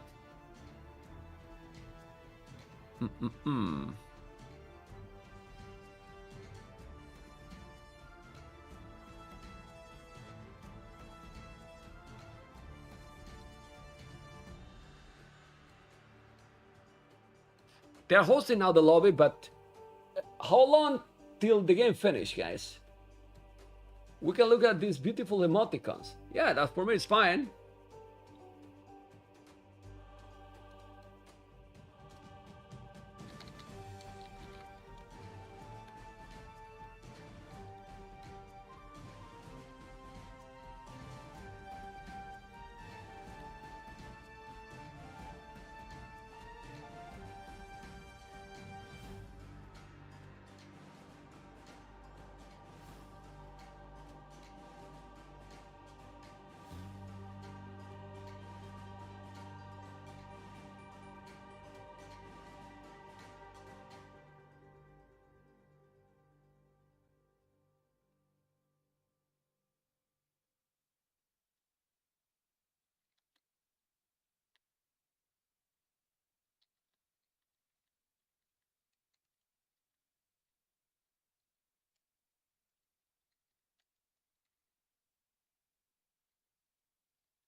Okay, they are hosting now the lobby. I'm gonna go back to talk with Orlo, guys. Domination Rallo, thank you for the 4 moons. Don't forget, guys, that we are in September. I have prepared a overlay. You know, when people support, I will just click this. Thanks for support. Got muted alerts. You know, let's go.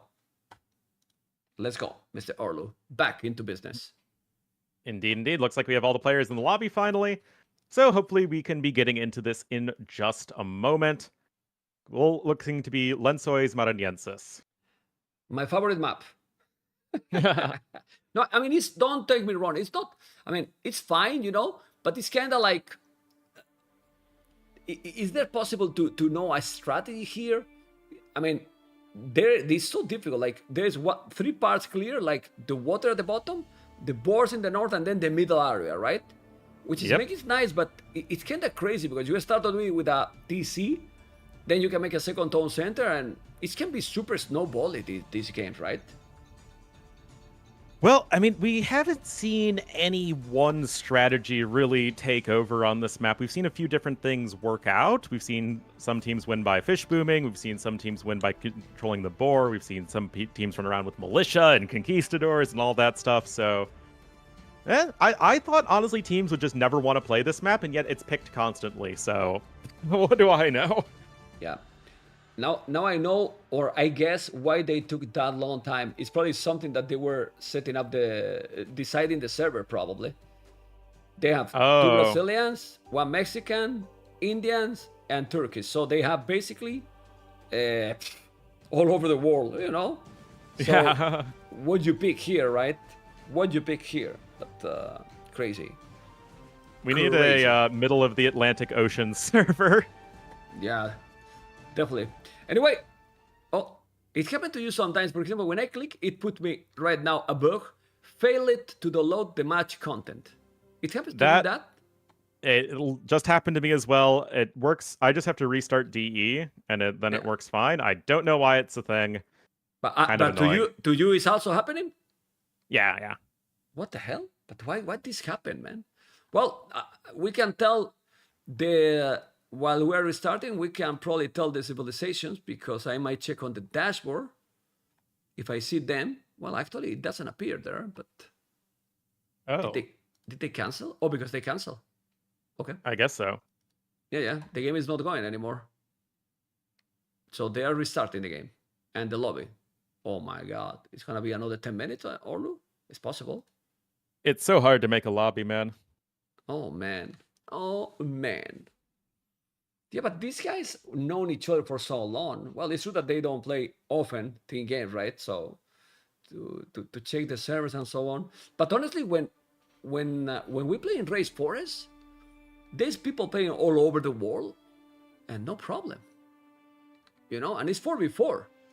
You know, in those Race Forest lobbies. So obviously you are not playing for the same, right? Like here you're playing for a tournament, important, so you care a lot more about the ping. But what I mean is that when I'm playing, I don't feel lag or like disaster. You know what I mean? So I mean, it's not like we're on user patch 1.4 anymore. Like, no, I mean, you remember Bubbly, right? Like, yeah.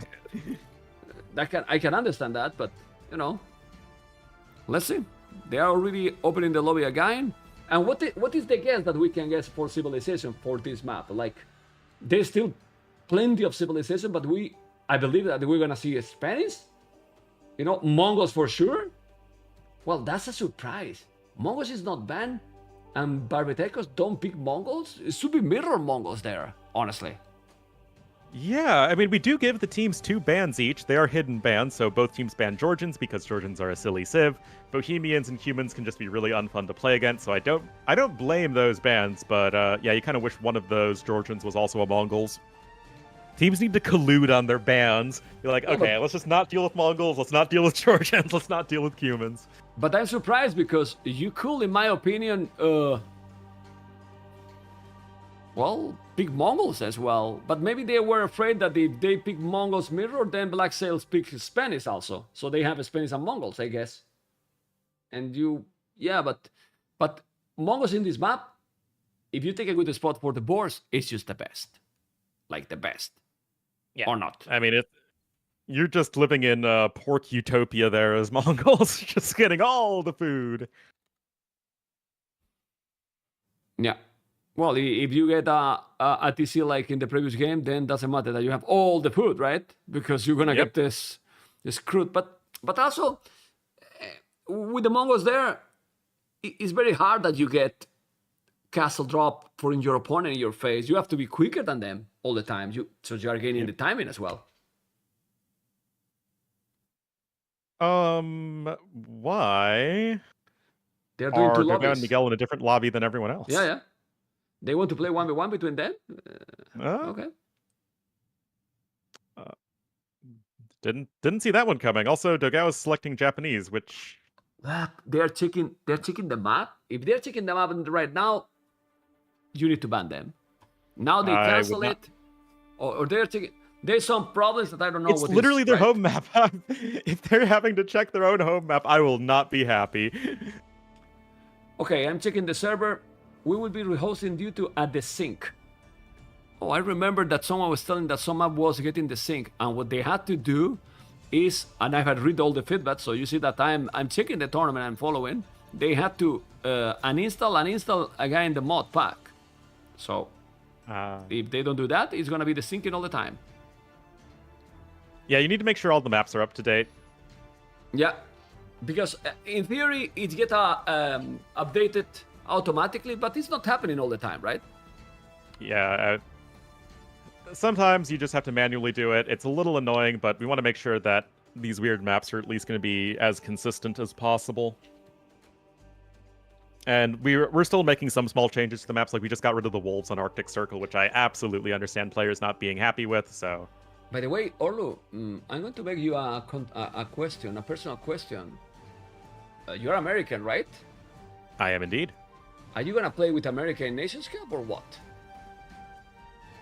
Well, it's just invite teams, right? Well, yeah. No, but... it's invite team, no. People have to sign up. It's not invite team. There's a qualifiers. Oh, well... What invite team? Me and T West gonna bring back USAE. Oh my goodness, we're gonna wreck everybody. No, you can call T90 and Danielle and then make a team. Well, I think they're better players than me and T West for USA. Nah. But there's 6 minimum to up to 8 people on your stream and in my stream. Orlu and T West, also Phosphoro, man. Phosphoro is an amazing player to play Dark Age. Exactly. Yeah, my goodness. You know, oh my God. We might not be like the highest skill level team in the world, but at least we've got the meme potential, and that's really all that matters. Someone asked me if I'm going to play from Spain. If I play who cast, right? Or when people ask you that, it's easy. If I play who cast, you say that, no problem, all good. No? Oh my God! I mean, somebody's going to be casting it, right? That's all that matters. Is you know, if you got to play, you got to play. Man, I'm the host of the tournament, man. Oh yeah, that's right. They're cracking down on that now, so hosts can't play in their own tournaments. I'm the host of the tournament, man. No, man. Orlu. Tragic. Byzantines, Mongols, Gujaras, Dravidians, Hindustanis, Berbers. Good Gurjaras, there's a lot of ships in this one, Herdables. Byzantines is always interesting. Byzantines may be the water one here. Gurjaras may be the one that is doing feudal army. And Mongols, castle drop. It feels to me, don't know what you think. That sounds reasonable to me. On the other side, it feels like Dravidians fight for water, Hindustanis go scouts into camels, and then Berbers go for the FC camel archers. So we could have a little bit of, not the exact same strategies, but civs filling similar roles. Yeah, and Mongols in the early game thanks to the Boers, but if you let the Berbers grow, Berbers dominate, man. The camel archers eat the Magunais, but you need to mass them a lot. Not in low numbers, right? Well, I mean, individually, the camel archers still do just fine, Yeah. but it's the fact that if Mongols just get there so much faster with their good eco. Okay, so we are finally everyone in game number 2, and well, try to cast this game together because how we're gonna sync the casting here. For now, we see how Blue is sending all the villages to the water, so doing the TC very close. Kingston with the Dravidians, pretty clear what is his role. But man, he can wall that. Look at that passage. Maybe he could have walled it and nobody else can wall there, can make it up there. Look at the generation. Yeah, interesting. Also, notably, Miguel literally built his TC as close to the hut TC as possible. Remember, guys, that these huts, they're very weak. They train villagers, but you can't garrison anything in them. You can't research text, and you can't age up. It's just basically makes the map go a little bit faster and gives you a reason to defend the middle of the map early on. Otherwise, everyone is just going to be dropping their TCs to the north and to the south. But honestly, I don't like that town center from Miguel. It feels like you could at least drop it on a resource, like near the gold or something. But in my opinion, Orlu having here the TC up quicker than your opponent is not the crucial part. Crucial part is that now purple and yellow has access. I would just take the part of his area. 27 boars. That's a lot of boars. Yeah, and green has access alone to 14. Half the boards for one player, okay, that's fine. But then teal is just getting herdables right now as a food. Okay. Yeah, it's not quite as good for sure. We already have the docks coming in though. Dragonstar is likely going to be fighting for water. But still, it behooves everybody to at least go for a dock early on because you start with 2 fishing ships. So Dogao is docking to the north where there are a few dolphins hanging around in the river area.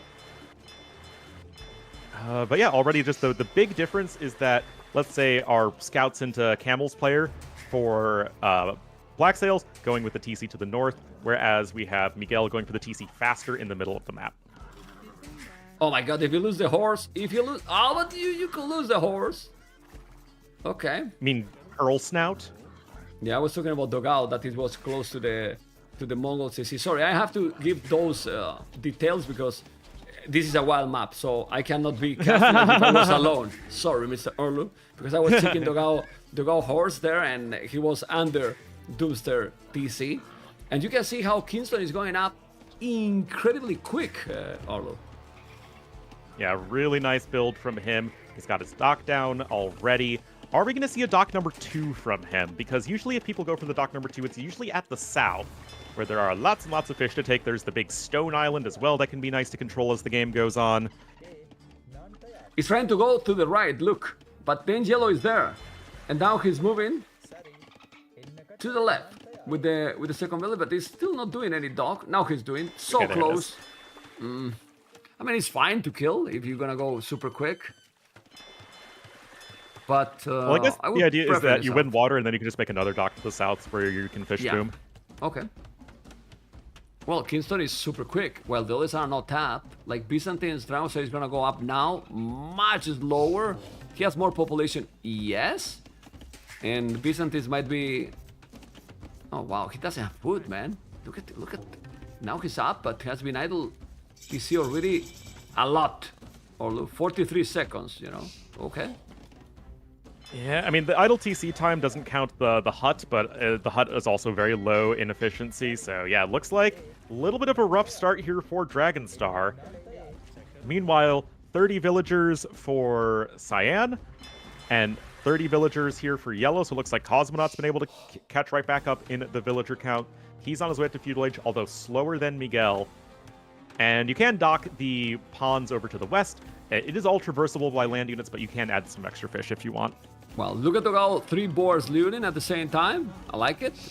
Race Force style, and those were boards that they were very close to purple. But I wanted to keep going into the water.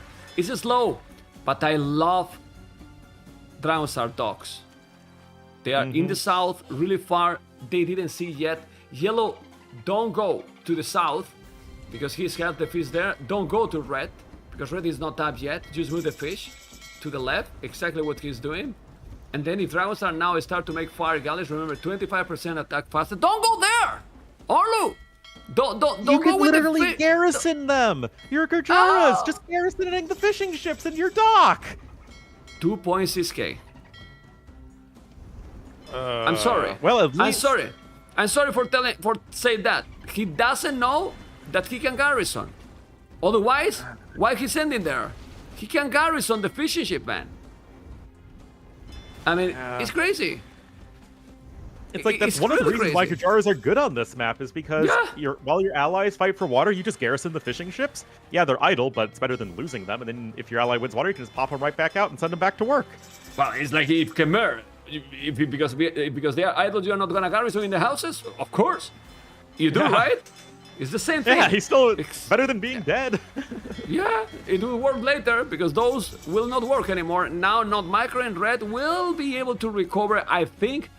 If you play properly with Byzantines, he's sold. Don't know what you think.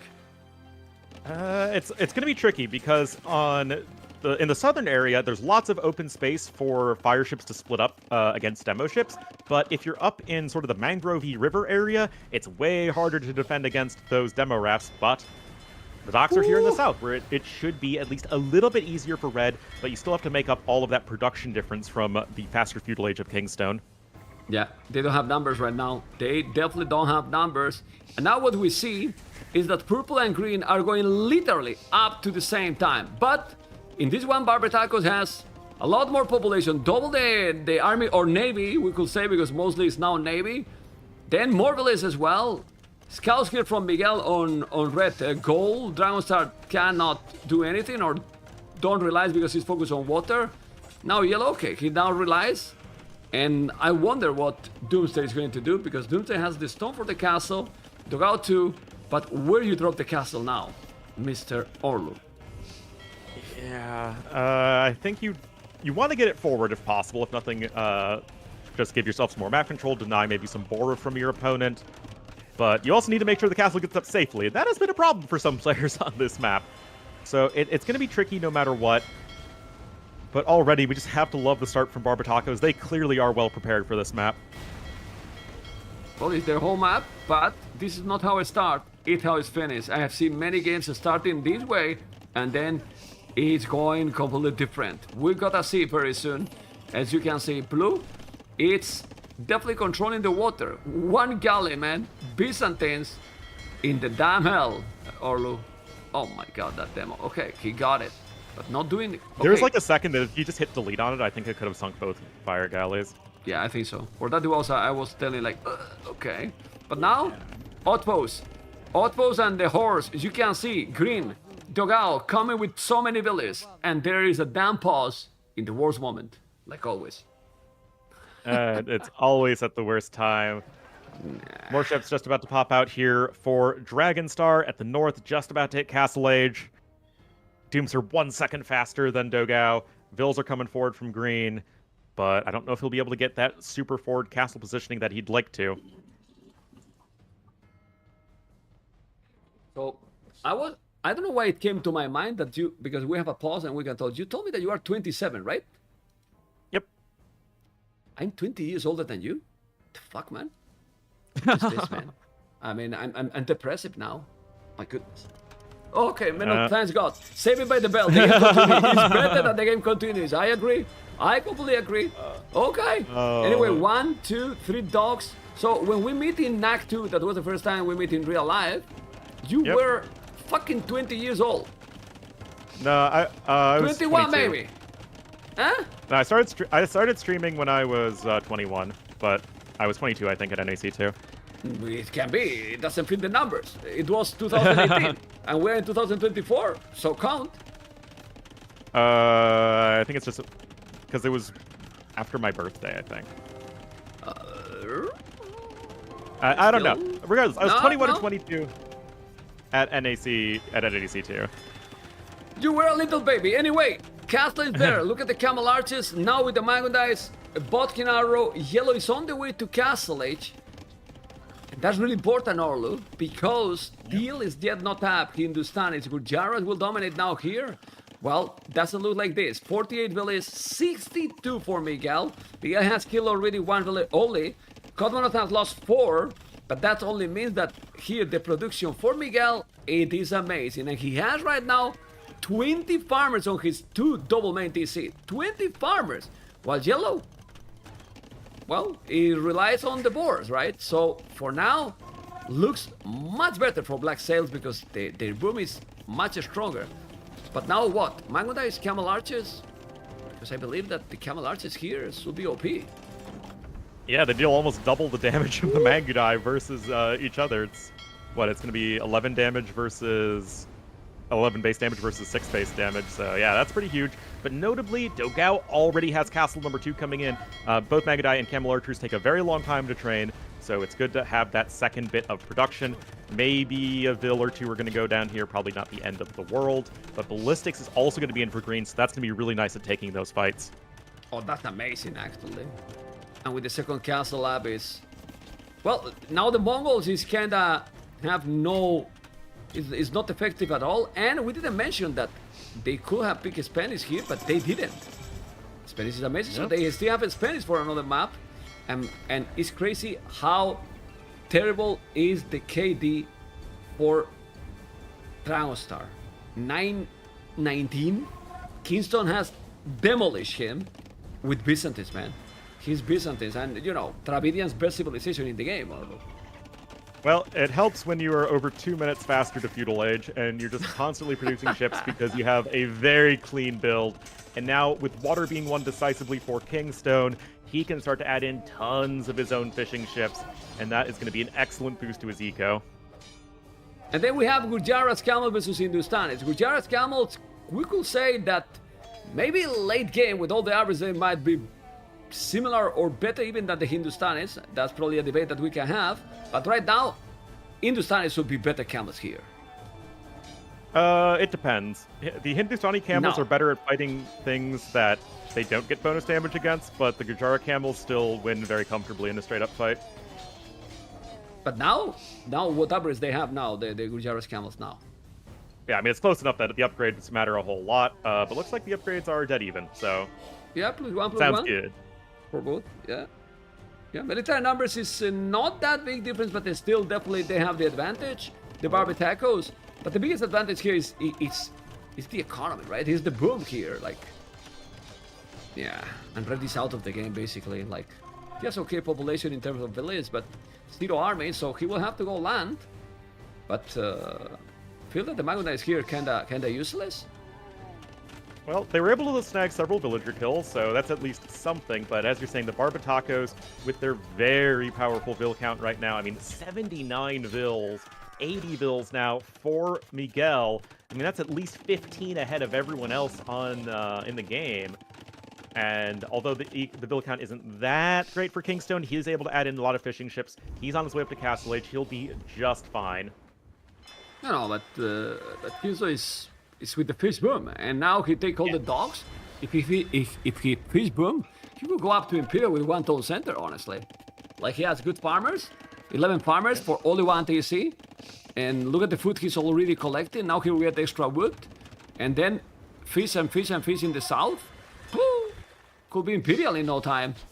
No, this game seems to be, in my opinion, seems, well, quite difficult for Black Sails to come back, honestly. It's not over, but we're definitely working in that direction. There's also a transport ship here for Kingstone. He's going to be sailing to the south so we can build docks to have a more efficient fishing economy. We can even add a TC there on the stone later on, just have all the stone. Not that Dravidians really need that much stone, but you can still sling it to your Berber player, for instance.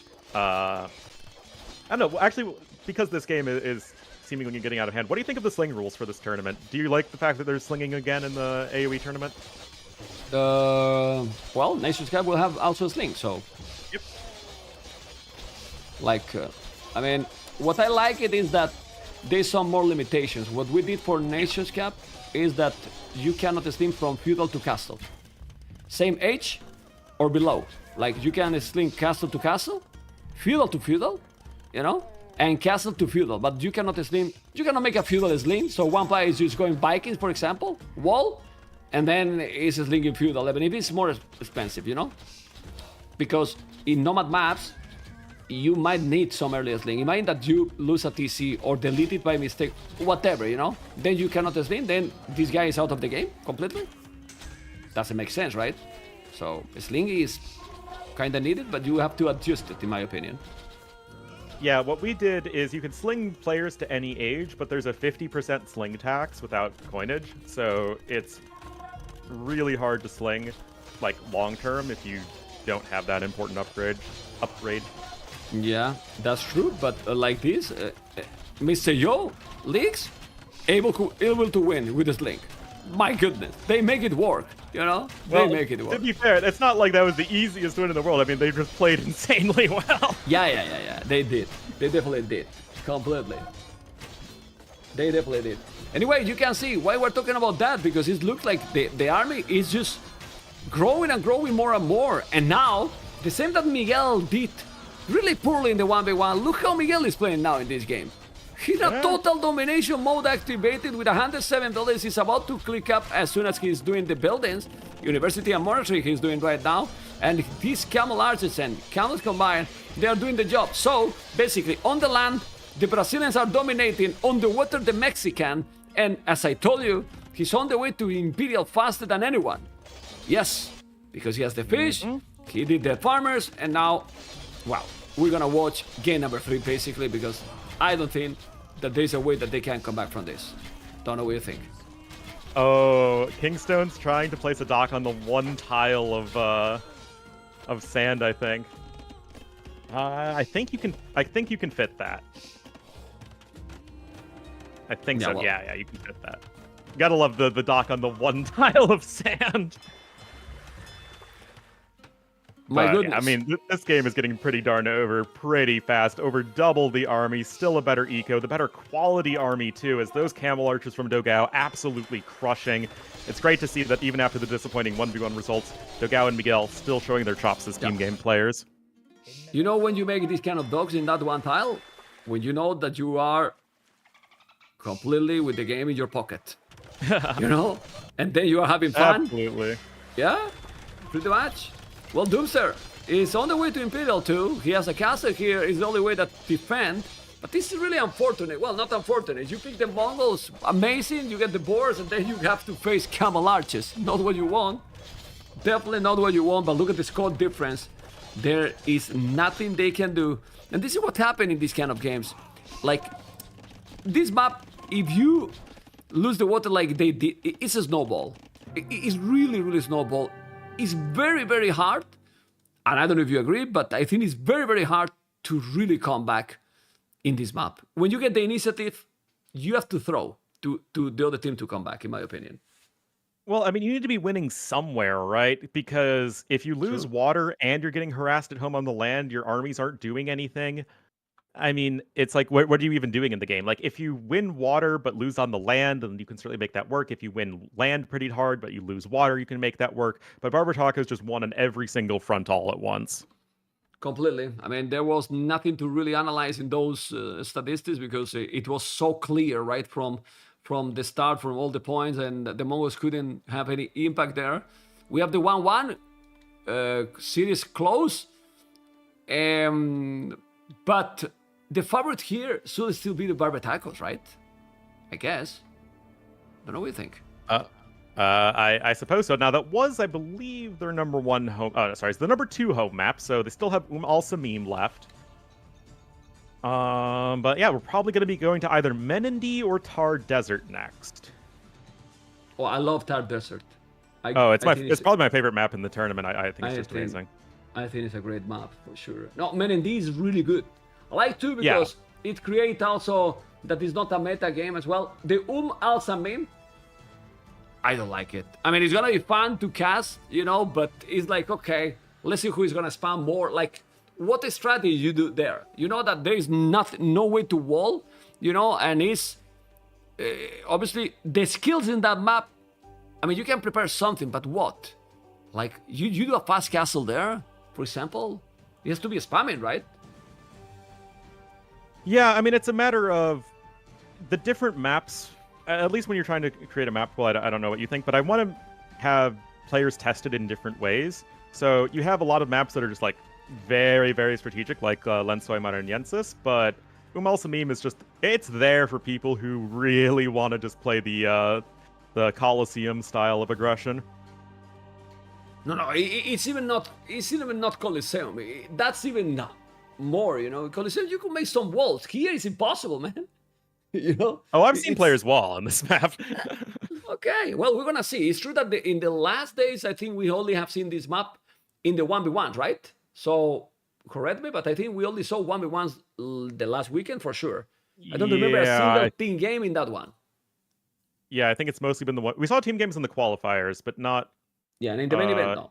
Not in the main event. Okay, but it will be Tar Desert next, and I'm glad that we are in agreement that we love this map. It feels so dynamic in all the different sorts of unit compositions and strategies you can go for. It's aggressive, but it can also go late game.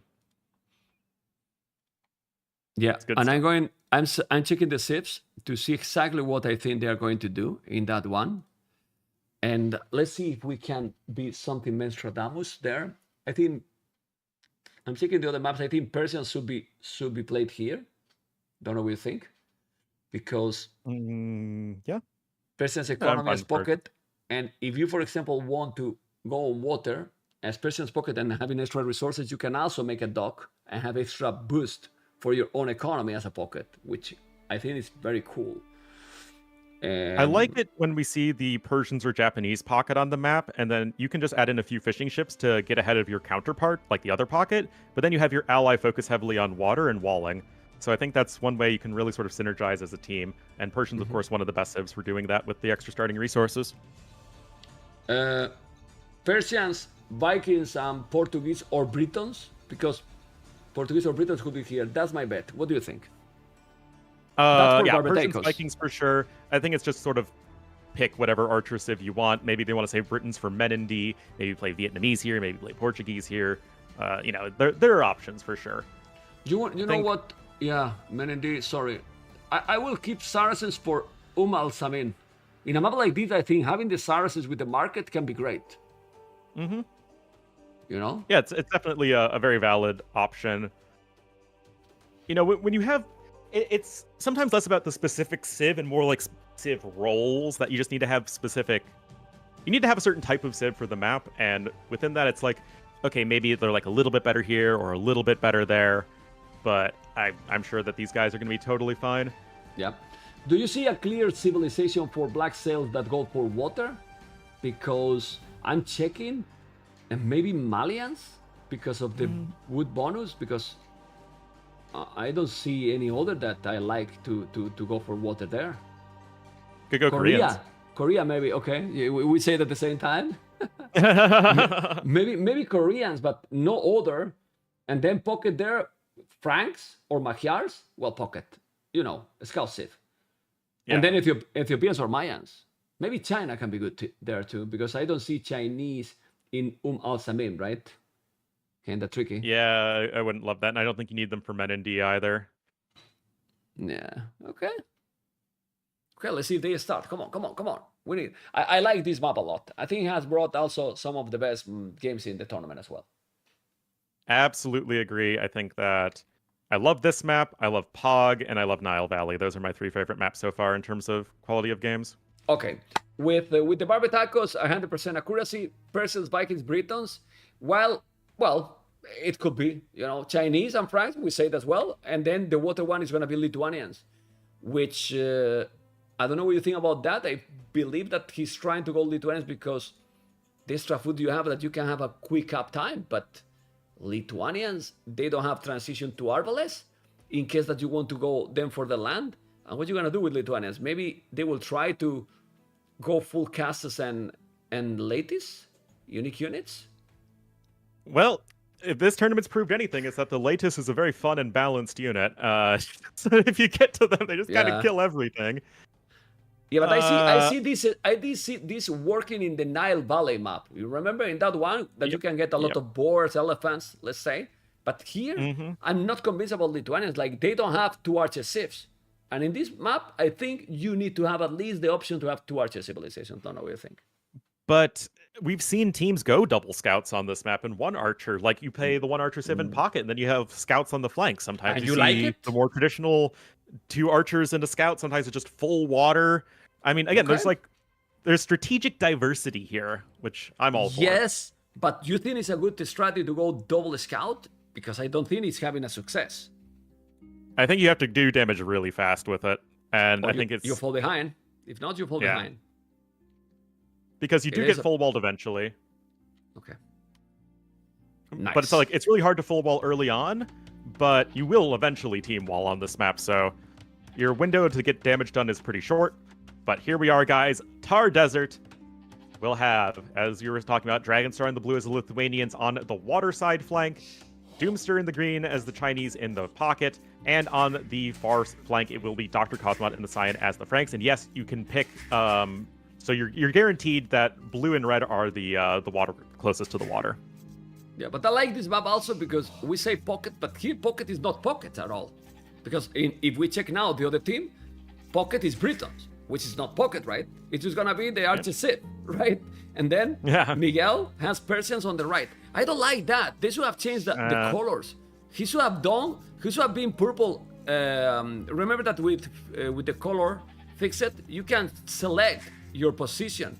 And Miguel should have been on yellow side. I don't know what you think. Why you want to Persians here? You want to go dock, in my opinion, really. Yeah, like just as you were saying earlier, go dock, go for a couple fishing ships, use that plus Persian eco, and you'll be doing just fine when competing with Franks as just your cavalry civ. Yeah, at least that they are not gonna go full water Dogao, and maybe Dogao is just gonna go 1 dock. With Vikings, it doesn't make sense. I will go double dock and then a tower, maybe defending your goal, and then you might transition later for army, because I feel that Vikings here can reach castles really quick if you get the water. I mean, we've seen Vikings still do their classic fast imp, kill you with arb nonsense. I mean, it's still a thing, but of course you just completely fall off a cliff in late game. There are just too many civs in the game now that have too good of Imperial Ages for Vikings to really compete at that point. That said, you've got Britons and you've got Persians, and those civs can certainly do a lot of heavy lifting for you as the game goes on. Someone in my chat said, Orlu, if you don't mind that I tell you, Black says we'll go knights, camels, and lattice. Doesn't make any sense, that, right? Like, normally I would say yes. Normally I say yes. Yeah, but... We've seen a triple cavalry before, though. We saw it on Nile Valley, but... So, maybe full scout? Like triple... Imagine triple scout in Feudal Age? China scout, France scout, and Lithuania scout after going water? That's the sort of stuff T-West likes doing, man. I don't get it. Yeah, man. Yeah, this map is very nice also if we check, guys, at the back. You can see how the galleys can go through that area that is a little bit more brown with some small surface. And then if you lose the water in later game, the galleys will become more and more annoying because they can reach a lot of resources there.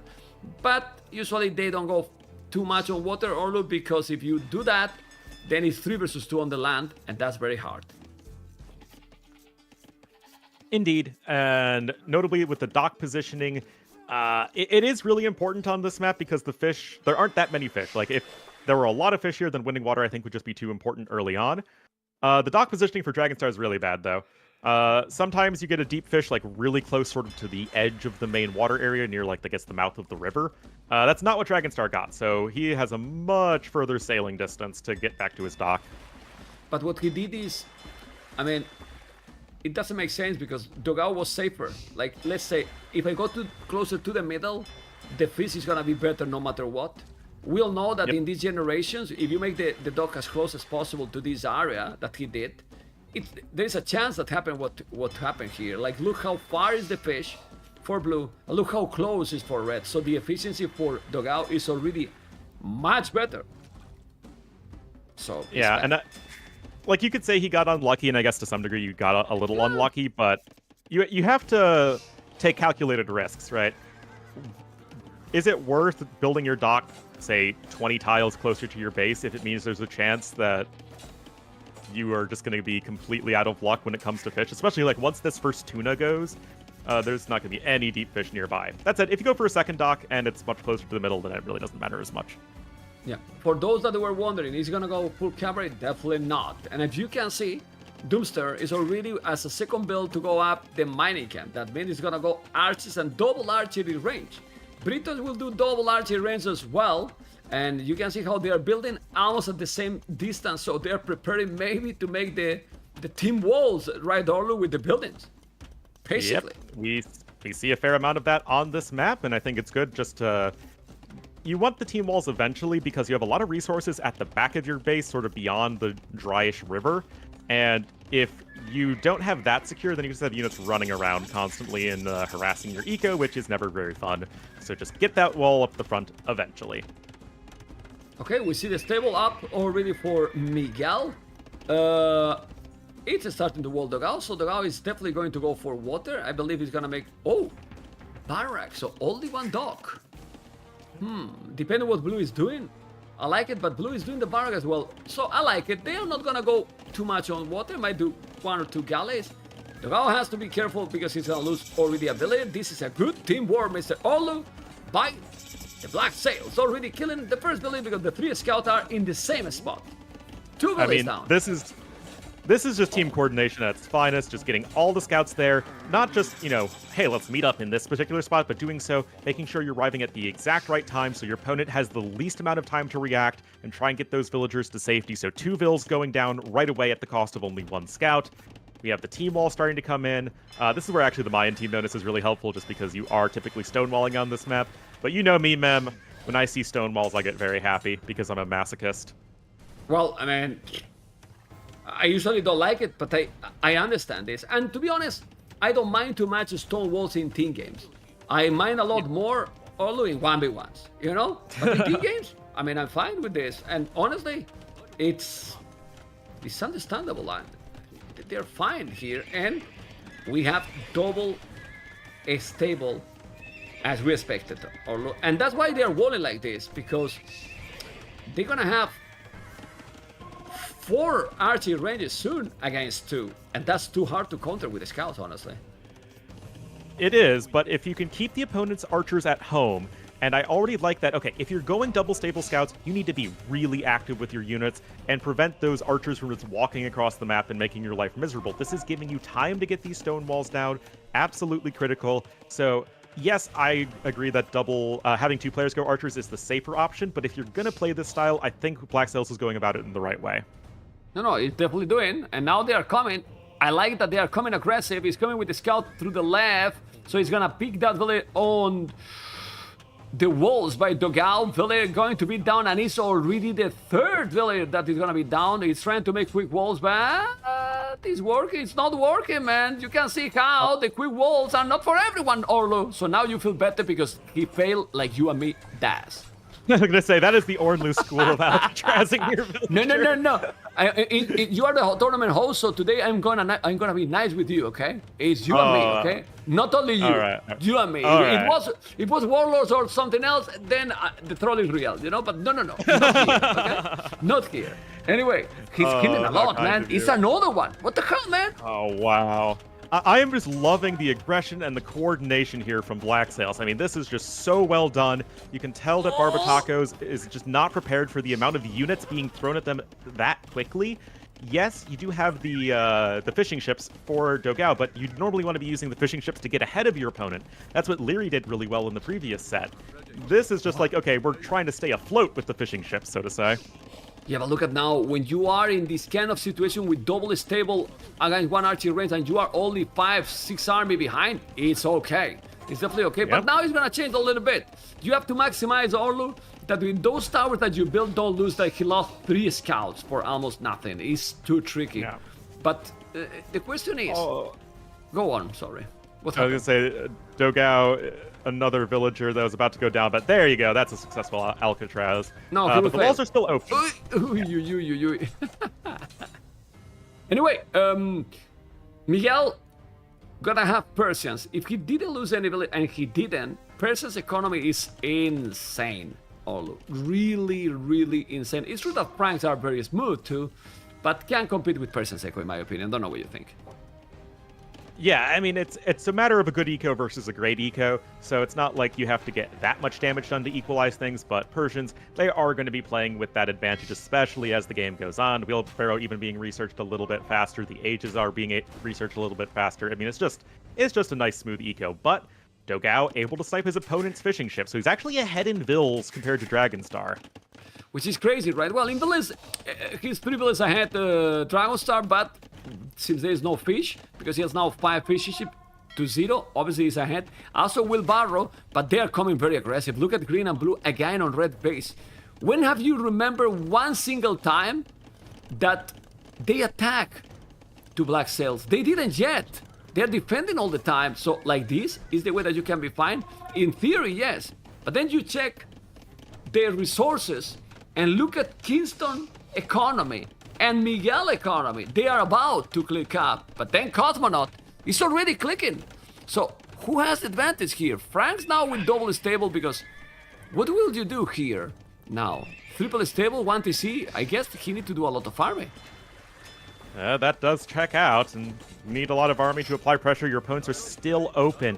And again, what I think is just cool with this map is that it is so aggressive early on. You can't play, with this few units and sort of survive, at least not comfortably here as Barbatacos, but they are going to get the walls down very, very soon, so this is sort of the last best opportunity to really lay into the damage for Black Sails and keep their opponent's armies at home, because they do have more army right now on Barbatacos. Well, Dogao has lost 7 villages, Kingston 1. It's okay, but in a 3v3, when there is also fish involved, is not decider, It's really not decider. What is decider is that all Black Sails are going Castle Age. But Dogao is not too far, right? But it's still not going. And well, this is closer than I expected, for having the double cavalry. It's looking good. Do you see a world that Dogao do a transport ship and land units? Because they can do that even if they are wall. Yeah, I mean, it's not really all that difficult. You just have to sail around one tile of stone wall, and there's just, it's not really possible to completely defend the back of your base. And there's another dock coming forward here from Dogao. At the very least, he's going to have a lot of fishing ships. He's on 9 fish already. I mean, it's a little awkward to fish boom with Vikings, because then you're not getting the advantage of your free wheelbarrow as much, but you'll take it. Woo. But Yellow now with more problems, well, they keep killing villages. But the numbers of army now is going to be even more important than those villages. I'm telling you, it's going to be so crucial. 44 army, Barbatacos 24. And this is what happened when one team has 1 archer sit, 20 archers, and the other has 2. It's in total 31 archers, or even more. It's going to keep increasing, and that's really complicated to counter with knights. At least that you get so many, right? Like really so many. Yeah, you need a lot of them. Also, when it comes to actually pressuring, when you get a ton of archers, those houses are going to go down pretty fast. He's been open. The stone walls. Orlu, he's been open till the whole game. Look at the house that he's going to make. Sorry that I interrupt you, because look. Okay, keep going. Sorry. Because imagine that he was going now, and Kingston was coming with archers. If he didn't see that hole, he's destroyed by the Britons archers. Crazy. Absolutely. And go on. I don't know about you, Mem, but I'm in the school of thought where yes, holes in AoE can be really unfortunate, but if your entire strategy hinges on you being fully walled, then you have no excuse to not check. If it's just such a core part of your build, you just need to check. It's just AoE can be weird sometimes, but you gotta make it work. And for those people that is kind of new and don't know how to check those holes, it's very simple. You put a villager out of those walls, and the villager will find the path to go there. That's it. If there's a hole, We all know it that will go villagers directly. and pathfinding are the best duo in Age of Okay, Empires. okay, you got a point. It might find eventually, eventually. Anyway, Exactly. look at Doomster. He didn't find any hole. He made the hole himself. And now with those crowds and ballistic in a moment, they are keep attacking with less army, man. They're being active, but now we see the galleys behind their bases. But it is an old. It's I don't know. He should do the Lithuanians because we forgot to mention. Imagine that he get now few relics. Then those knights, they can do the damage. And Kingston is. Look at Kingston Village, Orlu. Yeah, it is looking mighty Rough. awkward. Rough. Only one The TC least is rough. Britons too. I mean, some archer civs like Mayans or even Ethiopians, they don't need a very high vill count because they either have very cheap units or super high quality units. Britons, they like booming. They like just getting a huge number of archers and just laying down that damage from range. So it's not ideal whatsoever here for Barbatakos. That said, the overall vill counts between the teams are quite close.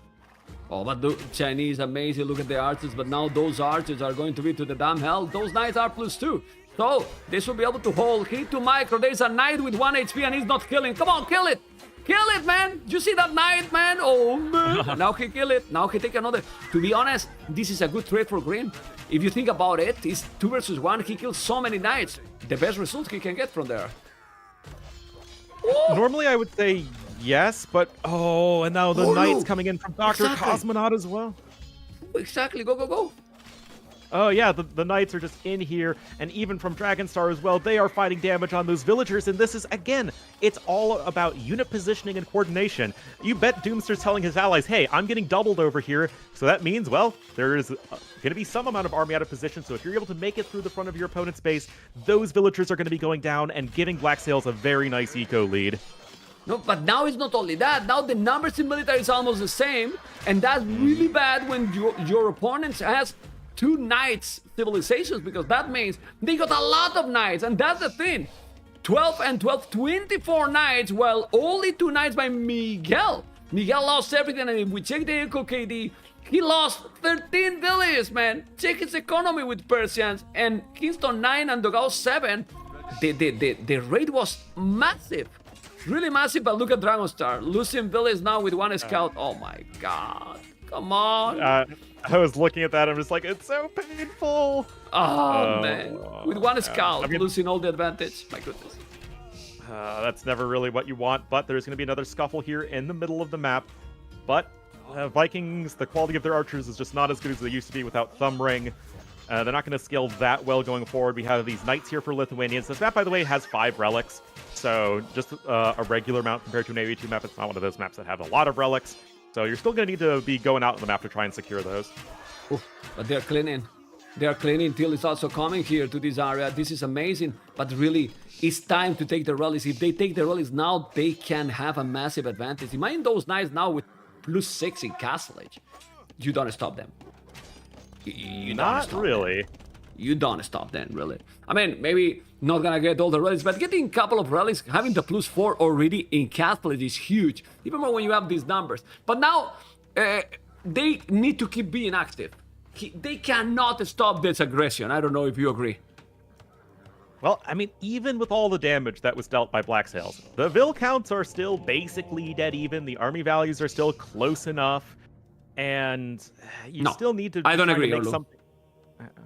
I think the army, even if the army value in the capital is gonna say, look at the amount of nice steel has, and it's francs. I mean, that's crazy. That's crazy. It And bring is. the +2. It's too many units, like too many knights. Sorry, and now he has relics already, Orlu. So if they, I don't know, they should go siege even, because we don't see that. Like, you have this advantage, go siege and even push, or it's too tricky. The issue is that it's really hard to prevent knights from just going and killing siege weapons. It's just they don't really die fast enough, and without monks to support to really punish knights who are trying to kill your siege, I think it's just really tricky to make work. Okay. And this battle, who has the advantage? Look at the amount of knights, but he has to heal with those green crossbows. Crazy boom by Dogao, by the way, Orlo. After all this situation, and you don't want to let the Vikings shine with the economy, right? Oof. Yeah, it's Imp is still a ways off for Dogao, so that's not anything you have to worry about just quite yet, but you have the extra range Britain crossbowman here from Kingstone. Yes, his eco is fairly sad, but it doesn't matter if you have a big blob of archers. And, oh, Bloodline's just now coming in for Miguel. That's definitely later than you'd like. What? No Bloodlines the whole game? Basically. What the hell? Yeah, but look at Green Doomster, man. Doomster don't even have double B tax, man. China not having any economy upgrade, man. China. You have a cheaper upgrades, man. Cheaper upgrade, man. He should have all the upgrades, and it's seriously crazy. Yeah, it's really unfortunate. Anyway, overall they seems to be ahead with the score, but I have the feeling, such a feeling, Orlo, and I'm gonna try to make Menstradamus here, that Dogao is gonna destroy in this game. He's at 94 vills right now. His macro has been excellent, and we've seen players just kill an early Imperial Age with an Arbalest timing. And you also still have control of the water here as the game goes on. Viking Elite Cannon Galleons can cover, let's say, 80% of the surface area of the whole Black Sails side of the map. So, yeah, there's a lot you can do here as the game goes on. And that is just so many archers here for Barbatacos. They stop it. They stop it. They stop it with the aggression. These camels, I wouldn't be afraid against those camels. They are not the most impressive units. And then it's gonna be 2 relics. Let's see the battle in the middle of the map. So many knights and crossbows, but they have red and yellow, brutal amount of army. And as I was telling you, Orlu, Dogao is on the way to Imperial. And with Dogao up to Imperial now, I mean, if you don't have the thumbprint, Vikings economy and this crazy amount of archers converted, let's say in Arbalest, how the hell do you stop them? Oh, and it's just such a beautiful usage of these archers for Dogao. He's using every little bit of hill that's given to him. And yes, you have some archers from Doomster trying to take the best fights they can. Big fight going to be underway. The extra attack for the Lithuanian Knights is quite helpful, but this seems to be a dominating fight here for Black Sails. And, I mean, the archers are kind of getting surrounded, but I think there might just be enough units for Barbatacos. Yeah, especially with the camels coming in. It's not an old unit, it's coming more camels. Those knights are +3, but I think they waited too much. It's true that the army numbers are not that big of a difference, but they did something good, Orlu. Dogao is going to Imperial and now doesn't have that many units, you know, and that was the scary part of this transition. He's gonna be in Imperial and it's not 50 archers anymore. It's maybe not gonna even have archers, and they keep going aggressive again and again and again with more army. Still, Dr. Cosmonaut sell a little bit of resources and go up to Imperial with Franks. And if you see that happening when Persians is so far from going up, I prefer to have Paladins than Arbalists. Don't know what you think. Well, they're just going to scale a lot better as the game goes on. And if you have, again, if you're both trading armies, the team that is more focused on cavalry is going to be happier about that. As archers, they just need those numbers more than cavalry does. And if you're replacing all your units, it's going to be a much scarier army faster for Black Sails. And look at this, even going to be yoinking another relic from the other side of the map. This particular map has all 5 relics sort of in the middle area. And that could be getting 3 relics. And in my opinion, once you get north of 2 relics as Lithuanians, that's when the silliness begins in terms of just absurdly tough to stop. Yeah.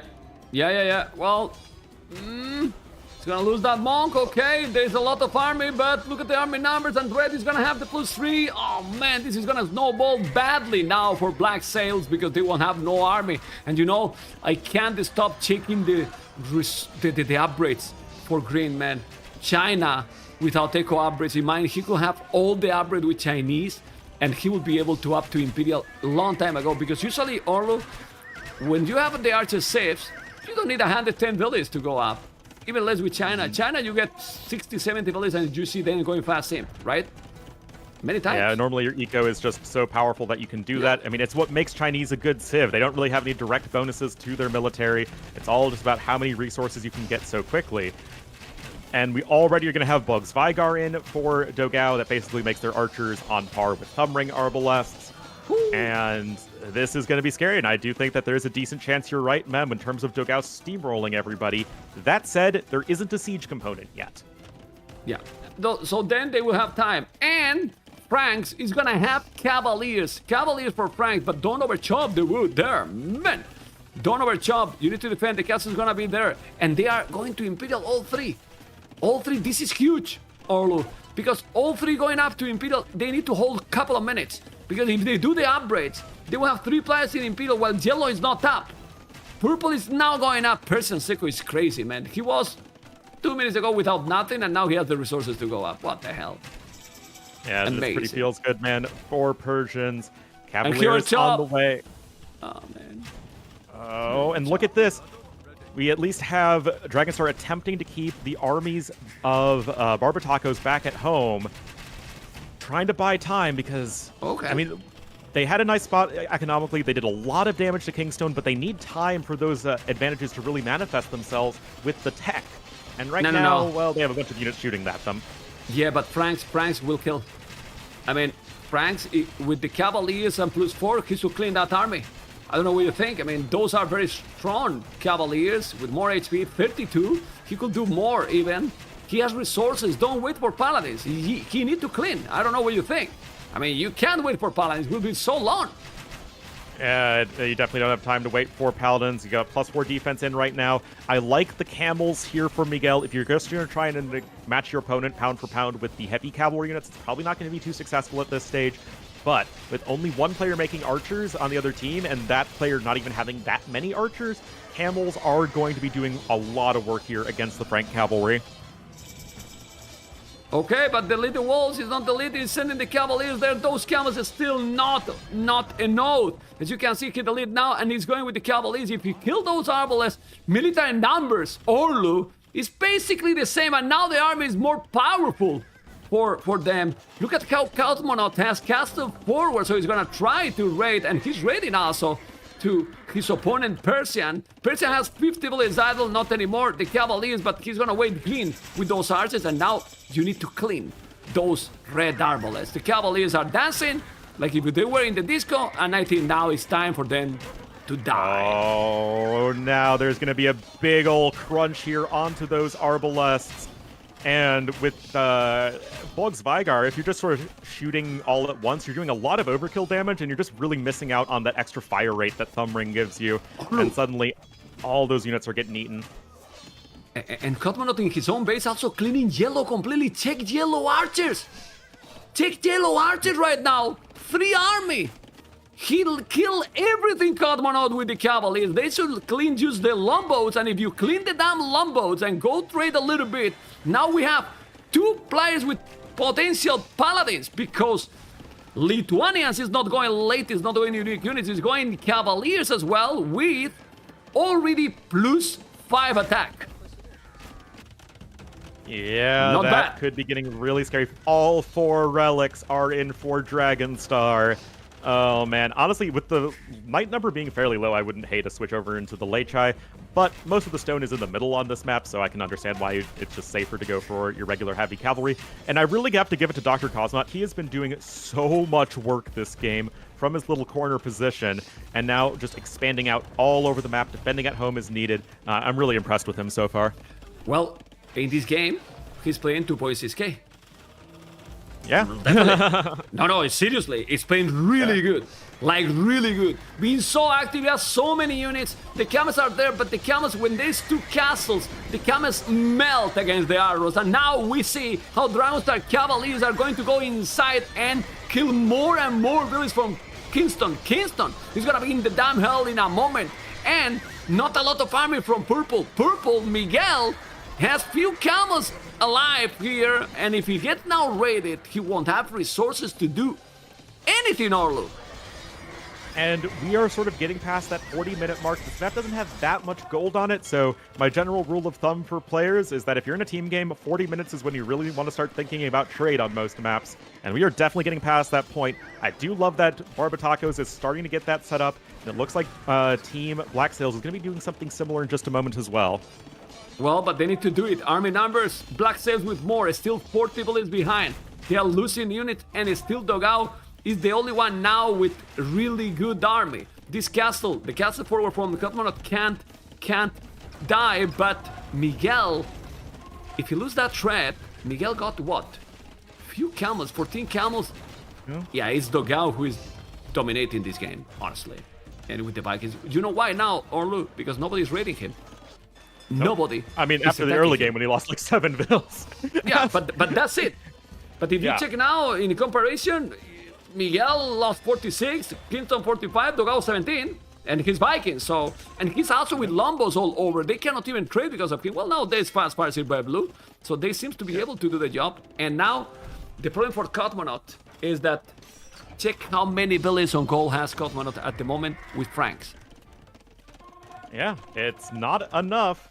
And Franks are not a civ that like being without gold. You're making Frank like Cav, which are a generally sad unit. And Barbatacos, they have the Vil lead. They're trying to force their way back into this. And again, they are being so proactive about getting trade down. You also have Caravanserais for Persians as the game goes on, which are insane. Well, and Dogao better, 20 trade better water. card. Orlu. Yeah. That's crazy, right? Like, in Black Sails, Orlu, 0 trade card. That's the big thing here. They still have 40 army more. But now the army is not as strong because I see skirmishes, which is a lot of skirmishes actually. But light caps, they need to trade. If they don't trade quick, they might lose the game. I don't know what you think.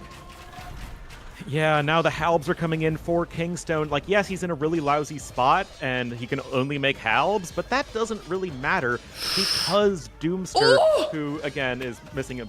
Oh my god, he's just now getting his eco upgrades. Because he's in a bad spot as the Archer player, like, you just need to have Doomster set up better, because right now the units needed to counter Dragonstar and Cosmod are basically the exact same as they're both making cavalry. The gate, Orlu! The gate was doing Dogao, was going to get inside with 20 Cavaliers, and then he made the gate Dogao in the last second. My goodness, behind that castle with the Halberdiers is still able to get inside, and there's so much aggression here, but you need trade, man. Because without goal, the longer the game goes, the most impossible it's going to be. Look at the market Doomster is doing in the corner because the Lombos are there. My goodness. Kill them! Delete the farms, man. You need the edge of the map for market space, especially as the other side of the map you can't really ever build to the very, very end.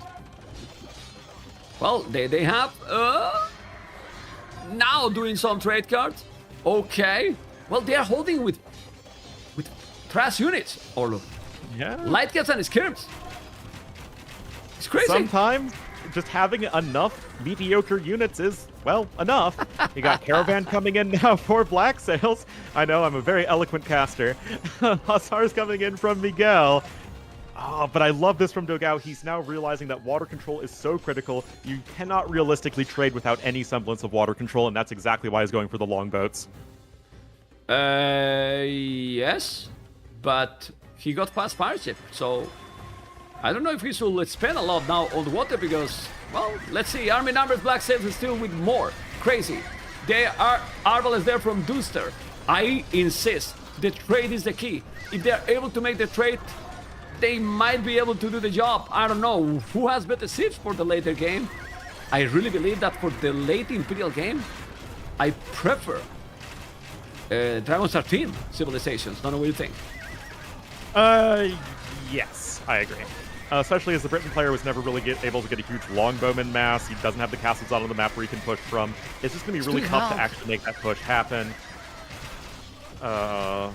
Because, Orlu, we were talking about the trade from Teal. What about Kingston? How many villains on go for Kingston Britons? He's doing halves, and halves are not going to work if there is skirmishes and arbalists on the field. They won't do anything. He has only halves, and they are just holding because of that. My goodness. I don't know. I mean, so long as the Archer and Skirm numbers are low, then the Halbs can sort of get the job done, but they don't even have that critical +4 defense upgrade. We have some random towers for Doomster, because why not? Chemistry's finally coming in for him. So, I mean, that's at least something. He's got Thumb Ring, and right now it's going to be down to Dogao to deny trade. I don't think there's a route for Barbatacos to win this game without Dogao completely shutting down trade. Yeah, and there's a lot of it. You check in the minimap, there's so many dots there that they are raiding. Now the Black Sails are raiding Barbatacos. They're raiding all over, you know, while you don't feel that they're getting raided that much anymore at home. And they are cleaning those traps. 0 trade is still for yellow. finally some trade for Black Sails. It's still not enough, but you know, they are even killing trade cards with the fast fireships in the south. Look, and Cavaliers. Yeah. This is crazy. Oh my god. I mean, I just love how active Dragonstar has been this game with his cavalry unit, always making sure that he is at least trying to keep the armies of Barbatacos at home. He's doing the same thing now, and that's just going to be a way more cav unit showing up. And once you even get to Winged Hussars as Lithuanians, that is going to be even scarier. Dogao just sent it 2,300 foot to Kingston and 900 gold. Even like that, Kingston, it's right now dead. He has 110 population right now because they are non-stop raiding him. Non-stop. And as you mentioned, if Blue managed to do the Hussars, oh boy, but there is also now longboats as you were talking. Oh my god. Taking the trade, man, it's crazy game. Do you understand, guys, why this map is Orlus my favorite map? This map is amazing. Amazing. It was, I remember because I did the map contest judging for the first World Desert Championship, and this was the map I rated #1 back then, and it was added into the tournament, and of course we brought it back for the second one. It's a really good map. Yeah, really good. I am glad this one is returning here. Kingstone's trying to add some castles here to the back, but he's still just so far away from getting the longbowman. He has no actual gold income. I mean, Miguel has trade carts. Dogao has a lot of trade carts, but there's only so much Vikings can do at this point. And I mean, you're Vikings versus Lithuanians on water. You need to win this way harder than he actually is. And there is Winged Hussar for Dragonstar. Winged Hussars, raiding, keep raiding, and then when you have Britons and then Britons has just skirmishes, you know that something is wrong. Population keep going down. Now both are attacking each other. I see also Purple Hussars on the field of Black Sails as well. 16 trade card for green, finally. 6 trade card only. How Franks Orlu is just holding here with light caps. How this is even possible? France only got light caps for so long ago. For really so long ago, or not. Like, seriously. It's crazy. He's only just now getting conscription to turn those guys out faster. I mean, 6 trade carts is not super impressive. I mean, the trade numbers in general are not that great for Black Sails, but they're still eventually getting them down. I mean, the minimap just has flashing lights all over the place. And I guess this slow push down the middle is being started by Doomster with these guard towers. Sure, why not? Well, in theory he will do eventually keep towers. Though that castle should be down. Now Purple Miguel is starting to send a lot, and Miguel has 70 farmers right now, 27 trade cards. If Miguel is able to put their paladins, good luck. And he's working on it. He's doing the Cavalier upgrade, and I insist, it's good that he hold like this, but Cosmonaut should have right now 40 trade cards, and he has 6. Yeah. It's impossible he's for the playing late really game. well earlier, but you just need to make this trade switch happen. It's happening fairly slow for all the members here of Black Sails, but at least it is eventually happening. But you can see Barbatacos has pushed right back up. They have the army lead at this point, and they're eventually going to stabilize. And with that superior trade, I'd also love to see some Caravanserais. You can just get so many more resources than your opponent. Yeah, well, he's raiding with light caps. He's still raiding with light caps, which is crazy, to be honest. Still, Yellow does have the Great Army, but at least now he has Halbardiers again. And, well, now he seems to be trading more. TL, I'm talking. Okay. Yeah, well, it's about the trade. If they still having the save their bases, they can do the job. But Dogao also now with more and more longboats and no more fireship. No more fireship for blue, and the longboats will kill everything, man. Crazy. Really crazy. Yeah, this is looking better and better for Barbatacos. You've got elite longboats in. You have Savar on the way. You've got elite longboat that's about to be in. And like I said, the route to victory in this game really feels like the fact that Dogao can just completely lock down the water. And without any trade, there's certainly no way you're going to win late game here. Chieftains coming in. I mean, why not go for some Berserks? Crazy. Well, people are gonna kill me, because I said Miguel will go Paladin. Savar, guys, Savar. Yes, sorry. But the military numbers, surprisingly, after all this, the numbers is still very close, Orlo, which is crazy, honestly. the classic winged hussar fireship combo. I mean, the army composition we just see every single game. Able to at least start to whittle down these longboats. And I mean, you're kind of, sort of starting to make this work. No, they are so strong. It's elite longboats. They have crazy range as well. And well, the few legs that makes that it's not possible to kill them all. But the fast fireship are so powerful. Eventually, he will kill it. Not really. They call it. They call it. They give up. And definitely the difference, the huge difference, although, is that when we check the statistics, and we check the trade, I'm sure that Dogao should have crazy, and also, I'm sure that crazy is Sling as well. Yeah, able to sling Kingstone a lot to at least have him be able to contribute with halbs, and sometimes that is just enough in this close of a game. And Barbatacos, despite losing the 1v1s in a close set, are one game away from keeping their hopes and dreams alive in World Desert Championship 2. But holy cow, that was a great game. An hour and 4 minutes. It was not clear who was going to win until the very end. Although, Dogao has got more trade than all the other 5 players together. Yep. Like this, And when you are Cosmonaut and you have Franks, and you get 800 gold from the trade, that is going to be a very, very hard game.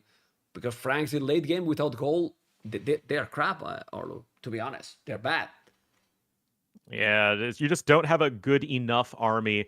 I mean, at the very least, Dragonstar could have the winged hussars, which are at least like a decent unit while you're starting to get trade up and running. But yeah, Franks are just not able to contribute at that point.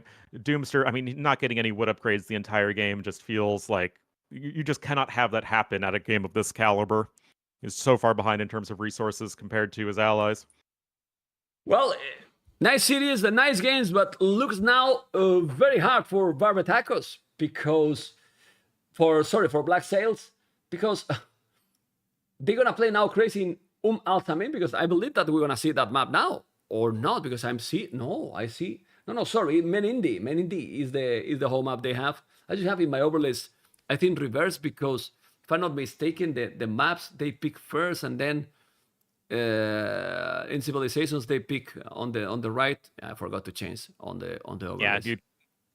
Easy mistake. I did it earlier myself.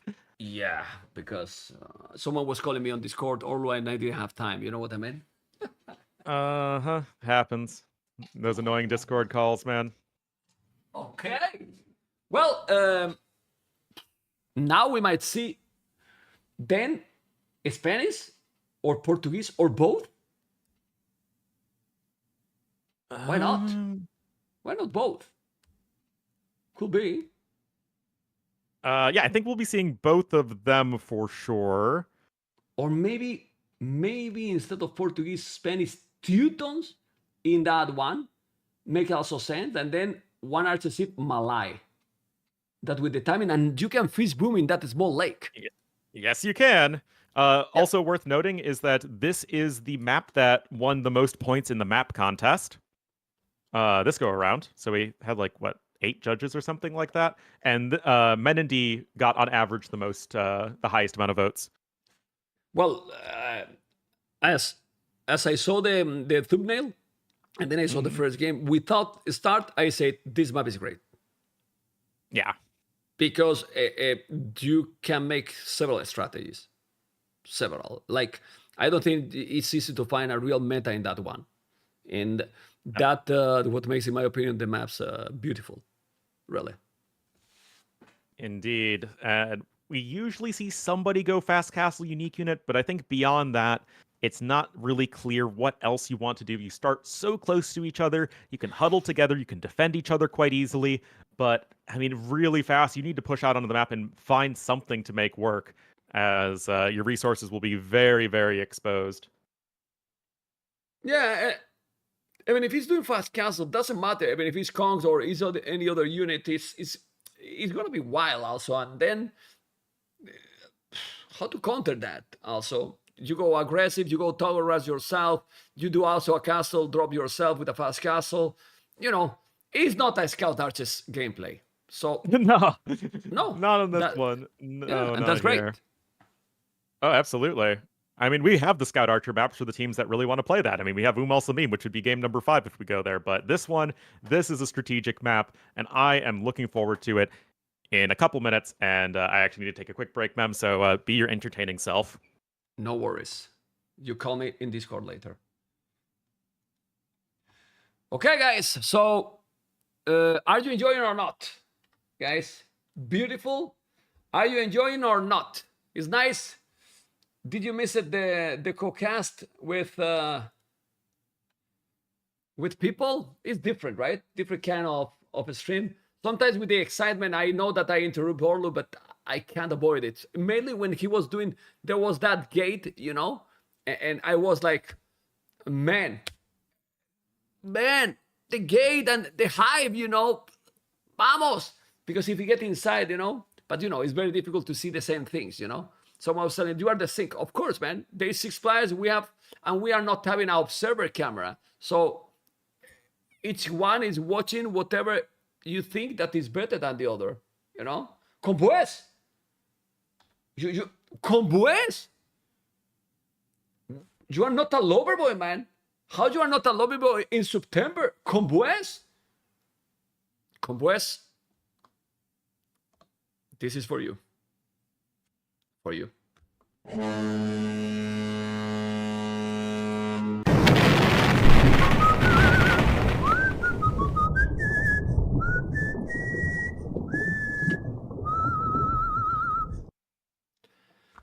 My goodness, what is this? I put the glasses here. Anyway, we're gonna see. Oh, they started, man. They started the game. So save it by the bell, Comboys, because they started the game. Okay. And since they started the game, I don't know when Orlu is going to be there, but 1 minute 30 seconds. Malians, I'm here, Mem. You're still here all the time? I thought that you were taking No, I just got back. Ah, okay. I literally just got back. Okay. Well, I was right, man. I was right. Teutos and Spanish both, and then Aztecs. Oh my god, they're gonna go full wild. No archers even. Because Aztecs is not so great for archers. No, this game is gonna get pretty crazy pretty fast. We got Burmese and Teuton civs we don't get to see very often. Gonna have the Spanish, the 2 Meso civs. Good stuff. I think Malay is better here than Aztecs. Honestly. Well, it depends on what you're trying to do. You can do more with Aztecs as well. Archers, like, are they gonna go any archers here? With Malay, you can do archers, you can do monks, you can have the fish boon in the middle. Malay is more versatile here than Aztecs. Aztecs is kind of expected here. Maybe they felt that Malay was more necessary on Al Samim, but you can just go Vietnamese. You can go Vietnamese Saracens on Al Samim. That's you can totally go Malay here. So Malay is basically not gonna be picked if they have to pick in game 5, probably. You know, I prefer that. I mean, depend what they're gonna do, because what you gonna do here with Teutons as a Spanish, all 3 fast castle? Imagine that, you know. But I bet that Miguel for it, man. No. But Miguel took Teutos because he's gonna be the scout pocket sit. I'm just guessing, and they have good farming, and then it gives you the bonus for the monks, the anti-monks, and you can see how Doomsday has Burmese, so kind of counter with Teutons, you know. So I guess they're thinking on that. Unless you're going Arambai. I mean, we could easily see, okay, archers from Mayans, scouts into cavalry from Malians, and then just Arambai from Burmese. Is the game starting for you? No. Yeah, that was kind of slow for a little while, but we are now here, good to go, and it looks like Dragonstar dropped. Dragonstar dropped. Damn. Well, we can check the position because we know the position, but Burmese is in front, Aztecs is in front, both monks or crazy Sith. Oh, but this generation was weird, actually. It can generate in a number of different ways. Okay, so you can have 2 players sort of at the front and 1 in the back, or you can just kind of have everyone kind of equidistant from the other side, or you can have somebody out in the front. This was the most, let's say, safe generation for this map. I have seen more wild Yeah. generations in this one, so I'm glad that they crash. Yeah. Yeah. Okay. But now they have to restore this one, or they will start a new one. I guess they start a new one. Like they didn't Don't know even what do like, anything, they right? technically have to do, but I really don't care if they just restart it. Okay. Well, it's because the generations in that map and people will see when we start a new one might be very different, right? Like it's depends a lot how is the positions. It can be different strategies. Yeah, I mean, it could change your approach a little bit. I still think we're generally going to see a Rambai plus scouts plus archers. For Team Barbatacos, I mean, it depends how you want to use Teutons. wait. We've seen a Teuton tower rush on this map before. But why they beat Aztecs? Aztecs is not in the draft. Wait a minute. Wait just a minute!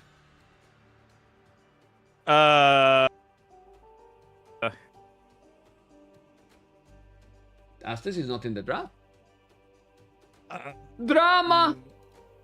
Oh no, this tournament has been 0 days Well, without drama. I'm just telling you, drama. So 2-2 and go game 5. I mean, No. you know, is what I'm telling you.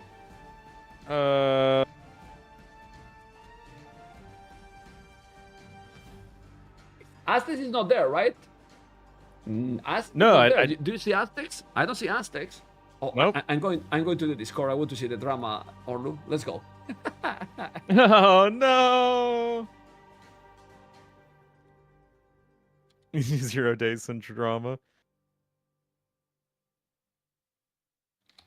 I mean, in theory, I mean it would just be allowing the other team to pick any of the remaining legitimate civs instead of Aztecs.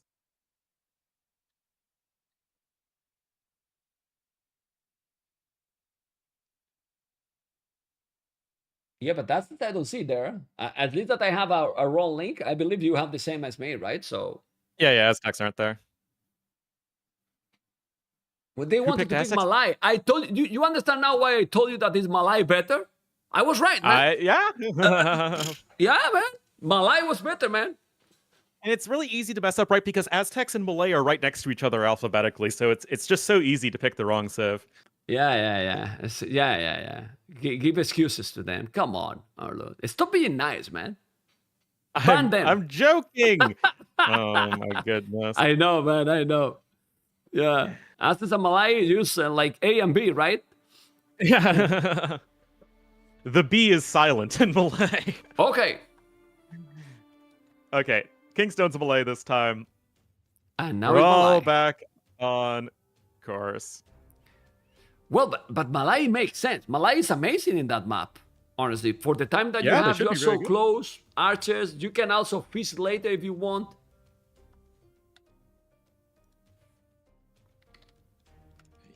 Yeah. Well, we'll have to see how exactly go about it, right? Because you can have Malay fish boom, but are the Malay really the best civ to make benefit from the fish boom if no one else can fish boom? Because if you're going archers, then maybe you just can have that completely in place of a food eco, but would it not perhaps be better to have Dogao fish boom because his army's going to be food intensive? Nah. Thanks. No, yes, you got a point. But since you are in a bad position there and the berries are usually exposed, you can use the dock as the second building to go up instead of the mill. You know? So yeah. Okay. Very nice. This map is very cool. I'm sure that you're going to enjoy. Everyone that is watching is going to enjoy for sure. Yeah. Well, let's see now. Because now I see more standard also because we were wondering there's no archers. Now we have archers, a scout, and Arambais versus Kongs. Pretty much. Yeah. Yeah, I don't know. yeah. When Burmese Go on. are in the game, usually something crazy is happening, whether it be mass monks or a Rambai or some weird infantry play or elephants. There's going to be something special happening, and I think it is going to be a Rambai. Yeah, and well, Mayas will be archers there. Let's see now the generations is gonna be different. Then Malians, the Scout 1, and Teutons should be the Scout 1. We will see the spec countdown has completed, guys. So if there isn't a drop, which is a big if, it's a very big if. Okay. To go, Miguel Kingston. Vamos. Is it starting the game for you? Nope. Not either. The spec dashboard says the game has started. Yes. 3 minutes ago. Mm-hmm. No, but it's loading, I think. I think it's not working. I can. All right. I will leave the Let's lobby. just- Just stay there. I will check for you. Now it says the match is no longer there and available to spectate. Yep. I think something is not working with. No, the game is over. I mean, it's over. It's gone. Oh my God, what's happening, man? The map is great. Why the sync? I think Orlo. There was a message from Nick. I was checking, and I think the players didn't reinstall the mod. Yeah. So they don't have the updates. It's basically that. Yeah. Some of them, these and then guys- it can happen because it's custom maps, and if you don't have updated the maps, it can crash like this. It's a pity because we want to see that game, and those delays can destroy a little bit the flow for the viewers because they want to see the action, like you and me. Of course. But well, Well- it's difficult to control these things for sure. Yeah, I mean it is what it is. Hopefully they'll be okay. They're changing host. Sure, whatever you guys need to do. Yeah, there's not a whole lot, unfortunately, we can do here. We just kind of have to hope AoE works. Did this map get any update lately? I don't think so, right? Or they did? I don't think so. I don't think so. Yeah, sometimes it's just the game that is acting weirdly. Weirdly for sure. Okay. Vamos. Vamos, amigos. Well, hopefully we can at least start the game quickly. We have everyone from Black Seals in the lobby. We have Miguel in the lobby. Hopefully Dogao and Kingstone can join quite soon. And there's a Kingstone. Now we just need Dogao. Well, if not, they can play with Patito. He's there with them. Dogao is We there. got All our the players ringer. are there. Vamos. Coming in with the Vamos. steel chair, it's Petito! Vamos. What time is it in Taiwan right now? In Taiwan? Yeah. I'm asking this because I'm checking the dashboard and I see Cloud playing right now. And in Taiwan. 3:28 a.m. What time you said? 3:28 a.m. Oh my God, these people how love to play in the super late night, man. Well, I was doing that in the past, but not anymore. Well, my college days looked something like that. Yeah, well, it wasn't my college days. It was when I started to stream. Yeah. Well, not only when I started, during many years actually. No, I remember your Very your late night streams. Rage Force sessions. Yes, and Whisper streams, and also was playing some horror games. You know, Outlast, Resident Evil. You know, Oh it's yeah, crazy. yeah. But then I wasn't wake up like now that I wake up every day at 7 a.m. So 7 a.m. to go to the gym. Well, I'm sure that's much healthier for you.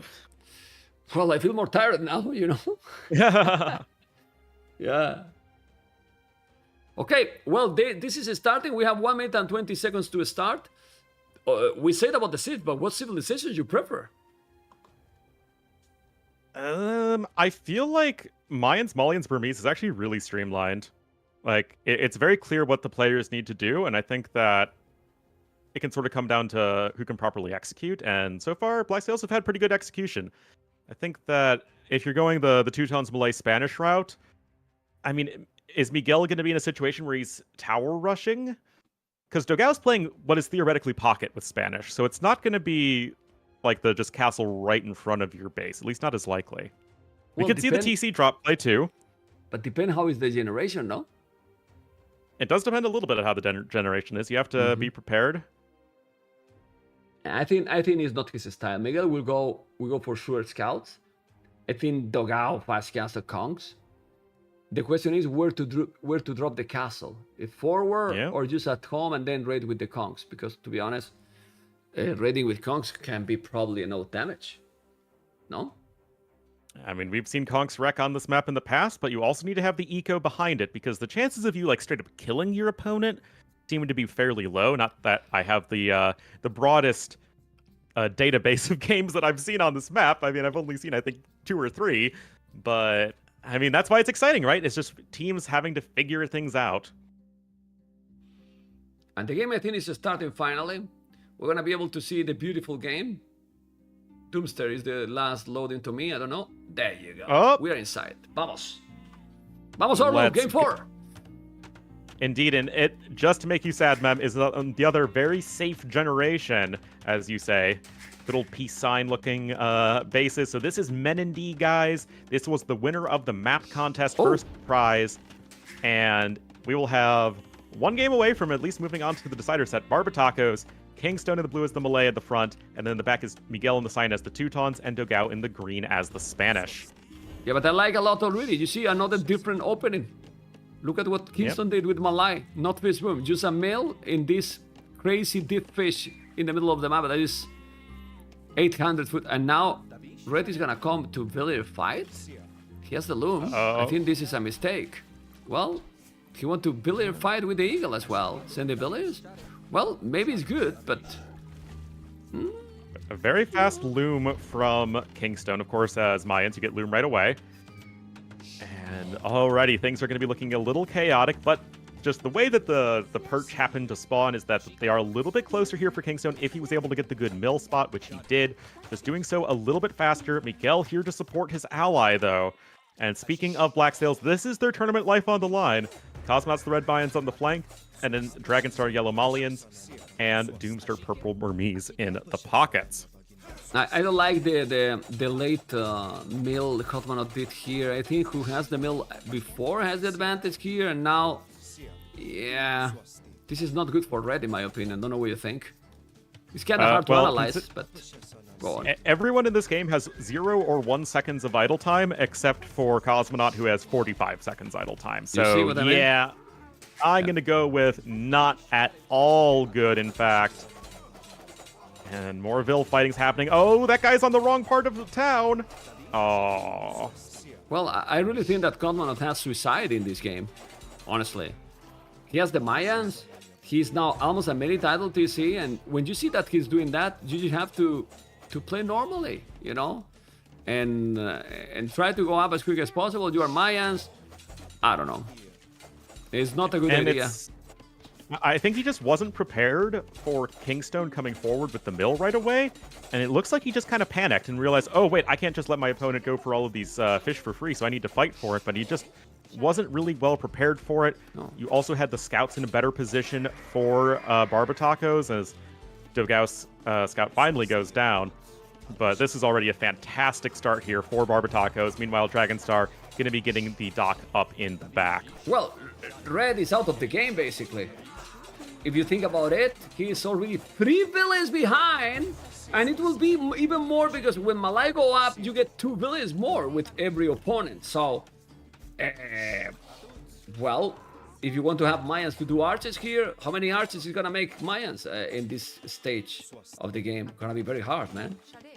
Destruction. It will be tough, and it also kind of opens things up a bit for Kingstone, right? Because if Kingstone knows he's not going to be threatened by archers from his counterpart, he can just try and click up to Castle Age fast and do whatever the heck you want with Malay and early Castle Age. So it's sort of like a double win almost here for Kingstone, who's just taking all of this yummy perch for himself. And it's going to kind of be down to Doomster and Dragonstar to make something happen. But that it's just going to be so tough because the rush distance to the other pockets is so far.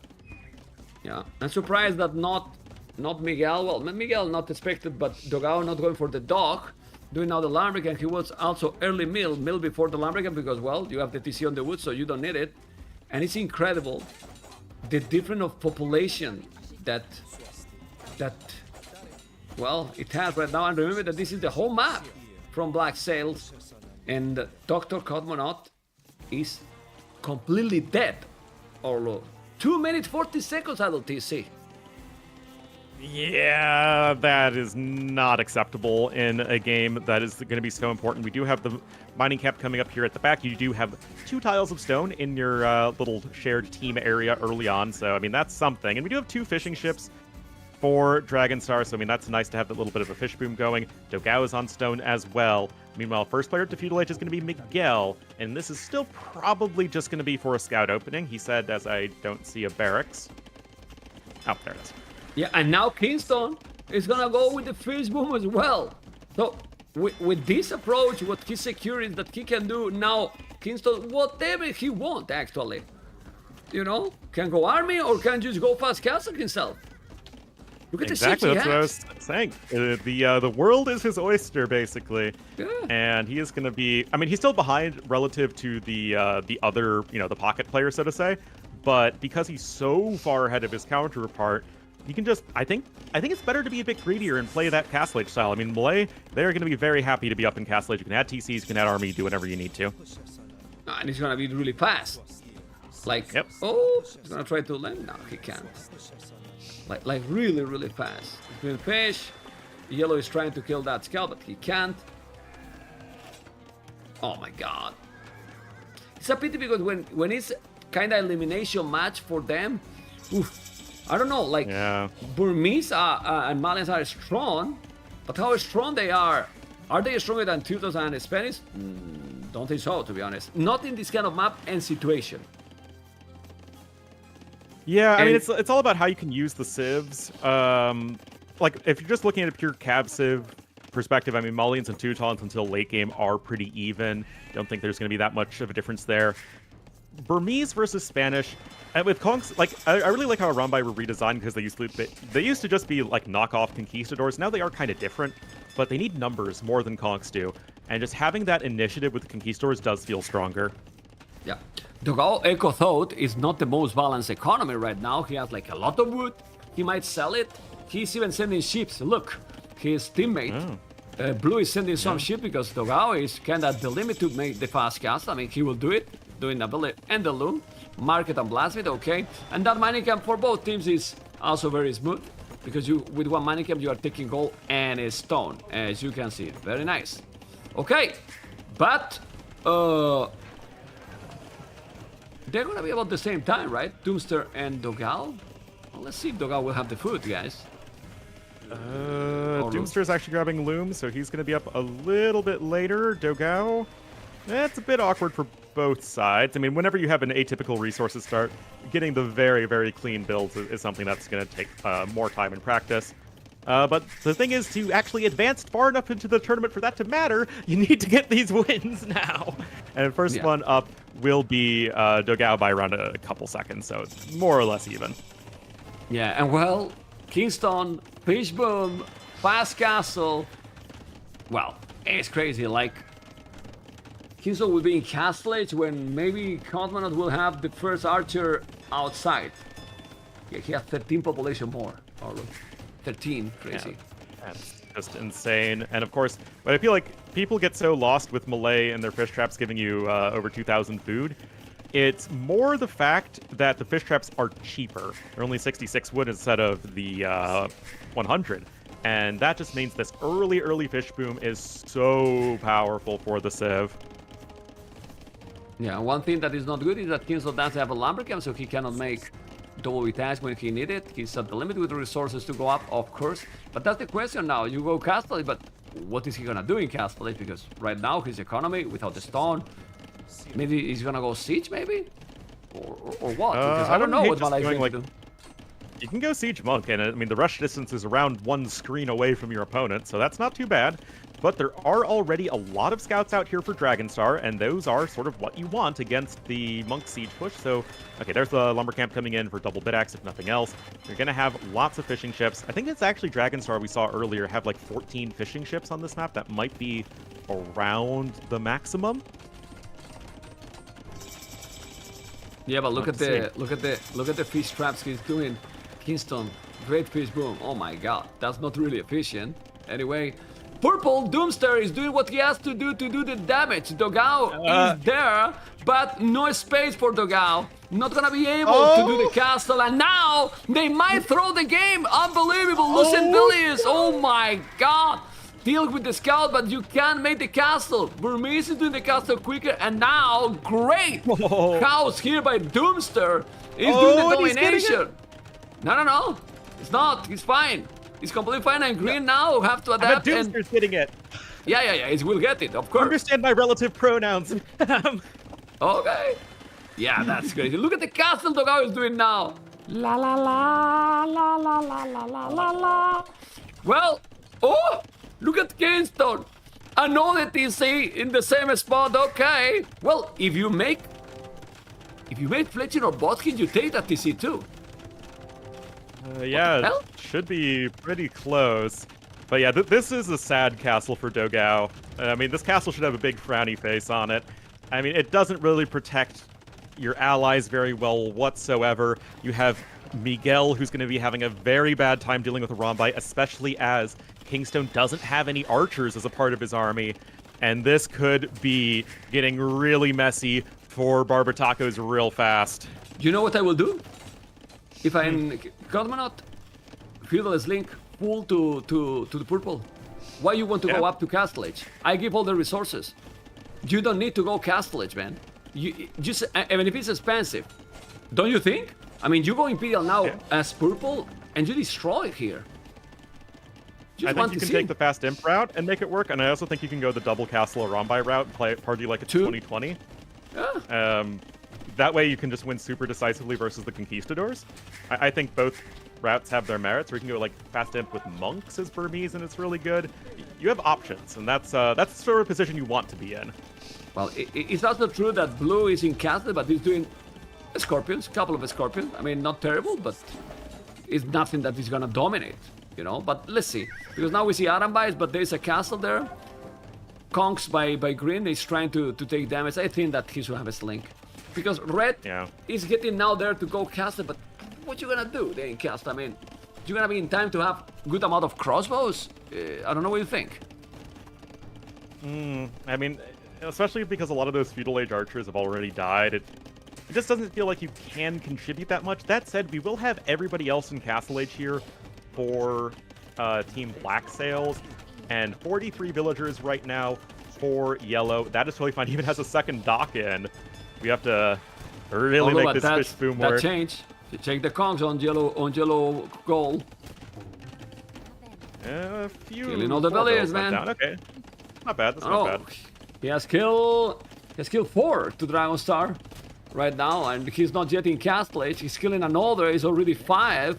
The Arambais are coming, but now they are not doing damage.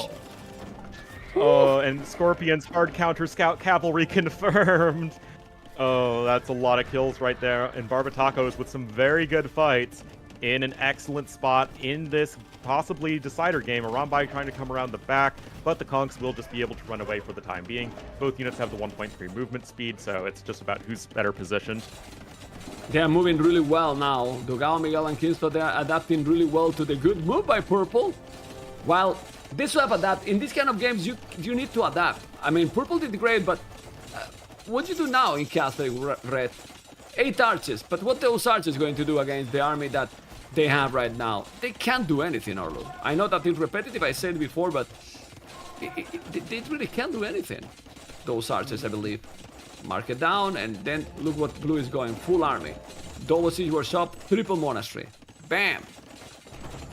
It's going to be good stuff here. I wouldn't recommend manganelling your allies' units. That's a little bit awkward, but it just doesn't feel like there is enough stuff here. But coming in from both sides at once, actually, is Doomster. You can't really complain too much about that unit control. Kind of, sort of making it work. Well, he killed it a Emphasis lot. on the Ooh. kindness, sort of. Oh my goodness. But in the and another one, the last man gonna start being amazed. Oh, Oh, no, he no. killed his own scout. His own scout by King blue, Scout. but now, but look at No, that. Bada boom. What's happening, Orlu? They kill everything. But to the team, the opponent, to everyone. Kingstone says no survivors this game. He want to kill his All will teammate. perish to the mangonels. He kill everyone, man. He's killing all. Kingston, himself, his opponent. You know? His ally. Okay. The ally, everything. All that being said, population difference with what could be is not that big, actually, right? Yeah, but Red... It's there for Barbatacos, but it's not insurmountably far ahead. Also, Doomster has 10 vills on Stone. Needs to pay attention, Is not paying. And this map is 10. so good. It's so fun, this map. I love it. This Oh, map. it really is. I mean, obviously, Red did a big fail in the start, but you can see how the map is wild, you know, like with the fish also in the middle. You can see fish yellow with 12, blue with 8, but really bad efficiency, you know, and they are going all in. Yeah, it's crazy, really crazy. And now behind all this, well, solid room by Miguel and Dogao, very solid. Yeah. You know. And I think that might just be what is decisive in this game, is that everybody's GG, at least on a they call semi-okay it. build count. Indeed, there is the GG called. Barbatacos will ultimately take the 3-1 in this set. Good performance overall from Black Sails, but I think that just the teamwork and the mechanical skill is just a little too high for our Mex Brazil team, and that was a lot of fun. Yeah, and in this one, I don't know why Codmono did that. It's really killed it so early, and yeah, he killed 3 units in the whole game, Orlo, and lost 21. You know, with that, the stats, and yeah, it's just not even possible to do anything. He was so behind, so behind. Orlo was fun, no? Yeah, I just hope you enjoyed them. I know I'm having fun, and remember, guys, you have this all weekend, 14 GMT start every day. Oh, through well, Sunday. it's fun, but I'm tired already, man. Because let's be honest, the team games are combined with 1v1. It's exhausted, you know, because you have to pay attention to so many things, you know. But really fun, man. Thank you for inviting me, and well, good luck with the rest of the tournament and total domination, Orlu. Thank you so much, man. Yeah, of course, we'll bring you back again. Don't worry. But yeah, thanks for coming on today. Take care, man. We talk, okay? Mm-hmm. Stay tuned. Wild Series, guys. Wild Series. Have you enjoyed or not? Let me put the alerts again. You know, give me feedback. Always when I cast with people, I know that sometimes there's some overlap, but what's excited, you know? Reactlelis for 3 months at Tier 1. Keeper, thank you for the Prime. Kobiyan with the Prime. New followers, Esioglu. Was nice or not? Good series, I enjoyed the co-cast. It was amazing, man. It was nice. It was nice. Sorry for the small delay. The first series was so smooth because it was how is call it? Recorded games. But then everything else was amazing, right? Was really amazing. I was thinking to keep streaming a little bit more, but you know what? I'm tired, guys, and I want to dinner, and tomorrow we will be casting again 14 GMT. Okay? 14 GMT. Have you enjoyed or not? I hope you did, guys. Total domination combi, everyone. Tomorrow 14 GMT, we are back, okay? We are back. GL is not today. We said already, there is one player that was sick and they couldn't play. When they're gonna play, I have no idea, man. I will let you know when they let know as well, you know? Because, yeah, the schedule for Friday and the first set for Saturday is staying unchanged. So, let's see when it's going to be. Hopefully not on the second set on Saturday, because I wanted to go out, to be honest. Good night, guys. I'm gonna rate Mr. Orlu, guys. Hopefully you have enjoyed. Stay tuned. Well, Orlu is not live anymore. Well, I'm not gonna rate Orlu. He's not live. I wanted to rate him. Give me a check. But I think he's off.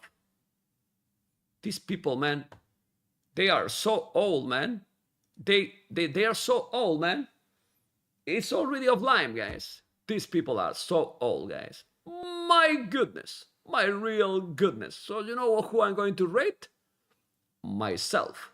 I'm gonna rate myself. Or whatever. Oh, I'm gonna rate Red Phosphoro. You know? Red Phosphoro, guys. I'm gonna rate. Stay tuned, guys. He streamed, guys. He streamed. Good night, guys. We love this game. Take care.